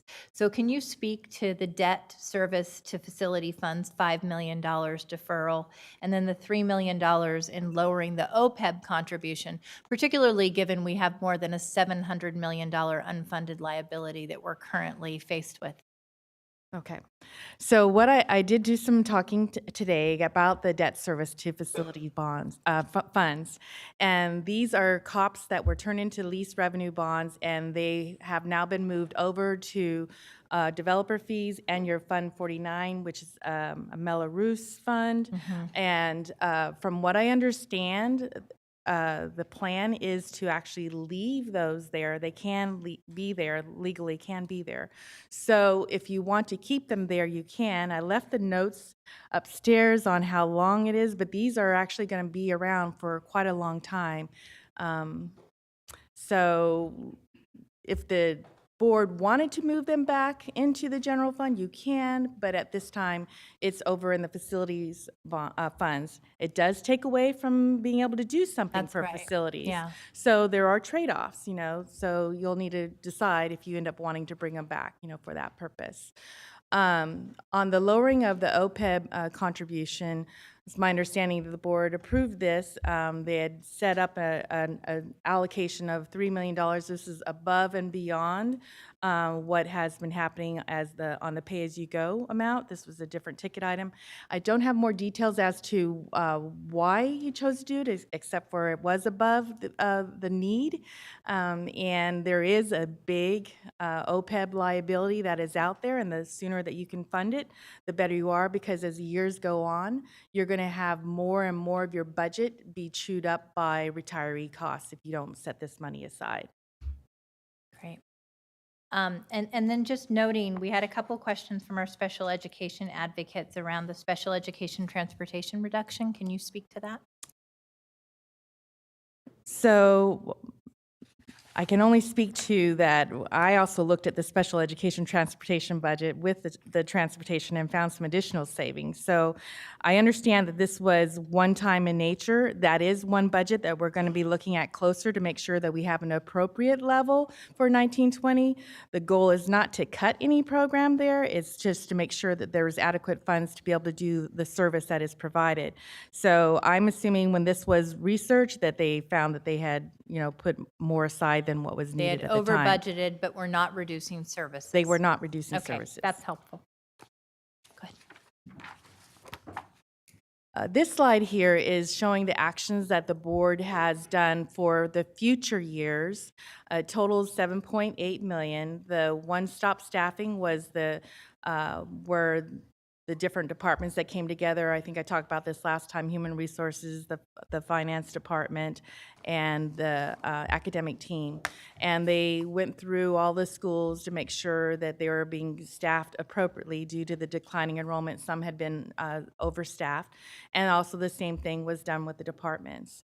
In addition, the board approved actions to reduce positions in the Child Development Fund, which reduced the contributions, and also the reduction in force resolutions that were done in February and March for some of the different management positions. Those total approximately $7.8 million. Between the two actions, the board this year has done almost $29 million in reductions. Next, I'm going to just move in. Hold on, I want to make sure we didn't forget a slide here. Okay, no, this is fine. I'll do it this way. Member Morawski has a question. Hi, thank you. I just wanted to clarify on the 35 million, we started talking about as kind of where we started from. And it seems like, we're in a much better place now. And I just wanted to clarify, I think that's because we've adopted so many reductions, at least partially, and then we got sort of a little bit better news on the revenue side and made some adjustments there. So can you just speak to how do we get from that number to kind of where we're at now? Can you hold off and see if I help answer it during the presentation? Oh, okay. Sure. I'm thinking that it's a combination. It's not just one thing. Okay. And you did hit on several of the items. Okay. And but this reductions, yeah. But these reductions that we've made. Oh, they definitely. They drew us further away from the cliff. They did. Right. They did. Okay. Anything you can do today helps tomorrow. Thank you. Yeah. All right, so I'm going to get into a little bit of the third interim. As I said, the third interim is a snapshot in time where you look at revenues and expenditures and just try to give an assessment of where the district is right now with the best assumptions that we have. So for the 18-19 school year, the P2 information is in. That's the attendance report that the district is paid off of. And even though we're being funded by the prior year, there are certain things that are funded on the current year, and the ADA came in slightly lower. So that's the $485,000 that you're seeing there. Also, we did some research on our local income, and we found that we were indeed going to have more interest for the year, and that we had not budgeted for our at the adequate level for our fees that we would get from our charter schools and oversight. Also for other tuition that we get for servicing special ed students from other than Sacramento Unified. And also there was some one-time funds, last year agreement with the county office for ROP that had not been budgeted. So we're recognizing those, and all of those total about 1.9 million. And some of those are ongoing. You'll see it later in the presentation. On the expenses, we went through and we looked at what could we capture in one-time savings. And I need to tell you that I am kind of conservative about taking away the expenses, so because I'd rather come back to the board and report that there are more savings than to say, oops, we made a mistake and we're not going to save as much as we thought. So from here, we have savings in salaries and benefits around $850,000, and then on the supply, services, and capital outlay about 1.7 million. I do think we'll find some more savings. I don't know that necessarily it's going to be extreme, but again, that is what we found. Another piece that we were doing is we were looking at any of existing expenses that you have right now in your unrestricted budget that are appropriate for some restricted funds that aren't fully utilized. And we found that there was funds available in the Title II that hadn't been programmed, and we have trainers, district trainers that are appropriate for professional development. And so those individuals are going to be funded this year out of the Title II, and then they'll be programmed in subsequent years in the same funding source, which will help relieve the unrestricted general fund. So we have a question from Member Morowski. So we've been having some issues with your button. Okay, got it. Okay. Next on another important thing to look at are all of the different programs that the unrestricted general fund supports. So we did do a deep dive into special education, and again, we were not taking away any monies that would be needed for the program, but we were looking at how things actually stacked up now compared to when they were looked at in the fall, and the budget had been built, conservatively, and it was greater than what the need was. And so we were able to say that for the 18-19 year that there would be savings in special ed of about budget by about $5 million. And we also took a look at the charter schools because you had a contribution budgeted for about $300,000. And this year, that is not going to be needed at that level. It is only going to be probably around $29,000. But that is something you're going to hear about in future years, that one becomes a little bit more of a challenge. The last one is the Children's Center Fund. The budget had $2.3 million set aside for a contribution, and they had program savings this year, most likely due to the uncertainty what was happening in that budget overall. But we're estimating that the contribution for this one will be about $2 million. So there will be some savings in the current year for that program. Ms. Canfield, can I have you stop on one item? So the special education decrease was rather significant, a $5 million decrease. Can you talk a little bit more about that? Because I think that as I understand it, there were some conservative projections that were being required in the fiduciary oversight role of our fiscal advisor. So how did we find that level of savings? So one, we have the advantage of time. So when I'm doing the analysis here, I'm doing it in late, April or early May. It was actually one of the first things that I looked at. And one of the biggest pieces in the special ed, in Sacramento's special ed budget that you need to have a good handle on are the non-public school and non-public agency. And I can remember my first meeting with Becky Bryant. She came in, she had a list. She had a list of all of them. And I took that as a really good sign that we had a person who was already starting to, make sure that she understood everything, all the costs that were in there. And so I personally used that information to be able to look at the budget along with everything else. And we were able to, based upon historical trends, see that we didn't need as much money that had been put aside. At the same time, the 1920 budget is being built. It was being done independently of the 1819 analysis, and so we were able to see and go with more confidence that, yes, we are building a budget that will satisfy the needs of the special ed area, but they did not need to be increased at the same level that they had been. So that's actually one of the significant savings for the current year and the future years. Outstanding. Thank you. And then the last thing I wanted to mention, just because of its a significant amount, the teacher salary restructure, there was no increase in the current year budget because the district did have the money for the current year set aside, since it was at the 3.5% level for the 18-19 year. Now I want to just kind of segue just a little bit, and I'm going to kind of go back with just talking a little bit about the April 4th board meeting. And I wanted to make sure you knew that, everyone is still researching and reviewing things, and we submitted a lot of program impacts to the county, and they approved several of them. We didn't put some in yet because we weren't able to maybe justify them, or they should not have even been happening.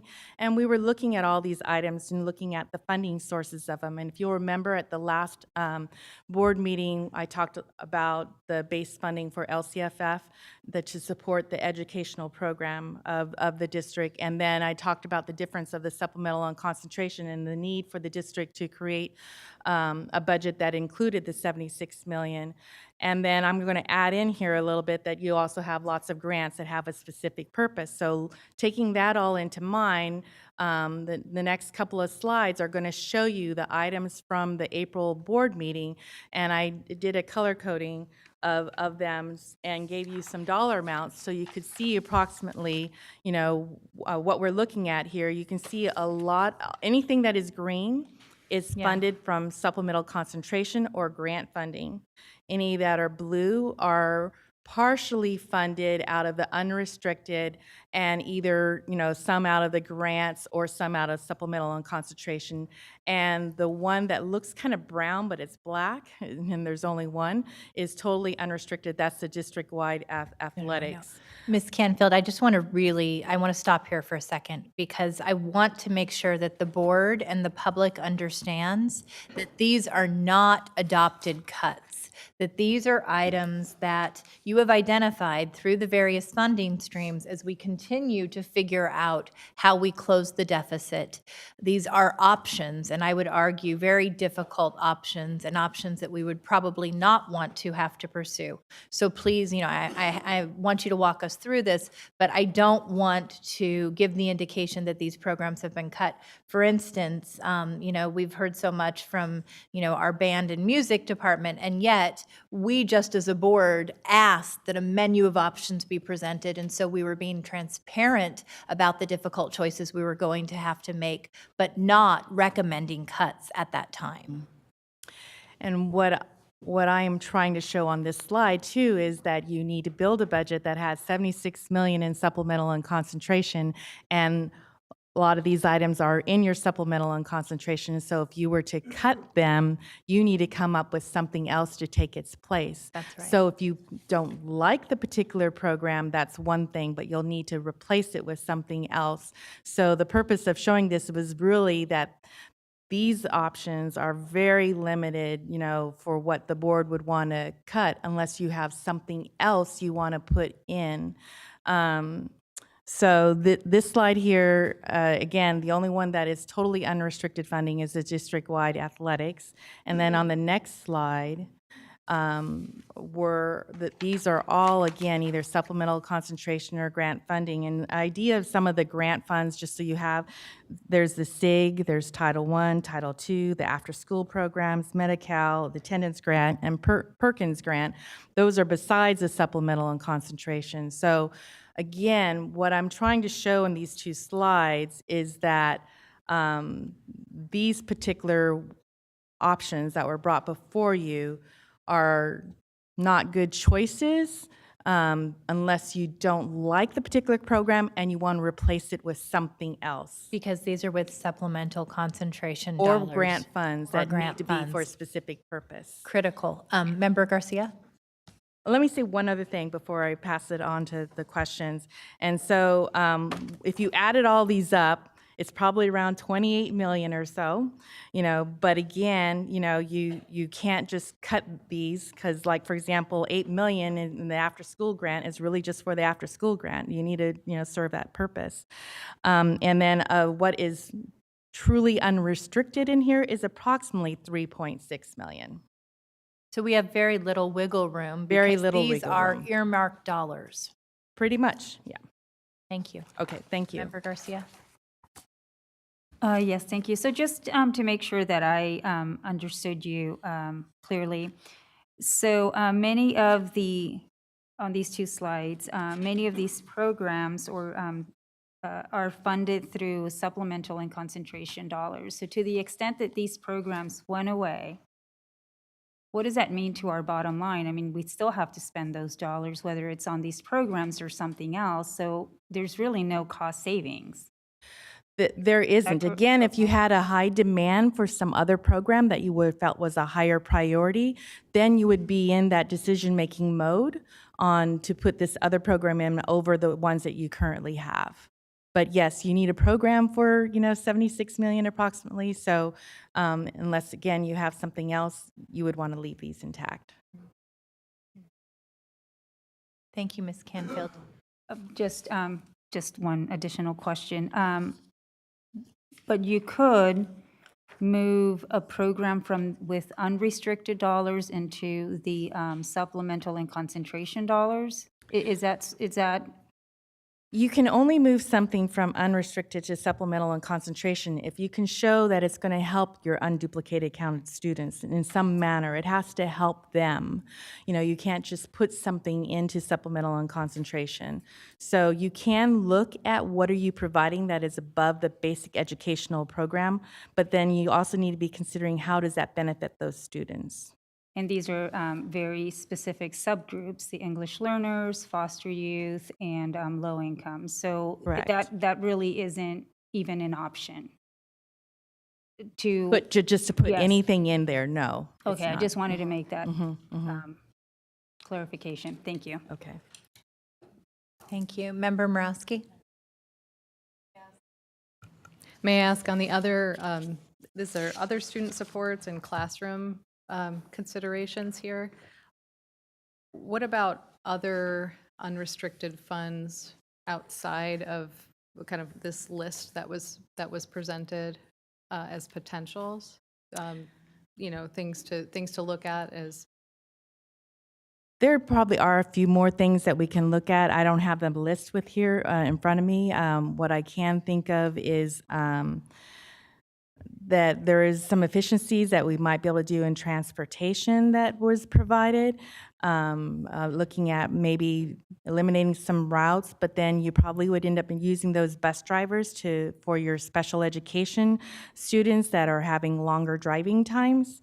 So it would be a better use of resources possibly, but you may not save as much, and I'm not saying that isn't something you're going to see, but that is something that an example of something else that is being considered. Okay, and so should we expect that,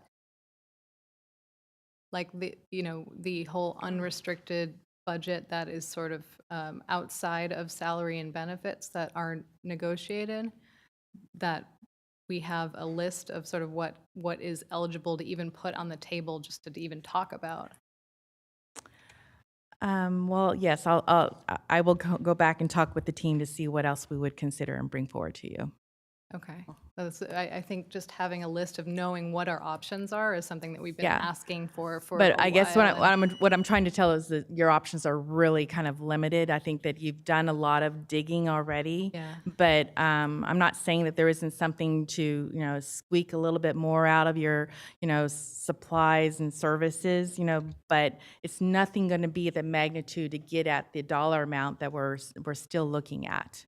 But it's not something we shouldn't do either. Yeah, and I think I just want to know how far can we push? Like, where are the limits? What are our flexibilities? And then from there, we can make decisions about how to prioritize or what to keep all of it, because we really can't do any of it, or, but I feel like we haven't had the complete menu of options laid out for us yet, to show us where those areas of flexibility. And I don't question, given the level of depth that you've dug into our budget, which I really appreciate, I don't question that there may not be a lot there, but I think we need to just to be totally transparent, both for our decision making and for our community, to know, what is all of it, and what is it if we, just kind of, if we cut it all, like, what does it add up to? You know what I mean? Just to show what's there. Student Board Member Halbo? I think this is kind of something along the lines of what she's saying, but I'm just a little confused as to why a lot of these things were brought before the board as options and like a menu of what we can cut, but they can't be cut because the money still has to, like, we still have to show where they're being paid. So I think I understand that the point of it was to say, like, we don't really have much to cut, but I'm just not really sure why they were ever put as options. So Student Member Halbo, I think that's a very astute question, and that actually was a board member request. There were several board members who asked for it in that format so that we had an understanding of how little is available.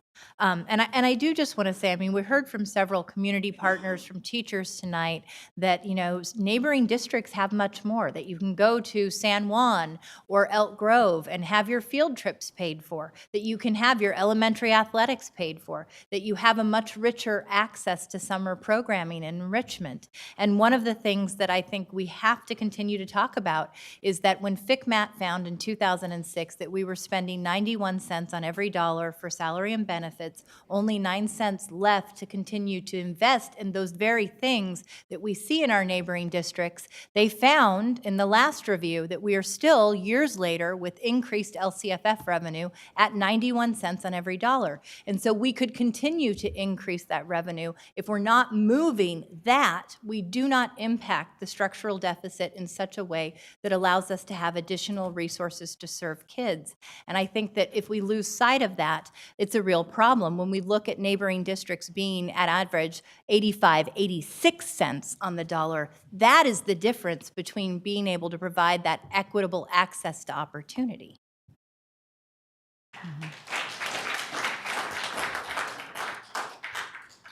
Board Member Garcia? Oh, you came up again. Okay, got it. Please. Okay, go ahead, next slide. Now we're going to move into the multi-year. So again, when the budget came out, it was kind of dribbling out with information, and we're frantically, trying to finish up the third interim and dot all the I's and cross all the T's. So when we were developing this budget, this projection, we included the new COLA that was lower, but in full disclosure, we did not have the 2021 and 21-22 when we were getting to that point. So what you're seeing there is the January COLAs. Obviously, when we come back to you in June, they're going to be the correct numbers. They're not significantly different. One's a little lower, one's a little higher. I think it's going to balance out to being about the same when you look at the 2 years. But the one piece that I do want to talk about here is that the ADA is higher in 2021, and the dollar amounts are higher in 2021 and 21-22 because the ADA that had been reported on the second interim was incorrect. There were some schools that were left off. There are more of your alternative schools, your independent study school, your home hospital, and your non-public schools. And so, to be clear, it was an oversight, and when schools were being staffed, they were being staffed appropriately. They weren't affected by this change. It was when the report was being prepared that there was just an oversight made. And so that is being corrected here in the third interim.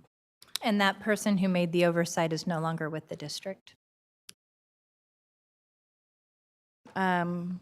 I don't know that I can say that. Okay. But Member Garcia? but it should have been found, yes. Yeah, so on the oversight of counting students, or how many, we were missing, what, 5 sites from the count? Yeah, five sites, yes. And that's the $7.8 million Yes. number? Yes. Okay. So, and I'm sorry, how many students did you say? It was about 730 some. 730 something, okay. So I know that, I'm just trying to figure out how that affects our staffing ratios. So it didn't affect the staffing ratios, and thanks for asking the question again, so it gives me an opportunity to say it may be clearer.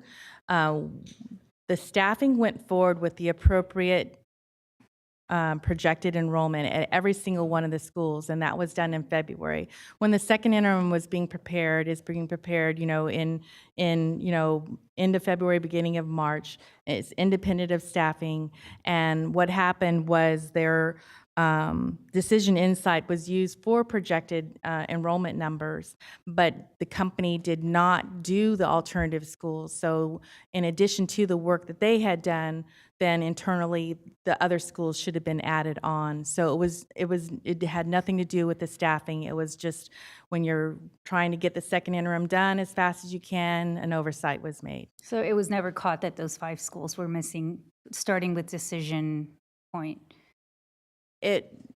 So they excluded them, but nobody internally caught that they were missing from that number for the second interim? Right. Okay.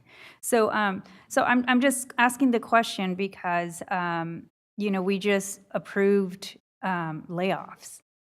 So I'm just trying to figure out if we have an additional 730 plus students, what does that do to the hundreds of layoffs we just approved? It doesn't change the layoffs at all because, again, this was an independent oversight on just revenue only. They were going forward with the appropriate staffing. They had the enrollment numbers when they were doing the staffing at these schools. They did not make them 0. So they had the number of FTEs that were needed at the school sites. Again, this was a human error. Okay. So did we have a surplus of employees? Is that where the adjustment is coming from? I mean, because if we have an increase in students, but it doesn't impact the staffing ratios, and because it's a revenue issue, so I just want to make sure that it's, I guess, understood that this still wouldn't allow us to rescind some of those pink slips. Well, it doesn't. Let me try it again. If you remember at the last board meeting, I talked about enrollment and ADA. I talked about the difference between the two. I told you that it was very important that when you're staffing, you staff on enrollment, and yet you're going to be funded on ADA. So think of it this way. The enrollment was right when they were doing the staffing, so they made sure every school was appropriately done. The ADA, the report that came to you, it made you look like you were in more of a financial distress than what should have been at that time, and we're correcting it right now. Thank you. That helps. Thank you. I appreciate that. I was not aware of that, and that's very helpful clarification. Member Morowski. I just wanted to clarify, is the entire 7.8 million and 9.1 million a result of the oversight, or is it combined with the difference Yes, in the no, COLA? that is totally from that one. Oh, I see. Okay, okay. Especially since we didn't change the COLA rates, so you're seeing Oh, exactly. that's right. Okay, that was from Jen. Okay, yeah, I got it. Thank you. And we didn't do that on purpose, but I'm kind of glad we did right now. Yeah, because now we can see that it's all from that. Thank you. That makes a lot of sense. And I just want to recall when we were going through the second interim, and we were asking very detailed questions about the criteria and standards and all of the assumptions that were in there. This was something that we discussed at quite some length. That in one area it's a enrollment, ADA of 1,000 students different, and then in another area it was something like 300 something. So anyway, that I think that explains the significant discrepancy that we discussed when we were going over the second interim. And so that gives me a lot of comfort that we've corrected and everything's sort of aligned now to the correct ADA assumptions. Right. Actually, the standards and criteria is a really good tool. Whenever you see something that says not met, you should look at that closer and that there could be an oversight that is done there. And if you were to go back and look, you would see that. Yep, I guess that's absolutely right. And I was sad to see there's no criteria and standards as part of the third interim. Is that just not required? Right. Okay. Thank you. Thank you. I have to take another motion to extend for another half hour. Okay, second. Student preferential vote. Aye. I am so sorry to keep you out this late on a school night. All those in favor? Aye. Okay. Please continue, Ms. Campbell. Continuing on with the multi-year projection assumptions, this one outlines different things that we have done. So the teacher salary schedule restructure, this was not planned for, so this is in the budget. So this is an additional expense estimated to be 8.1 that's affecting 1920 and going forward. In addition, the STRS and PERS rates per statute are going up even with the break of the STRS rate, from the governor's proposal over the 3 years, 5.2 million. In health, relatively flat for 1920, but for future years, we went with a 4% estimate. So that's around $4 million, and that is unrestricted only that we're looking at right there. So for the general fund, it would be more, but that was the best number we could give you with what we're doing right now. Again, we've talked about restricted routine maintenance needing to go up because of the building funds that the district has received from the state. What we've done here, though, is we've increased it at a little bit lower rate. What had been put in the second interim was the budgeted level. So if you spent 100% of your budget, yes, the restricted routine maintenance would need to be higher. But we were doing a look and good feel for what we think that the district will spend. And so, yes, we are increasing it, 3.5 million instead of like 4.5 million. So, but it's something that the district will need to watch to ensure that you're spending the 3% that is required, and it has to be on actual expenses. Member Morowski.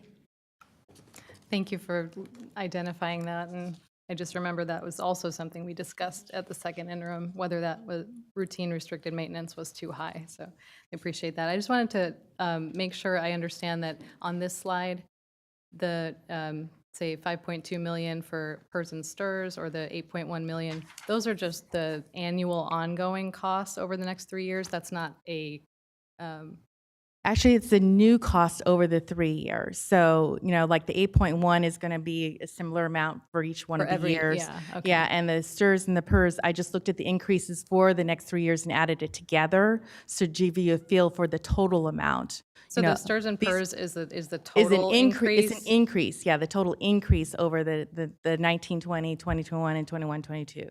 Cumulative, like all Right. added up together. Like, Right. I think I have the different amounts in the memo, but I Okay, think I'm okay. adding them all together here for the PowerPoint. Okay. Okay, got it. Thank you. The next one is actually an interesting one. It happened, we found it like a couple of days before we were getting the third interim done. We wanted to look at anything that has an impact on the unrestricted general fund. So on the charter schools, why I reported that for the current year, the contribution is going to go down to about 30,000.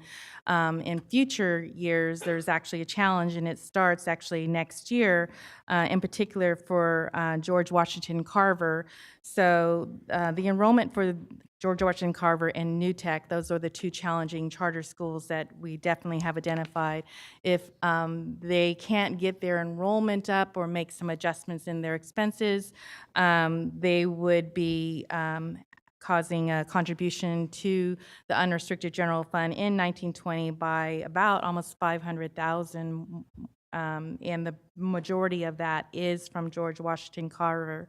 And then it continues in 2021 to increase to $1 million for George Washington Carver, and New Tech moves up to like 179, and then in 22, New Tech would be at about 350, and George Washington would be at 1.8. So there's some huge challenges that are going on here with the charter schools. And again, this is assuming that they don't make any changes, and so I just wanted to make sure, that the board was aware of this. Board Member Vang. Just wanted to clarify, the George Washington Carver and UTEC are dependent charters, is that correct? Yes. Is there a plan, Superintendent, to work with these two schools in terms of their enrollment? And if not, what is the transition? I think that if our charter school is, if we're contributing 2.1 million, I think that that's something that the board needs to discuss. If there's no plan moving forward in terms of how they could actually rely on their enrollment. And I know we haven't had a conversation about that, but in the FICMAC report, they also had mentioned that this was an issue as well. And I don't think that we've addressed it. Is there a plan? Because I know they're a dependent charter, so they're under our jurisdiction. Member Vang, I mean, this is an area that, as Mr. Fortson and Ms. Canfield have now also brought to light, that we will be taking a look at very closely with our staff, and I would be happy to report back on the implementation of that kind of effort as well. On the one hand, we know that we've been monitoring New Tech, and that contribution is going to go down significantly, but now we have to look at one of our other charter schools. And to be clear, New Tech is no contribution in 18-19, so. We had anticipated a $750,000 contribution as little as a year ago. Okay, well, it was 300,000, and then it turned out to not be needing any help this year, so that's actually a good thing. So they may be able to respond, but with those high numbers, it does look like some adjustments need to be made. I do have a question, maybe more of a policy direction. In terms of just dependent charters, do we have anything like a level of contribution that we will not exceed to support dependent charter? Because I think we need to have a policy in place, because what if there's another dependent charter that needs additional contribution of support from our general fund and we don't have a policy around that? I think that that's something maybe, I know I'm on the policy committee, we may need to explore. So I'm asking, I guess my first question is, do we have a policy around that? So I think that would be a question for Jack Kramer, and he's not here, but it absolutely is something we can explore for. I think he is. Where is he? Here.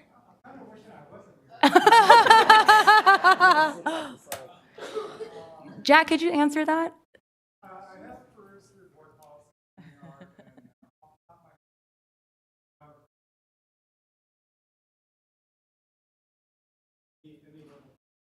Okay. So it looks like that's something we probably, I think, as a district needs to explore as a trigger for us to evaluate charter schools. So. Okay, next slide. At the last board meeting, I was asked to show a slide for the STRS and PERS. So quickly, just showing you, these are the employer rates since 13-14 for both Cal STRS and Cal PERS. You can see that the rates have really gone up. And the next slide, though, is the one that really probably shows it more. You can see since 14-15 to here in 18-19, essentially the costs have doubled for the district, for having to cover the pension costs.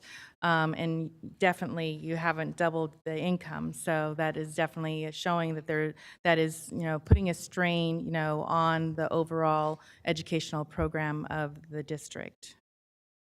Next slide. So this slide here are items that, while they are still increases, that we were able to look at and say they're not going to increase at the level that had been just in the current year. So we talked a lot about the special ed already. So again, since the base was lower, for 18-19, so 19-20, yes, there's increases, but it's at a lower base. So we were able to then, have, savings, continued savings go on. So that combined all together was a savings of about 7.7 million over the future years, 19-20, 20-21, and 21-22. On the child development, in 18-19, the contribution was originally going to be 2.3 million. Actually, I should have changed that now to 2 million, and now it's going to be around 1.4, so it'd be a savings of around 600,000 if I were to use the correct number for where we're projecting for 18-19. In addition, with the projections of enrollment, we assumed a decrease in teaching positions, and that equated to 1.5. Again, that's using the current salaries and the current benefit level, which the benefit level always kind of blew me away when I looked at that one. And then we also captured some of the indirect, and that's from the restricted routine maintenance. We're, again, charging appropriate indirect, but that one is definitely a benefit to the unrestricted general fund that we hadn't seen before, so that's helping out all 3 years too. Lastly, down there in italics, I just wanted to make sure that the board and everyone knew the projections that we have right now do not assume using any of the savings from the excess OPEB contribution, and for 18-19, as was stated in the memo, is approximately $7 million.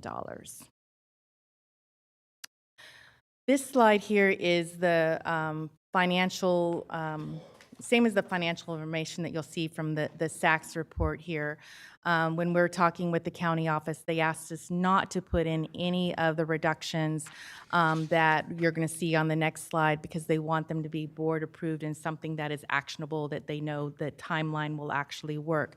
So what you see here is you see the district going south in 2021, that they have a negative 3.68 million, and it gets worse in the following year. Again, what this scenario is showing you is the assumption that nothing gets cut, and what will happen with all those changes that I talked about on the first couple of pages.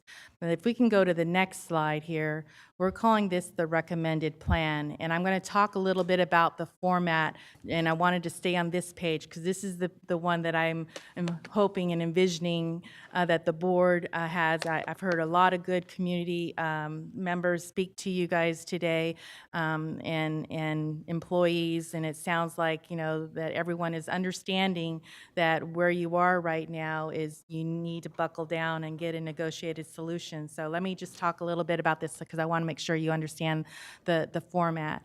What we've done here is we're showing you the revenues separately, so you can see the revenues, you can see the growth of the revenues, and we're showing you ongoing revenues compared to one time. Why am I doing that? Is because I want you to be able to see that on the ongoing net change, that you're not deficit spending. So the contributions are, let me go from the top again. So you have your revenues and your contributions, that's to special ed and restricted routine maintenance. And then you have your expenses, and you have your transfers in that are coming in from other funds that are offsetting some expenses there. The next line you see that says supplemental concentration expanded programs, this was particularly important when LCFF was growing, to know that you needed to set monies aside for the LCFF, the supplemental and concentration. So you can see those dollars are a lot smaller, but what this is doing, it's reserving 1.93 and 1.67 for new expenses or expenses that are currently in those supplemental and expanded programs, but it's assuming right now new. So again, if you can, keep in the current allocation, then you would have those for new expenses. Next line is showing you the ongoing net change in the fund balance. So you can see for 18-19, your deficit spending 16.14, that's projected. And then for the 19-20, we're showing 19.67. The next little section that you see there are one-time funds, both revenue and expenses. So in 18-19, there were one-time funds that the district received. I did not see anything specifically outlined that you wanted to use for one-time. I'm sure there might have been, but since I didn't see anything, I left the one-time expenses as zero. Then you'll see, I know there's a lot of zeros there and it's kind of hard to see some of the numbers, but in 2021, that is a 6. And what that is for is those science books for grades 6 through 12. Bless you. And then for 21, 22, $4 million for K-5. I think the beginning balance and ending balance is self-explanatory, and so pretty much the components of the ending fund balance. But what I want to come down to The bottom here, you'll notice in 1819, you have a reserve level projected at 8%. And in 1920, you see that the reserve, it goes down to 4.48. And again, your deficit spending, that 19.67. And then in 2021, you're seeing that your reserve level is at 4.57, slightly higher than the year before. And what's happening there, it's assuming that you made 29 million in ongoing reductions, that big bold number there. And so that 29 actually decreases the expenses that you see up there, that 326 million, that 29 came off of there. Otherwise, you would see it would be a much bigger number. And then to moving into the 21-22, you see that, I'm sorry, let me stay with 2021. You see on that ongoing net change that you have a positive number, small, but a positive number, 0.30. That means you're not deficit spending in 2021. And then when you move into 21-22, same type logic that I've talked about, you see that you are not deficit spending by 1.28, but you see the 4 million in one-time expenses. And I want you to go all the way down to the bottom. What we did there is we're suggesting you do 5 million in reductions. You see that there's a red number, 2.72, and I said you weren't deficit spending. You're saying, why is the reserve coming down? Well, this is a perfect example of when you have a one-time expense that you can use reserves to help towards that one-time expense, and that is why I'm saying you're not deficit spending in 21-22. You're utilizing your reserves and still maintaining that 4% reserve. So, Jackie, I think we have a question from Member Garcia, and I also have a question. So with this recommended plan for unrestricted general funds and the multi-year projection, you're essentially identifying in 2020-21, $29 million of unallocated cuts. So it is a recommended amount of monies that we would have to cut, but it's not specified as to where those cuts would come from. correct. And let me add to this too. Someone might be asking, well, why don't you have a recommended level for 1920? And in the memo, I did talk about this. I'm not saying don't make any reductions in 1920. What I'm looking at is time and where we're at, and I wanted to do an analysis to see, could we create a plan that would give the district time to negotiate a solution, because your options are very limited on what you can do on the unrestricted side. Yeah, you might find $1 million, $2 million, maybe even $3 million, but you're still going to have this huge number. And so really a negotiated solution is what is needed here. And I wanted to see, could we create a plan that would give you, no deficit spending, and a 4% reserve to help you during those times when, an unexpected expense comes in, the, economy goes south, just anything like that to put you in a better spot. I did not like seeing you guys have a 2% level, because you would be bouncing in and out of AB 1200. Yes. Member Garcia? So I did want to ask you about the recommended level of reserve, because the state requires 2%. What about districts our same size?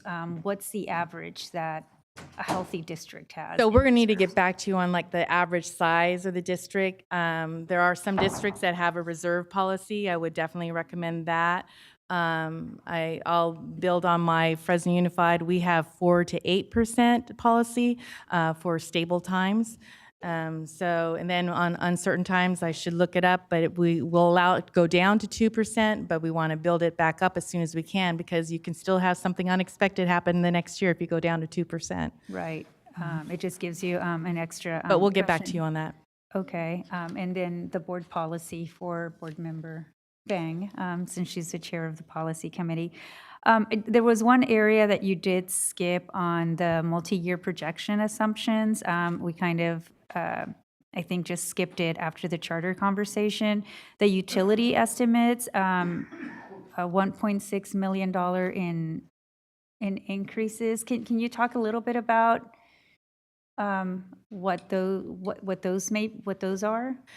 Yeah, you know, I tried to anticipate every single question, and I know that my detail for my utilities is back in the back of the room. But we talked with different agencies on how much, you know, like for water, waste, you know, electricity. We looked at there's different increases for the different authorities, and so that's actually one that we actually increased in 1819 a little bit and projected, and I realized that I didn't talk about it.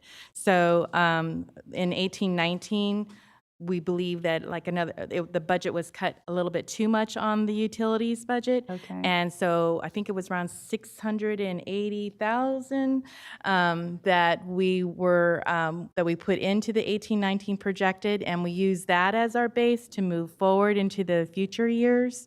And I would need to get you more information if you wanted to know the actual percentages that we did for the different agencies, but we did do and look at that. So I was just curious what attributed to the increase. I mean, rate increases or Yes, rate you know, increases. inefficiencies, right? And we have very old schools. If there's too. inefficiencies, it wasn't taken into consideration in the projection. Okay. And then I do have another question on the indirect costs from a restricted program, 700,000. Can you share maybe some examples? That one is the restricted routine maintenance. Okay. Oh, so that's the RRM. Okay. Yes.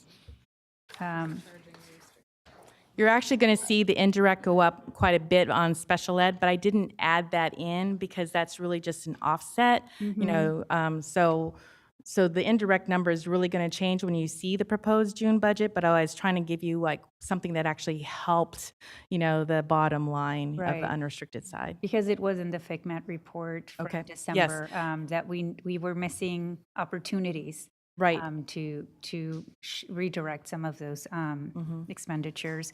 But I just think overall, it looks like what many of the comments here tonight were about, that we bought time. It's a delay, it's not a solution. So there's a lot of work to be done ahead. There's still a lot of very difficult decisions to be made, and just really looking at that, that the programs that we have are either tied to dollars that we still need to spend, whether it's that program or another program. But at the end of the day, there's just not very much to work with. And even with additional reductions, it doesn't add anything for our students. We are not even at the status quo we currently have. We are making no investments in the classroom, in programs, or any types of student services moving forward. It's just staying solvent and getting on a path of fiscal health, but there's just no additional revenue to invest in kids. And that's just sad. It's just sad. Thank you. I agree. So in summary, we did capture the current year additional income and expense savings. We also recognize the different contribution changes for the current year and future year to the different programs. We also are recognizing the additional costs for the teacher salary schedule restructure in future years. Again, a reminder that the cash flow does show a positive cash balance through October 2020. So as Board Member Garcia said, yes, you got some time. But what we would say is you need a negotiated solution to achieve, the 34 million.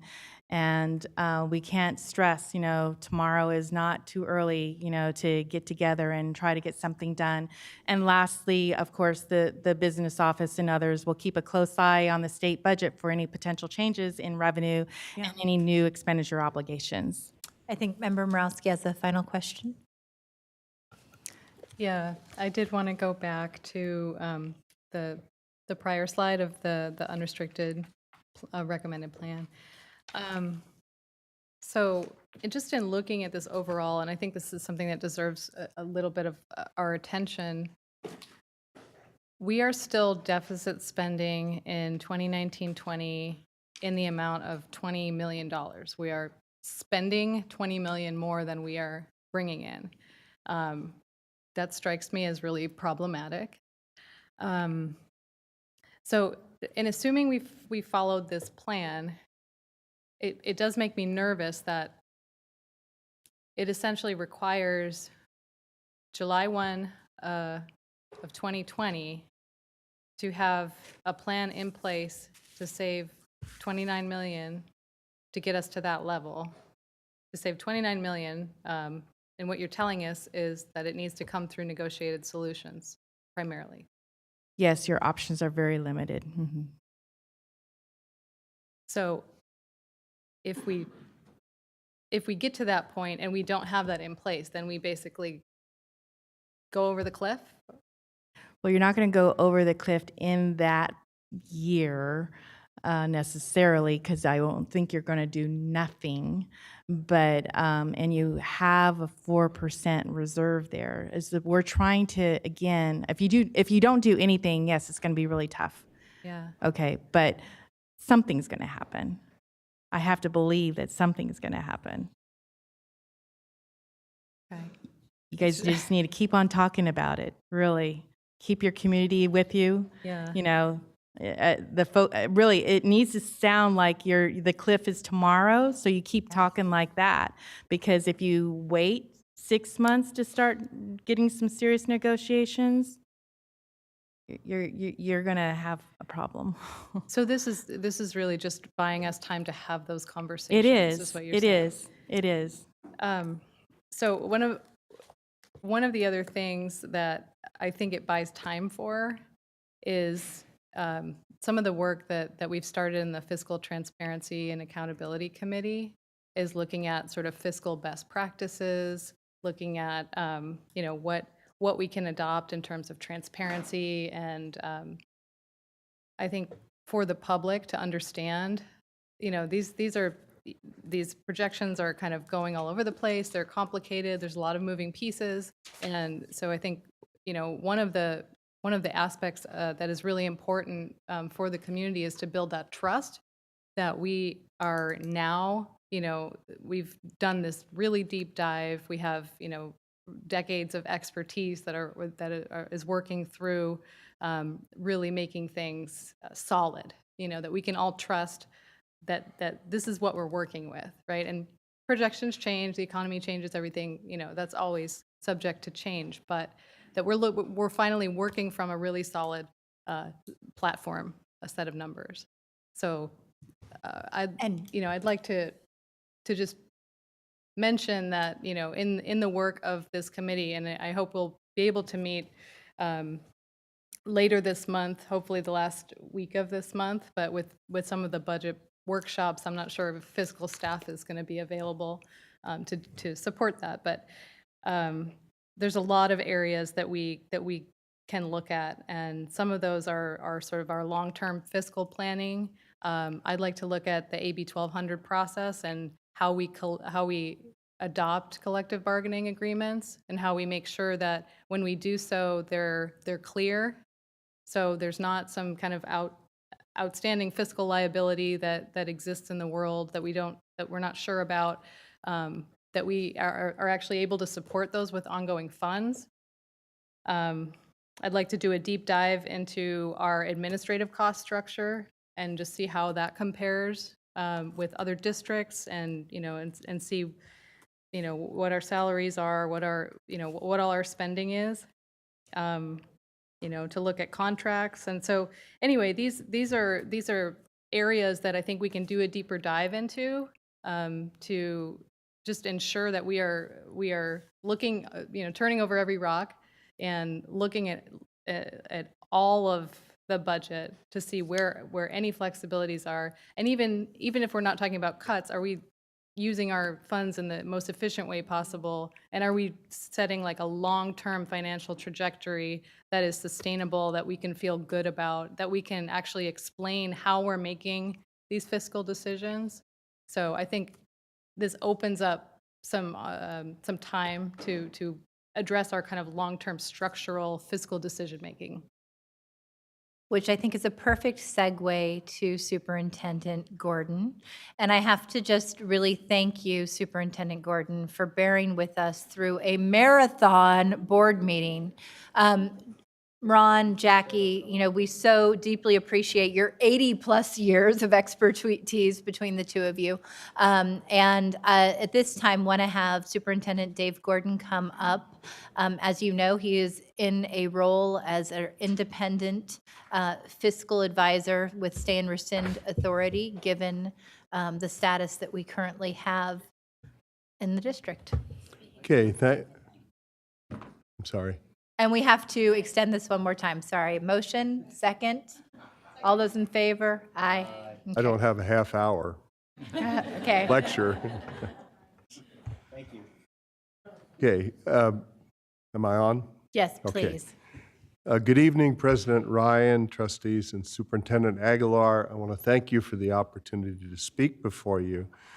And first, I want to commend the superintendent and the Sacramento City Unified staff for digging deep to find additional budget cuts. Superintendent Aguilar and all of you have invested a great deal of hard work, and the results have been highlighted for you by Mr. Fortson and Ms. Canfield, and I want to give a shout out to them for their hard work and the Sac City staff. And I also want to give a shout out to Terry Ryland, our fiscal advisor, for all of her hard work. You spent significant time analyzing potential cuts and working closely with Ms. Ryland and our other staff to determine the impact of those cuts on your district, your children, and the families you serve. And I want to commend you for taking the time to think through that. And I think it's been difficult, but I think you've taken the time to painstakingly identify savings that could be achieved without collective bargaining. And as has been mentioned, when you're up to 91, 92% of your budget in salaries and wages, there just is not that much left that you have discretion over to make these kinds of reductions. So now SCOE's charge, when you approve the third interim tonight, is to review the third interim report in detail and raise any further questions we may have, but also, given the tight timeline, to assist in the preparation of the proposed 2019-20 budget. And I know that your staff and Ms. Canfield and Mr. Fortson will continue to scour the budget for additional savings between now and the adoption of next year's budget. Sac City's long-term budget problem, chronic deficit spending, remains.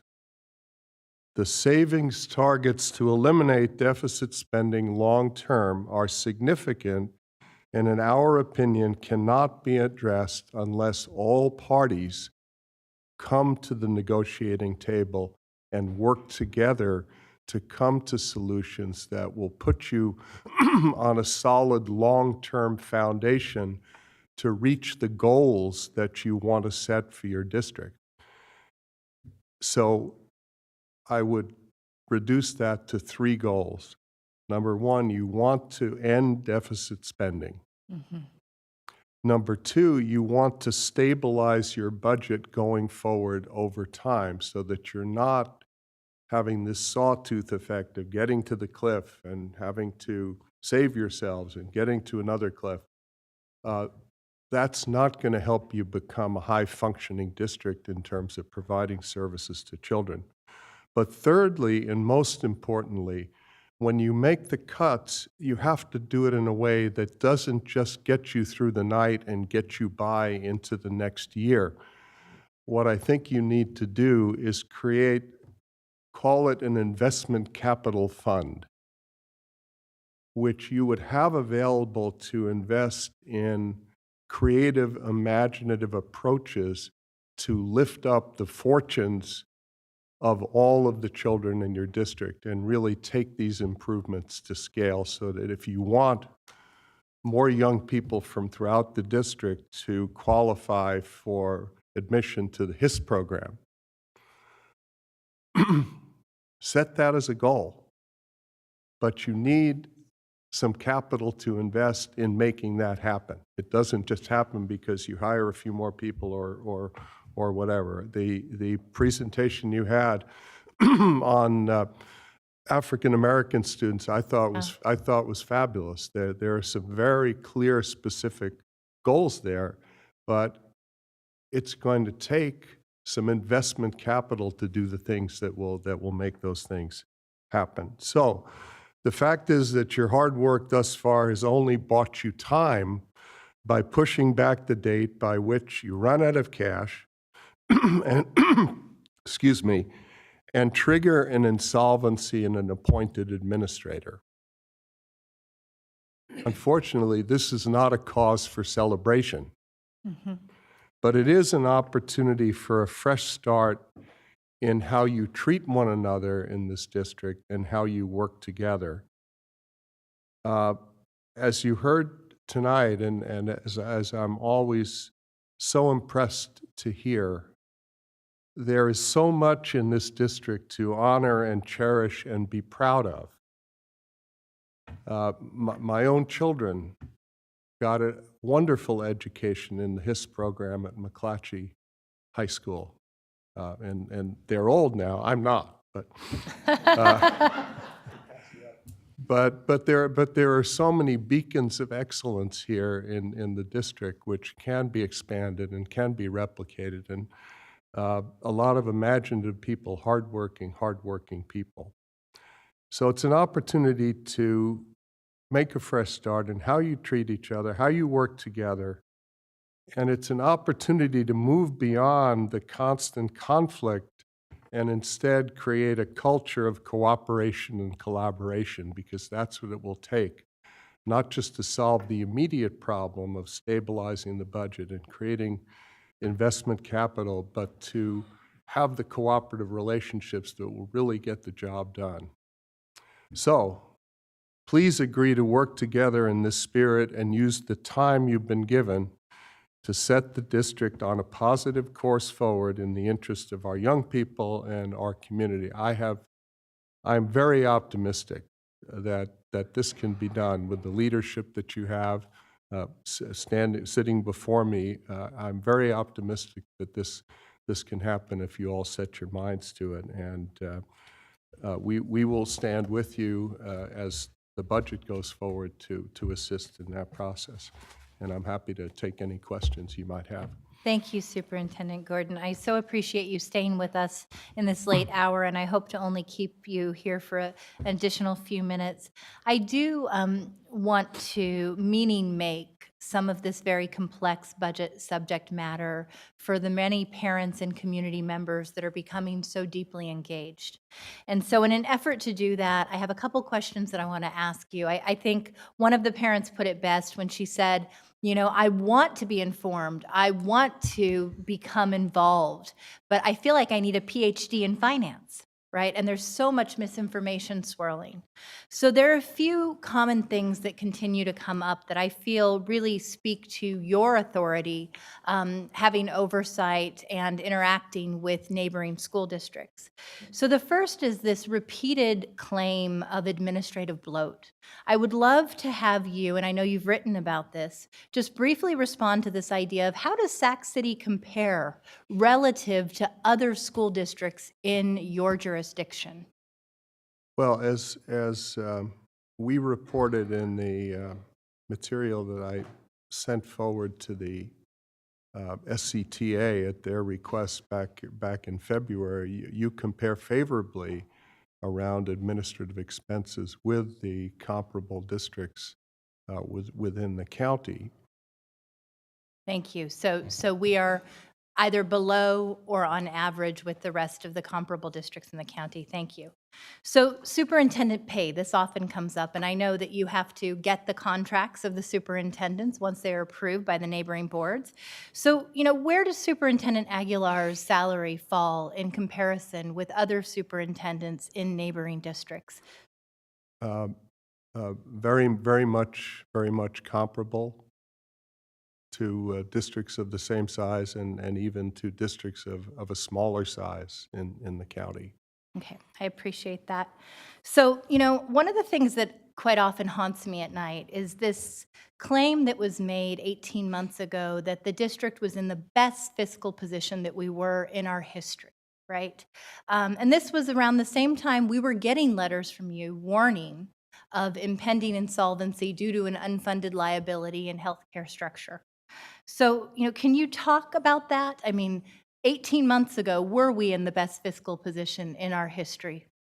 Well, that's a value judgment that somebody made and asserted. I don't know what the basis for that was, but I can only speak to what we have analyzed. Yeah. And as was mentioned before, when we analyzed the costs of the new contract as presented to us, it was not affordable as it was presented. It would create a modest deficit which had to be taken care of. So I don't know how that No. speaks to the question of best financial health in history. But I will say something though about deficit spending. And as Member Morowski mentioned, when the chart was put up, when somebody looks at something like there's a $51 million ending balance,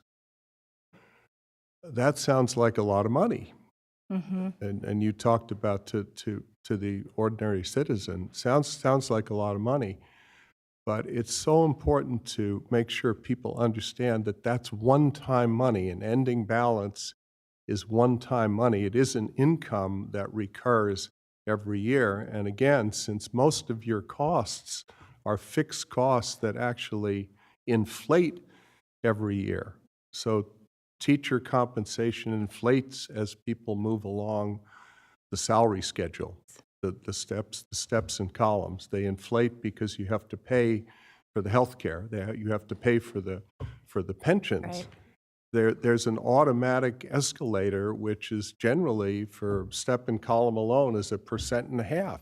And so we haven't moved from 2006 to date to the 91 cents on every dollar for salary and benefits as a result of that escalator, despite additional revenues. Well, yeah, and that's what I meant by the second point was get rid of the deficit spending, but then stabilize the budget, meaning stabilize the budget to use new money to create the pots of money you think you need. You have to pay forward because that's contractual.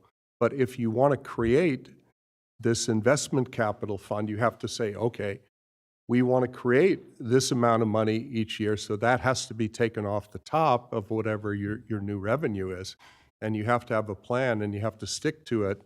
You have to stick to it over time, and that takes good leadership. But most of all, and this was mentioned a few times before, in my experience, it takes continuity of leadership and guidance from both superintendent and board sticking around and sticking to the plan. Because when you look at a lot of our neighboring districts, they've had the stable leadership, and that's where they're able to, particularly, I found that taking improvement to scale is particularly necessary to have consistent leadership, because if you need 80 principals, you want to have a place that's attractive enough for people to come and say, I want to work there, because you got to get 80 principals.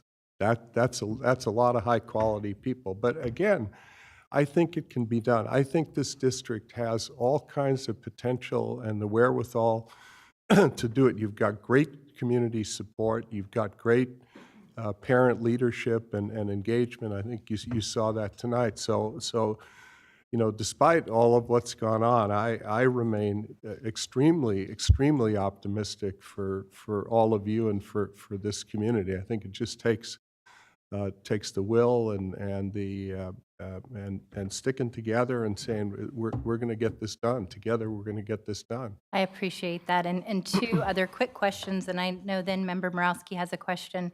So, we've talked a lot about the need for continuity of leadership. I appreciate that.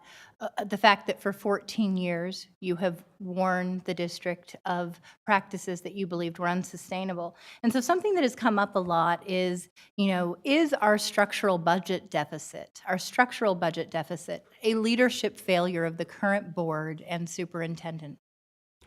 I think in my experience, it's been chronic, and it's been, personally, I think a lot of it has been because there's been so much churn and turnover in leadership and direction and all of that. You can't. These are huge organizations. One of my colleagues worked in the district they lead now, person's whole life from the time they were a student.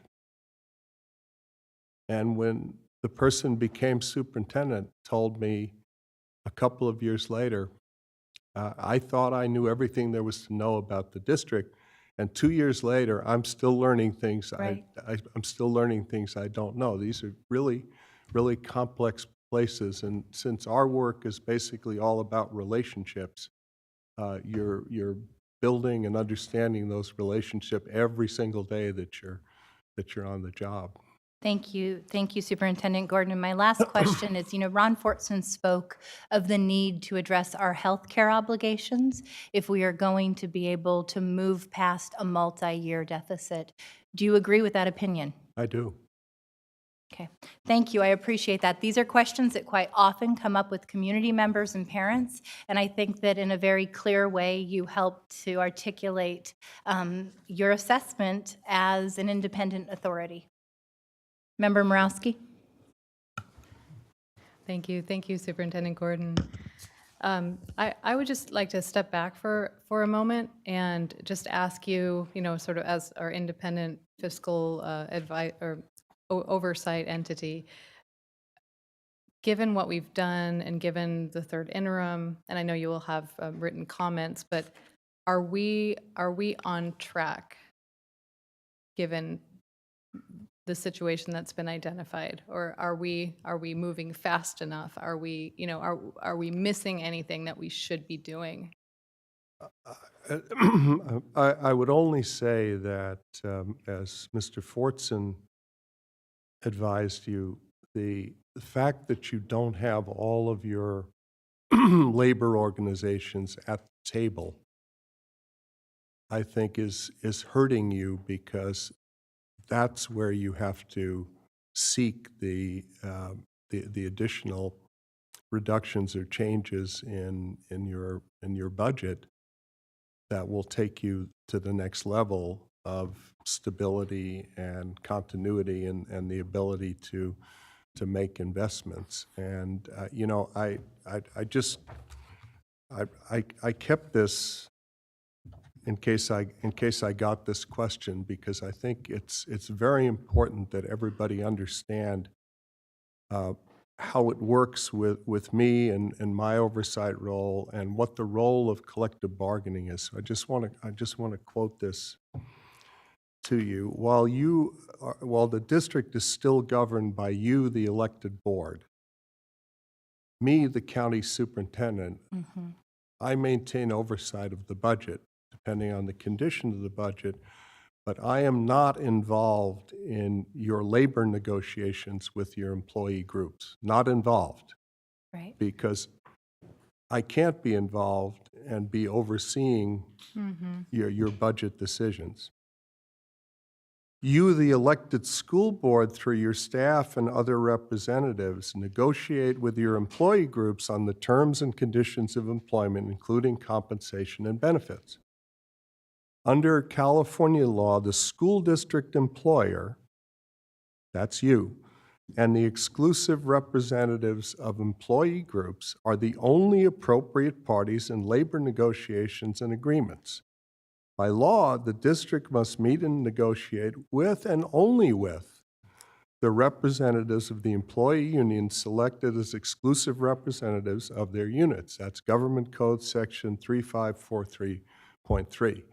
So the idea is others may advise you and others may offer you their support and their wisdom or whatever, but negotiations are the province of you and the exclusive representatives. So if you're lacking if you're lacking that contact at the table, it's going to slow you down and hamper you in reaching the agreements that you need to. And that's why I made the other comment about cooperation and collaboration being so crucial to the work that we do.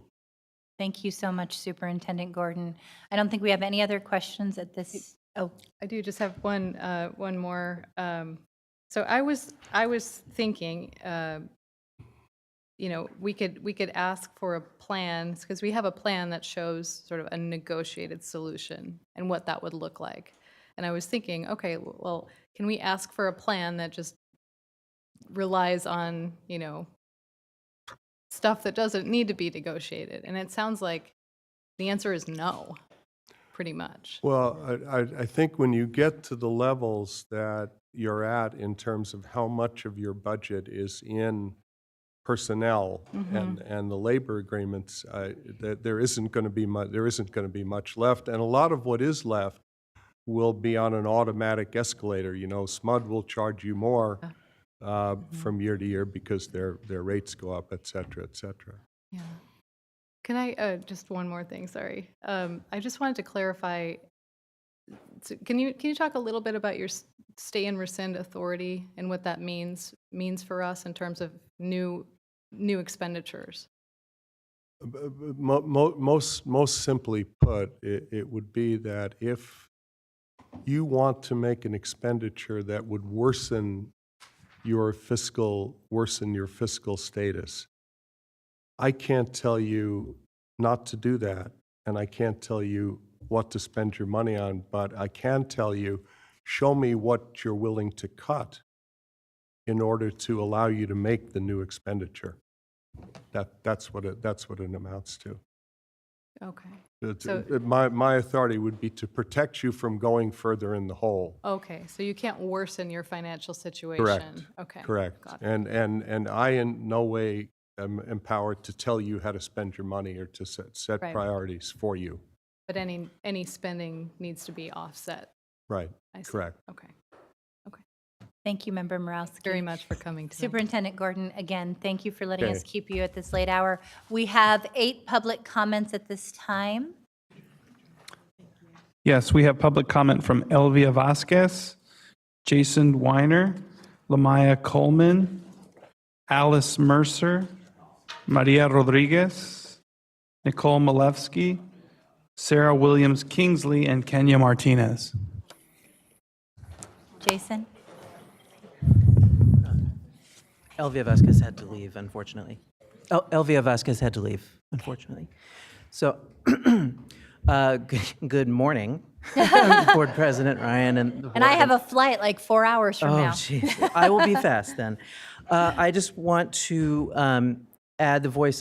But my name is Jason Weiner. I'm a parent in the district with 3 children going to school here, activist with Sacramento ACT, and a member of our school site council.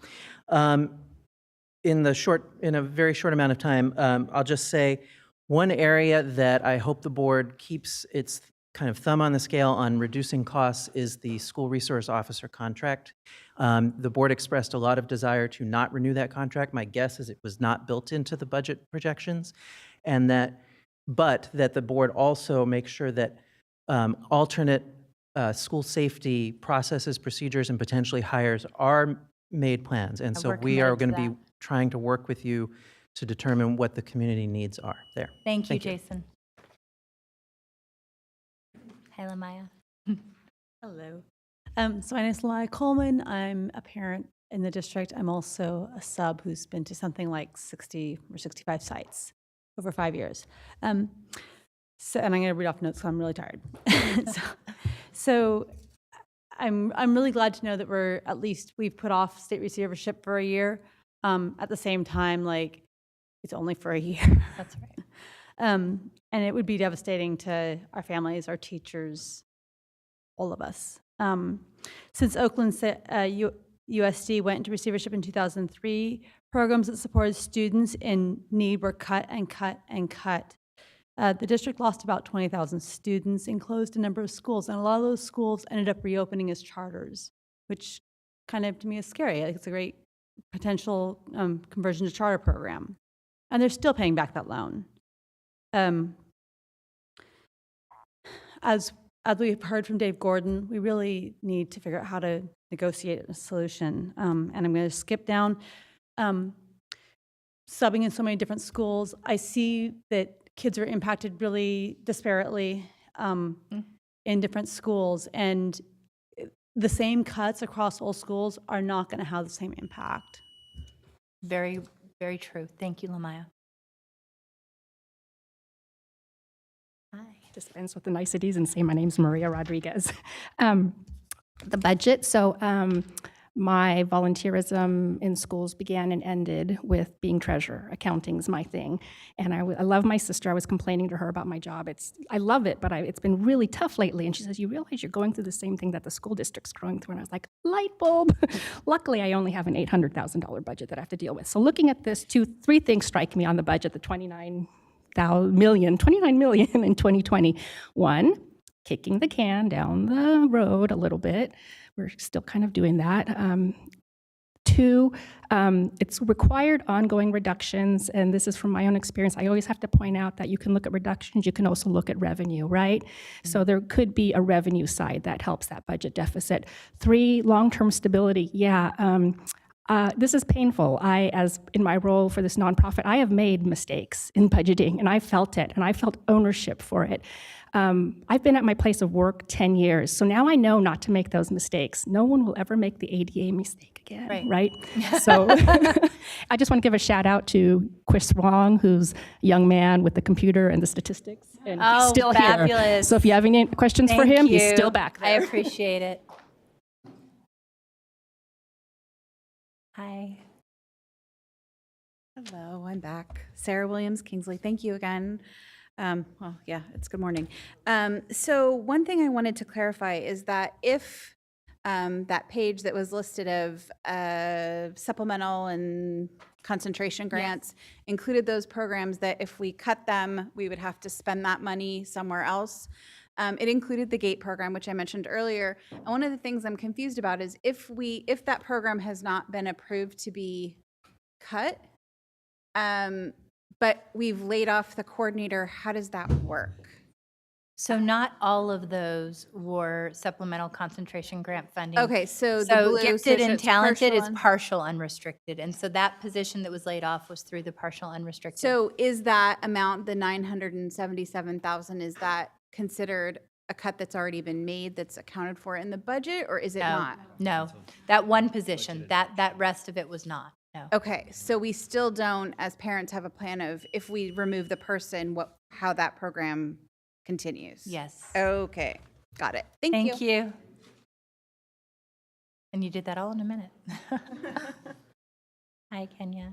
Hi. So I'm just going to point out, I have a student at New Tech. You guys brought up New Tech earlier. I'm just going to bring up the fact that New Tech does have a principal who was able to pay back funding. It's a dependent charter. It was able to pay back funding, but it was on the backs of students. As you know, I've been here. I've told you guys repeatedly that the students did not have an RSP teacher from August 22nd until the middle of November. So when you look at the budget, especially for a dependent charter like New Tech, think about that fact. Also think about the fact that because the principal chose not to make proactive moves like hire AIs, instructional assistants, to cover students while they were looking for a resource teacher, that those students missed the instructional time, which resulted in compensatory minutes and compensatory education, which is coming out of the SPED budget now. Thank you. Nikki. Good evening, Nikki Malevsky from SCTA. You know that on the eve of a state takeover, the districts found that they were significantly underestimating revenues while also overestimating expenditures, creating a budget crisis that, suffice it to say, at this late date, I just want to say I hope that the state forensic audit looks closely at that. But I want to talk also about this menu that was brought up and finally has some numbers associated with these programs, which some of them are very, very small and aren't even, why are you even contemplating making cuts to things that are direct services to kids and to families when you're not even looking at the big offenders at the Cerna Center? You should go through your budget by location code at the Cerna Center and think, what of this money is really going to direct services for kids? Let's just look at the school board budget code, which you say you've cut $100,000 from. But actually you had raised your budget to $616,000 this year. And then when you said you cut $100,000, you brought it down to $553,000, not quite $100,000 cut. But in March, you guys raised your budget to $643,000. That is more than any board has ever spent on itself. SCTA has analyzed 5 years of spending of budgets and actual expenditures. Back in 14-15, this board spent $355,000 on itself. I'm trying Raised to be it another very 100 mindful the of next giving year. everybody their time, but you are way over now. But please. And you feel are free way to- over your budget, and you need to look at cuts that are not directly to kids. And for you to spend so much money on yourselves and to think about cutting these things from kids, that is grossly inappropriate.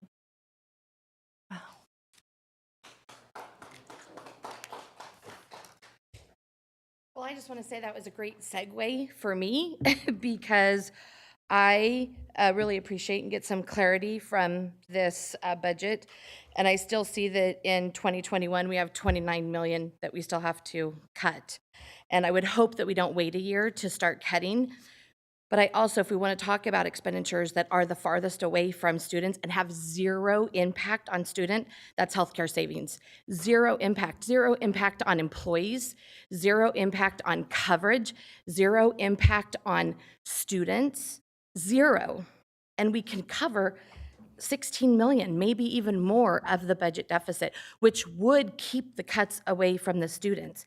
And hopefully then, be able to figure out a way to get all those other things, because I do want smaller class sizes. I do want intervention. I do want restorative justice practices that are effective, and nurses and psychologists.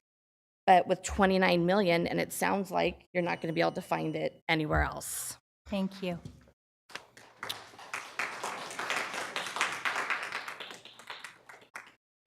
Okay, it looks like we have no other public comments at this time. That was an item for conference to action. Do I have a motion to take this from conference to action? President Second. Ryan. All those in favor? Aye. The motion carries.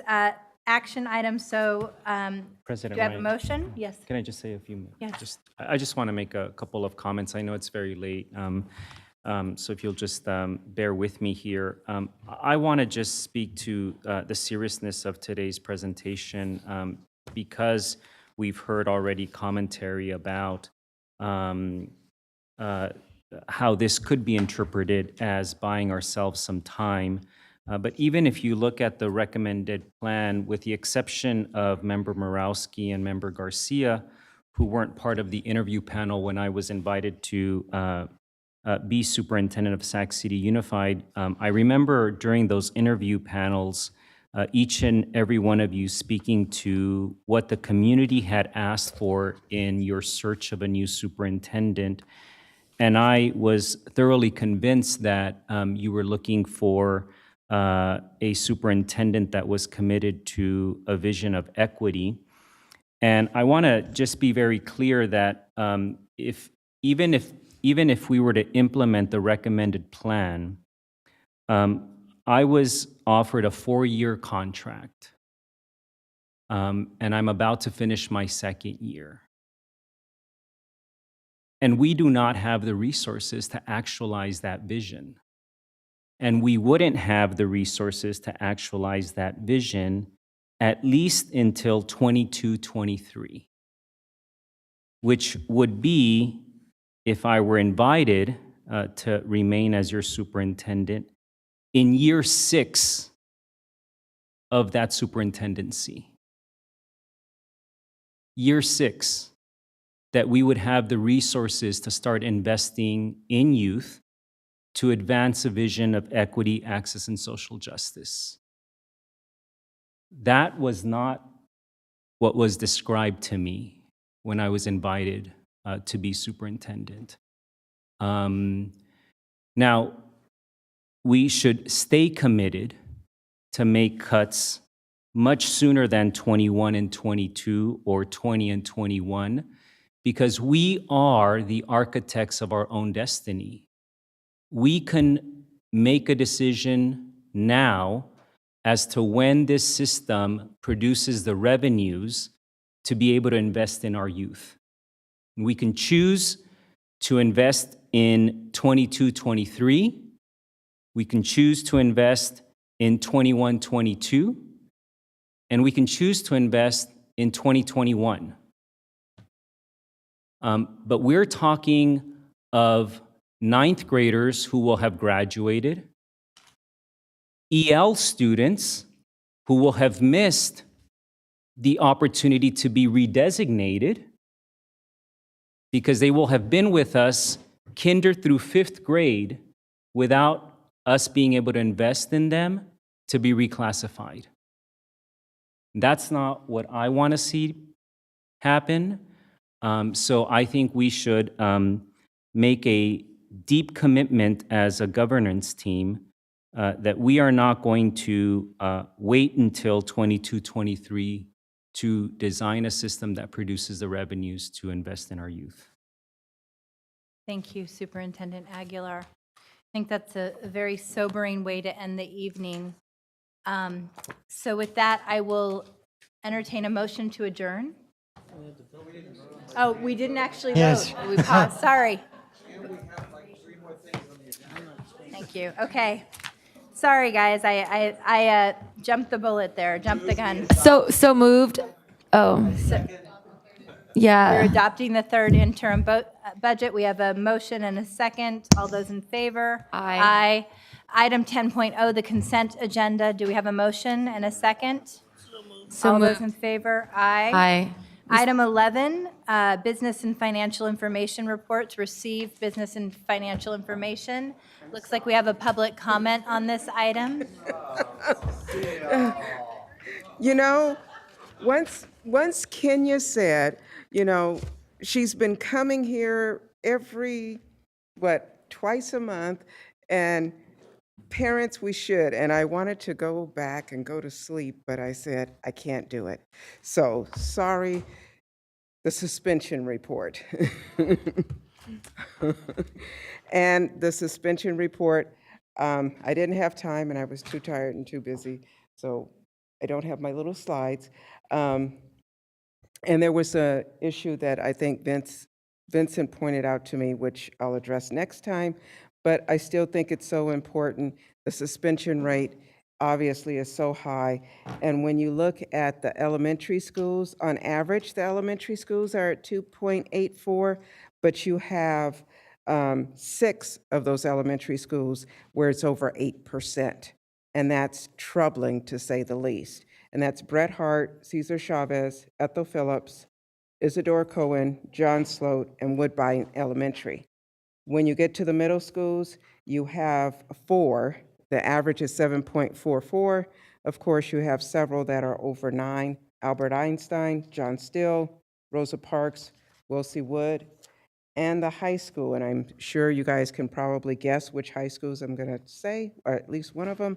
Hiram Johnson and Rosemont High School, they have suspension rates over 9%.